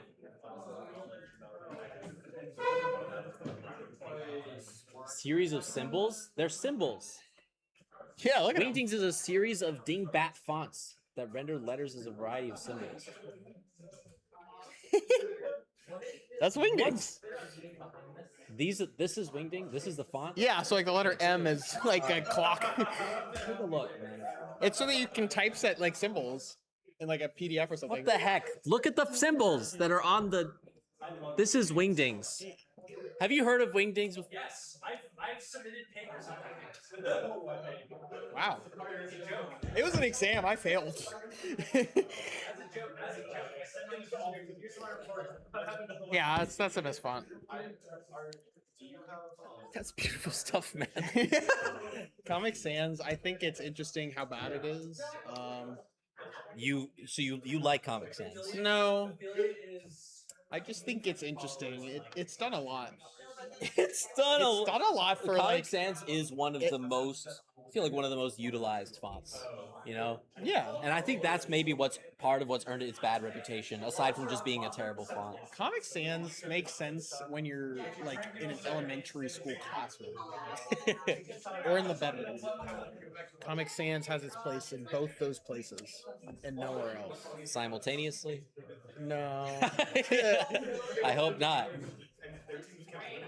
I what are you The doing problem in the bedroom? The problem with Comic Sans is that it's supposed to look handwritten, but all the characters look identical. Like the C's are the same. So like someone did like actually write on paper to make Comic Sans, but then you see the letter C twice and you're like, I hate it. Because it's the same C. I get it. That makes sense. And I think I saw like a YouTube video where someone tried to make Comic Sans better by like handwriting it, and they needed like 80 characters, 80 versions of the same letter before it stopped looking weird. I might be making this up. You should just start making up facts.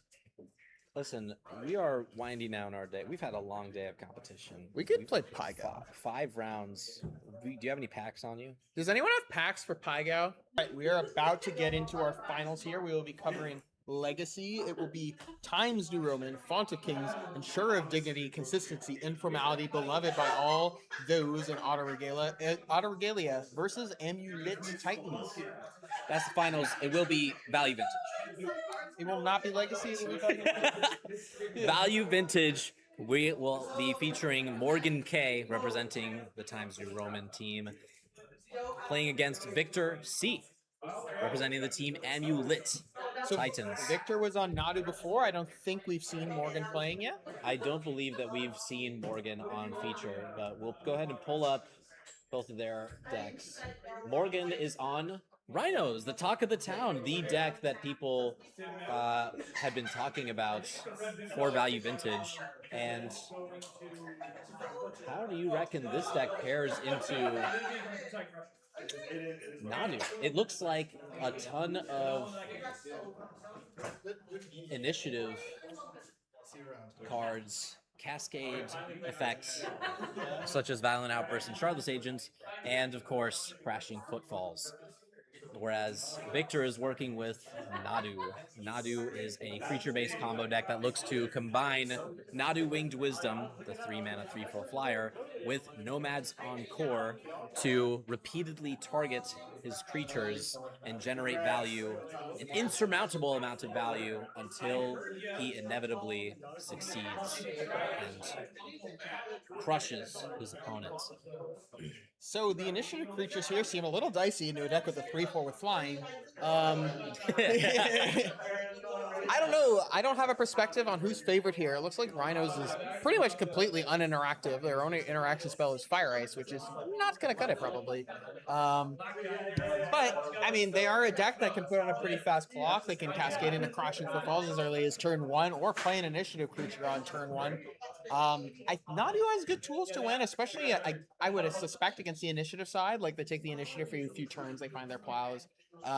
They're probably low resource because they probably double Spirit Guided it out, and maybe can recover from there. I think the counterspell side of Nadu will be probably pretty difficult to contend with, especially if you're chucking 2 Spirit Guides away to cast your spells. But if you can just sneak it under the loose focuses in Victor's deck, probably gonna have a hard time winning with 2 4/4s on turn 1 or 2. Yeah, this deck looks incredibly threatening. The capacity to pitch Elvish Spirit Guide, some combination of Elvish Spirit Guides and Simian Spirit Guides to generate mana, then cascade into a Crashing Footfalls or play an initiative creature, means that you can apply tremendous pressure so early. Now, the Nadu deck does play a playset of Swords to Plowshares and Lose Focus, as you mentioned, but it looks like we are already off to the races with a turn 1 Cascade spell. Turn 1 Shardless Agent off of a pair of Elvish Spirit Guides means that we are putting 10 power into play at the onset of the game, and Victor has little more than an island and an elixir of immortality to his name. I was wondering what that was. I thought the deck played a Shuko. Oh, I'd recognize that card anywhere. Elixir of Immortality was a card that when I first started playing Magic 12 years ago or something like that, thought was one of the most broken cards ever printed. Everyone does. When they see a card that gains life, they think it's busted. I mean, it doesn't just gain life, it also shuffles your graveyard into your library. That's That has where to be you one want of the the most graveyard. powerful effects in the game. It's half of Time Twister. Exactly. That's like, so what I'm saying is Elixir of Immortality is effectively half of the Power 9. I mean, on its own, it's preventing a two-turn clock from this weapon. Turn 2, crashing in for 10 damage is Morgan, and Victor is doing nothing but cracking his Elixir of Immortality, shuffling his graveyard and the Elixir of Immortality itself into his library and gaining 5 life. Honestly, Victor's hand, if you have a turn 1 Elixir of Immortality, like, your hand had to be good, right? Well, I what think if he Elixir of actually Immortality cracked it is because the... he didn't want to get clocked in 2 turns and his play this turn. Well, I thought it was gonna be Nadu, but then he did nothing. Like I could see turn 1 Elixir, turn 2 crack it so you don't die in 2 turns playing Nadu, and then But instead, it looks like what might be happening is the crack of Elixir of Immortality die. yeah, That might be what game which 1 is looks like for very Victor. rare to happen. That sequence very uncommon. Dying after cracking Elixir is pretty unlucky. Basically, when you activate Elixir of Immortality, you should win the game on the spot You're every immortal. single time. That's what I've been saying the whole time. Victor going to crack his land to draw a card, take a peek at the next card, and packs him up.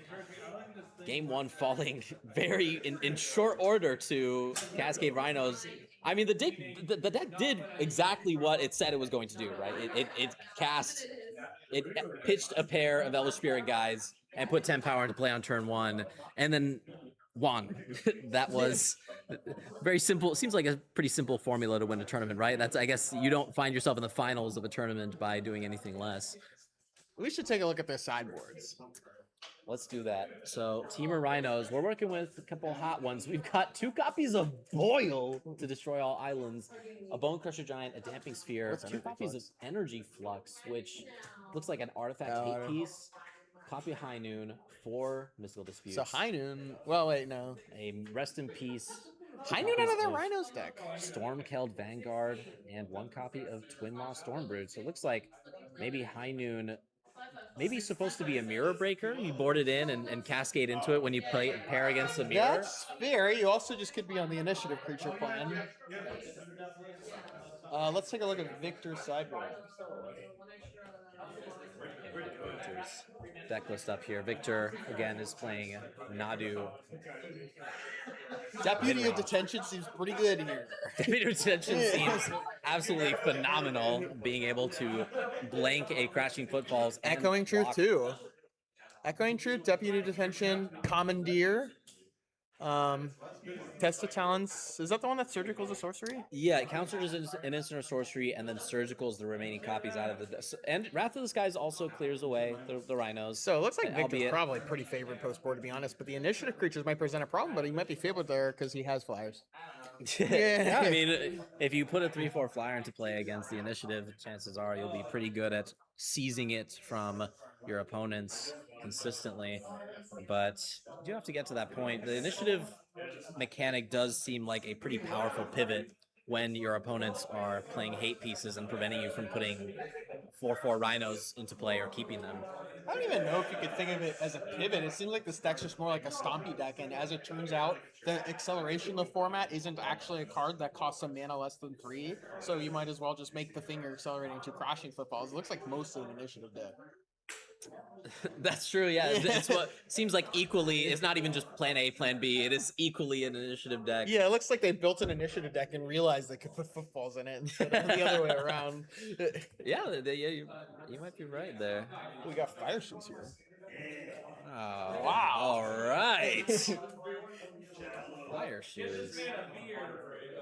We're heading into game 2 of the finals here. Times New Roman is the team that Morgan K on the left is representing. Morgan K is piloting Temur Rhinos.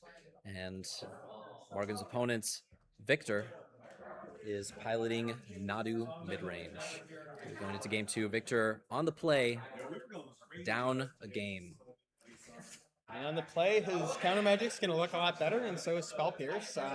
And I have a feeling that the initiative creatures are very hard to turn 1. So, like, it does feel like on the play, you're going to be able to slip in your interaction a little more easily than you would on the draw.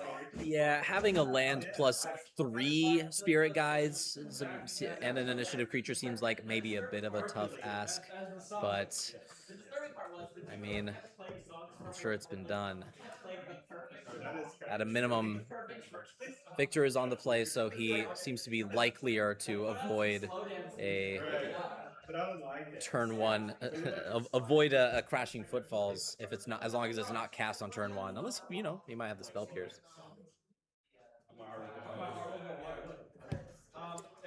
So we got turn 1 Uat. Once Upon a Time allows Victor to look at the top 5 cards of his library, select a creature or land from among them, put it into his hand, put the remaining cards on the bottom of his library. He's going to lead off with that. It costs 0 mana if it is your first spell this game. Otherwise, it costs 2 mana. It's an instant. Grabs a land off of it, plays it as a land for the turn, and passes the turn. Yeah, and as for hits that he has are relevant in this matchup, I was hoping there would be more hate pieces he could find, but it really is just Deputy Detention. Yeah, the remaining interactive spells that he can find at this point are Echoing Truth, Test of Talents, Commandeer, a bunch of instants and sorceries, as well as the ones that were already in his main deck, such as Lose Focus and Spell Pierce. Morgan starting off by fetching a mountain. Relatively slow start compared to, you know, the start Morgan had game 1. I mean, this might just be a turn 2 initiative creature, and now he has to wonder if he's supposed to jam into Lose Focus or not. Well, and it looks like that's the case, but a Lose Focus, a 3-for-1 Probably by Victor C. From here, like Forest Shardless Agent's probably pretty good. But also, if he had Shardless Agent, he just would have done that stuff on turn 1. Only 2 Spell Pierce. But instead of 4. it turns out that Morgan does have the Shardless Agent. Victor goes turn 3 Nadu, passes the turn, and Morgan responds with the Shardless Agent. We're gonna go cascading. I wonder what we'll find. I assume it's. I don't think you'd bring in High Noon, but High Noon maybe it was seems brought in. unlikely. And That's Footfalls. lo and behold, Crashing Footfalls. Wait, can this deck even cast High Noon if it draws it? Yeah. That's a good question. Ether Hub, 4 copies. Yeah. So technically castable. You know, the thing about trying to win the mirror with High Noon is that 2 4/4s are good at beating their 2 4/4s. Your tech for the mirror should just be to maybe list for like High Tide. Is that a deck? I think that's a deck. High Tide makes sense. I mean, it sounds like this is a pretty combo-focused format, so fair enough. Looks like Victor did have the answer, though, to the Cascade spell with the Echoing Truth on the Rhinos. Oh, wow, very strong. And, oof. All Morgan had on his turn was a suspended Crashing Footfalls, whereas Victor untapped and went Nomad's Encore and just drowning. Two counter spells, a removal spell, and his opponent gives up. Drowns his opponent in card advantage, flips over cards from his library until his opponent is satisfied. Morgan picks up his cards. These games are over fast. Oh yeah, the starts that you are capable of in this format are absolutely disgusting. Victor evens it up 1-1. We are going to game 3 of this value vintage match in the finals between Amulet Titans and Times New Roman. The thing is, Victor's sideboard options aren't permission spells, which means he isn't heavily disadvantaged being on the draw. It's things that answer Rhinos that are already in play, and honestly, like an Echoing Truth, probably good enough to answer an initiative creature if they spend a few spirit guides on it, and you can poke them with a 1/1. That's true, yeah. Now, being on the draw does mean that his spell pierces and lose focuses Yeah. do get worse. His sideboard hate pieces still remain potent. Commandeer, of course, a free interaction piece for Crashing Footfalls, and a good way to turn the tables on your opponent. You want to put 2 4/4s with trample into play? How about I do that instead? Oh, Holy moly. You do need a very high density of blue cards, right? You have to pitch 3 blue cards to Commandeer to basically take control of their spell. yeah, it's a tough card to cast, and it looks like Victor is not making any moves to cast it, just taking a draw step. Game 3, I mean, Game 1 was turn 1 Crashing Footfalls, kill you. Game 2 was turn 2 initiative creature, but Victor had the counter spell and as well as the answer for the follow-up Rhinos and snowball the game from there. Game 3 is yet another pair of Elvish Spirit Guides enabling the turn 1 Crashing Footfalls, and from the way this game is going, I mean, you know, Victor might have the Wrath of the Skies, or, you know, Echoing Truth, but he's gonna eat at least 1 attack for 10. And at this point, I saw the Deputy of Attention in his hand, but he's gonna take. His opponent has the opportunity. He's on the draw. His opponent has the opportunity to attack twice for 10 damage apiece before Deputy of Attention even comes into the equation. But Llanowar Elves can change that. Okay, so if Llanowar Elves survives the turn, it's just Fire Ice that kills it. So right? I think so. I think Fire Ice. I assume he didn't. Okay, if there's no Fire Ice and there's no second land drop from. Okay, no blue source though. Oh man. And Victor was actually thinking on whether to take Razorverse Thicket or the basic island off the Once Upon a Time, but he was missing both. He was missing white. Yeah, he was missing white and blue, so he chose the, you know, the green-white dual land, but he's still missing white mana. He does have the Swords to Plowshares for I mean, one of the Rhinos. Is he in double block shot this agent because he's looking to draw a blue source for Deputy always anyway? He could be. Decides to put 1 elf in front of. 6 for the reason that too. It means your Nadu gets some more stuff. Like if he has like Nomads Nadu in hand, then you probably keep the elf around. His opponent plays a second land, finds a second land, and passes the turn. Yeah, if he has Nomads Nadu, you can go blue source Nadu. Finds the blue source. So does he have a way to crawl back into this game, because he has 2 creatures attacking him, and he is at a pretty low life total by this point. Just goes for the Deputy of Detention that we mentioned earlier. I feel like his opponent's about to Spirit Guide into Violent Outburst. I mean, pretty rude. Okay, so Deputy of Detention comes down, resolves, takes the Rhino token. So Victor's off at the what? He battlefield. took 10 and then he took another 4, so he's at 6? I think he might have also taken a damage. I'm not sure if the blue source was a pain land. It might be a Botanical Sanctum, Yeah, actually. it might be a fast land. Okay, Morgan's gone quite a few turns without hitting a land drop here, so He does have Outburst in hand, which would probably seal up the game pretty quickly. Just decides suspending to. footballs here. Okay, Now Victor has some breathing room. if he can put together some valuable threats here, he can maybe switch to a proactive angle, but he just says draw go. Morgan finds the 3rd land, and we know about the Violent Outburst. This is a Swords to Plowshares in the end step to remove the 2/2.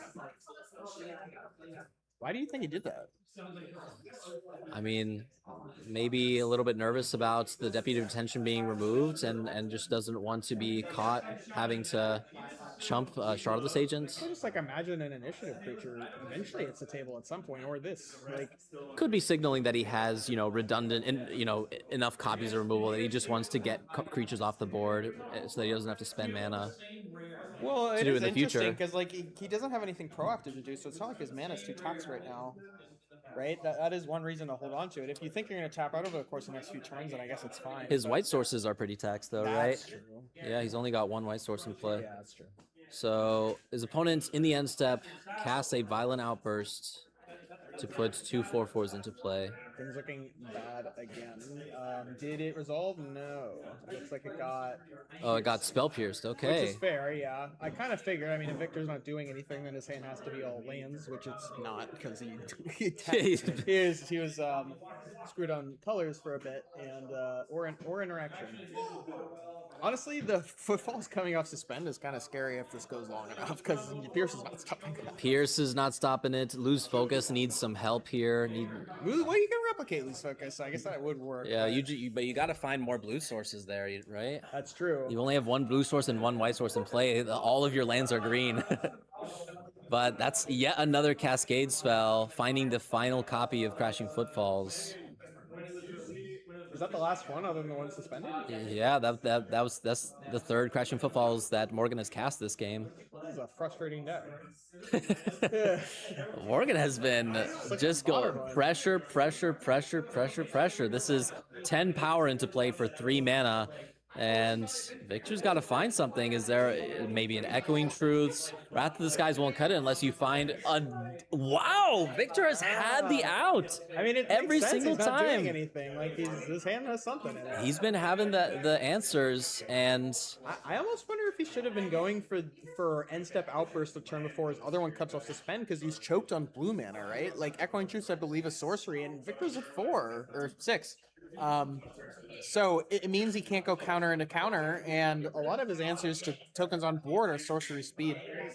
so Echoing Truth is an instant. Okay. Well, you do still need double blue for it. I think that might have been okay, but also if his hand's just a bunch of more haymakers, like it. You just might as well slam a haymaker every turn, right? Okay, but that is all. Every copy of Crashing Footfalls is now accounted for. So we are at a point where Cascade spells are significantly worse now. Like every Violent Outburst that Morgan draws from this point forward is going to be pretty close to a dead draw. Yeah. So that is a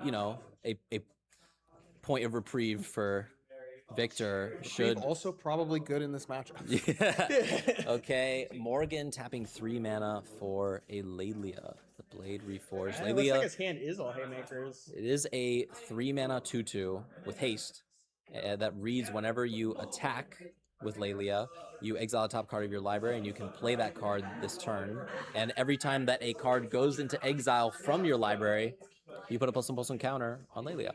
Lelia, a pretty disgusting interaction with Cascade spells because every single card that you cascade with puts counters on Lelia. So you can get to a point where if you cast it now, Violent Outburst actually looks way better now, even though there are no Crashing Footfalls left in your deck because it turns Lelia into. Does he give it trample?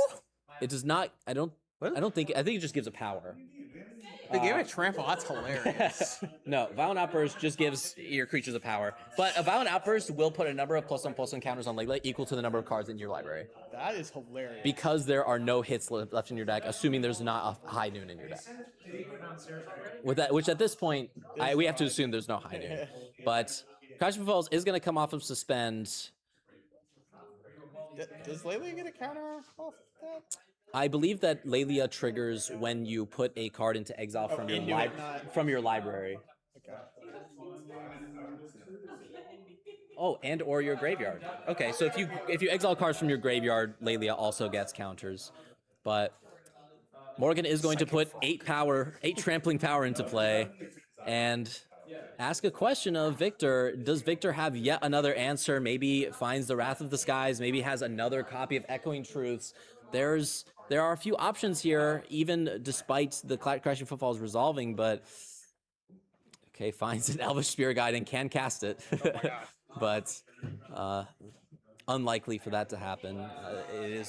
I think it is pretty likely that you're right and that Morgan is sitting on quite a few haymakers. That's 4 mana. Spirit Guide, 2 more Spirit Guide, second Spirit Guide. That looks like the green initiative creature, Under Mountain Adventure. So an enormous board state. It's like a 4/4. Does that tramp? It doesn't have vigilance. I think it's just vigilance. Oh man, an enormous board state for Morgan, and all Victor has to say about it is an opt of an island, another opt. At this point, he's just looking for the nomads, Yeah, right? you gotta be looking for nomads, or he doesn't have double white. Like Wrath is actually Yeah. Wrath doesn't even do enough. Yeah, Wrath isn't good enough. Is he at 3 now? And players reveal their hands. I'm gonna go ahead and assume that this match is wrapped up. Victor unable to piece together enough interaction to answer the onslaught that Morgan has put into play. That's 8 trampling power, a Lelia, an Under Mountain Adventure, and more cards in the hand to follow. But Victor just could not keep up. Victor had answers to 3 of the 4 crashing footfalls, by the way.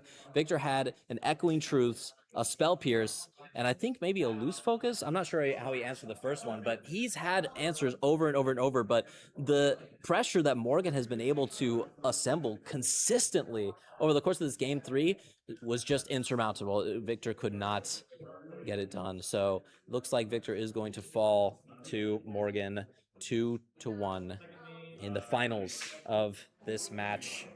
In the value vintage seat, Morgan takes it for his team Times New Roman, and Victor falls to him. It's interesting because I would have thought this deck would top deck awfully, but as it turns out, top deck's probably better than everything else. Like, you have 8 Spirit Guides, which are terrible, and then literally after, even if your turn 1 goes horribly and you double pitch Spirit Guides and you go for a cast Gate Spell or an initiative creature, it's probably even worse for you and it gets countered. Eventually you just draw lands and then put more dudes in play and they die. And that's kind of what happened here, right?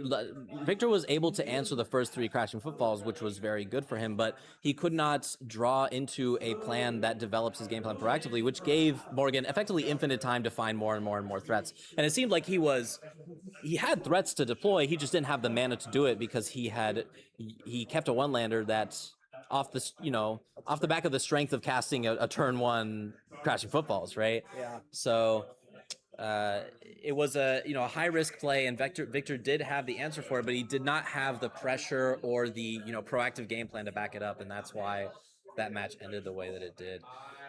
I mean, I'm in general just a really big fan of doing something proactive, because if you're ever the proactive one, then it makes their interaction. Being the one that forces your opponent to interact with you first is really strong because it means you're never falling behind. Like, usually even if you're playing like a mid-range deck, I'd rather be on the proactive end because it makes posturing and trying to win the long game easier if you start ahead of the game. It also increases the risk. The more reactive you are, the more likely you are that you will draw the wrong half of your deck. You can play effective interaction, but when you're attacking a metagame, especially the wider the metagame is, you are going to inevitably have tools in your deck that do not line up well against that specific matchup. You may have cards in your deck that are effective tools in the matchup, but if you draw the wrong half of your deck and your opponent is playing a proactive strategy and you aren't yourself deploying something proactive, you put yourself at pretty high risk of getting run over. So it looks like our finals is actually finished, and I think Victor's match was probably the last because someone just came over and told us that right after it finished. So I have to assume that Times New Roman won this one? That might have been the deciding match. We'll go ahead and get confirmation just to make sure we got an accurate result, but it appears we may have Team Trio champion. It's been a long and brutal day of battle here in the DMV. 16 teams went in, 1 team made it out. It's a really long one. Times New Roman. It's really okay. Yeah, that's what we suspected. So Times New Roman, font of kings, ensurer of dignity, consistency, and formality, beloved by all those in Otter Regalia, ended up taking down the entire event. So congratulations to them. Again, that is Morgan K in the value vintage seat, Stefan V in the legacy seat, and Terry S in the modern seat. So to go over what they won, I believe it was $240 for the first place team, as well as custom tokens designed by a local artist named Jenny, who they can put in a request and basically get whatever they want, and special sleeves that are related to the Discord server were basically all in Cold Nova spikes. So custom sleeves. So that was their winnings. Looks like we might be having our host hop in and have a few words before we hop off the stream. So we'll make some room for her. Are you you getting in still- here? All right, ladies and gentlemen, note the our very own Tiffany. Hello. Thank you so much for watching. I really appreciate everyone who took the time to watch the stream and donate. It means a lot to me. So thank you so much. Have a good night. Thank you for tuning in. Thank you for tuning in. We will see you all at the next Team Trios. And it will be even better than this one, if that's even possible. I don't have any.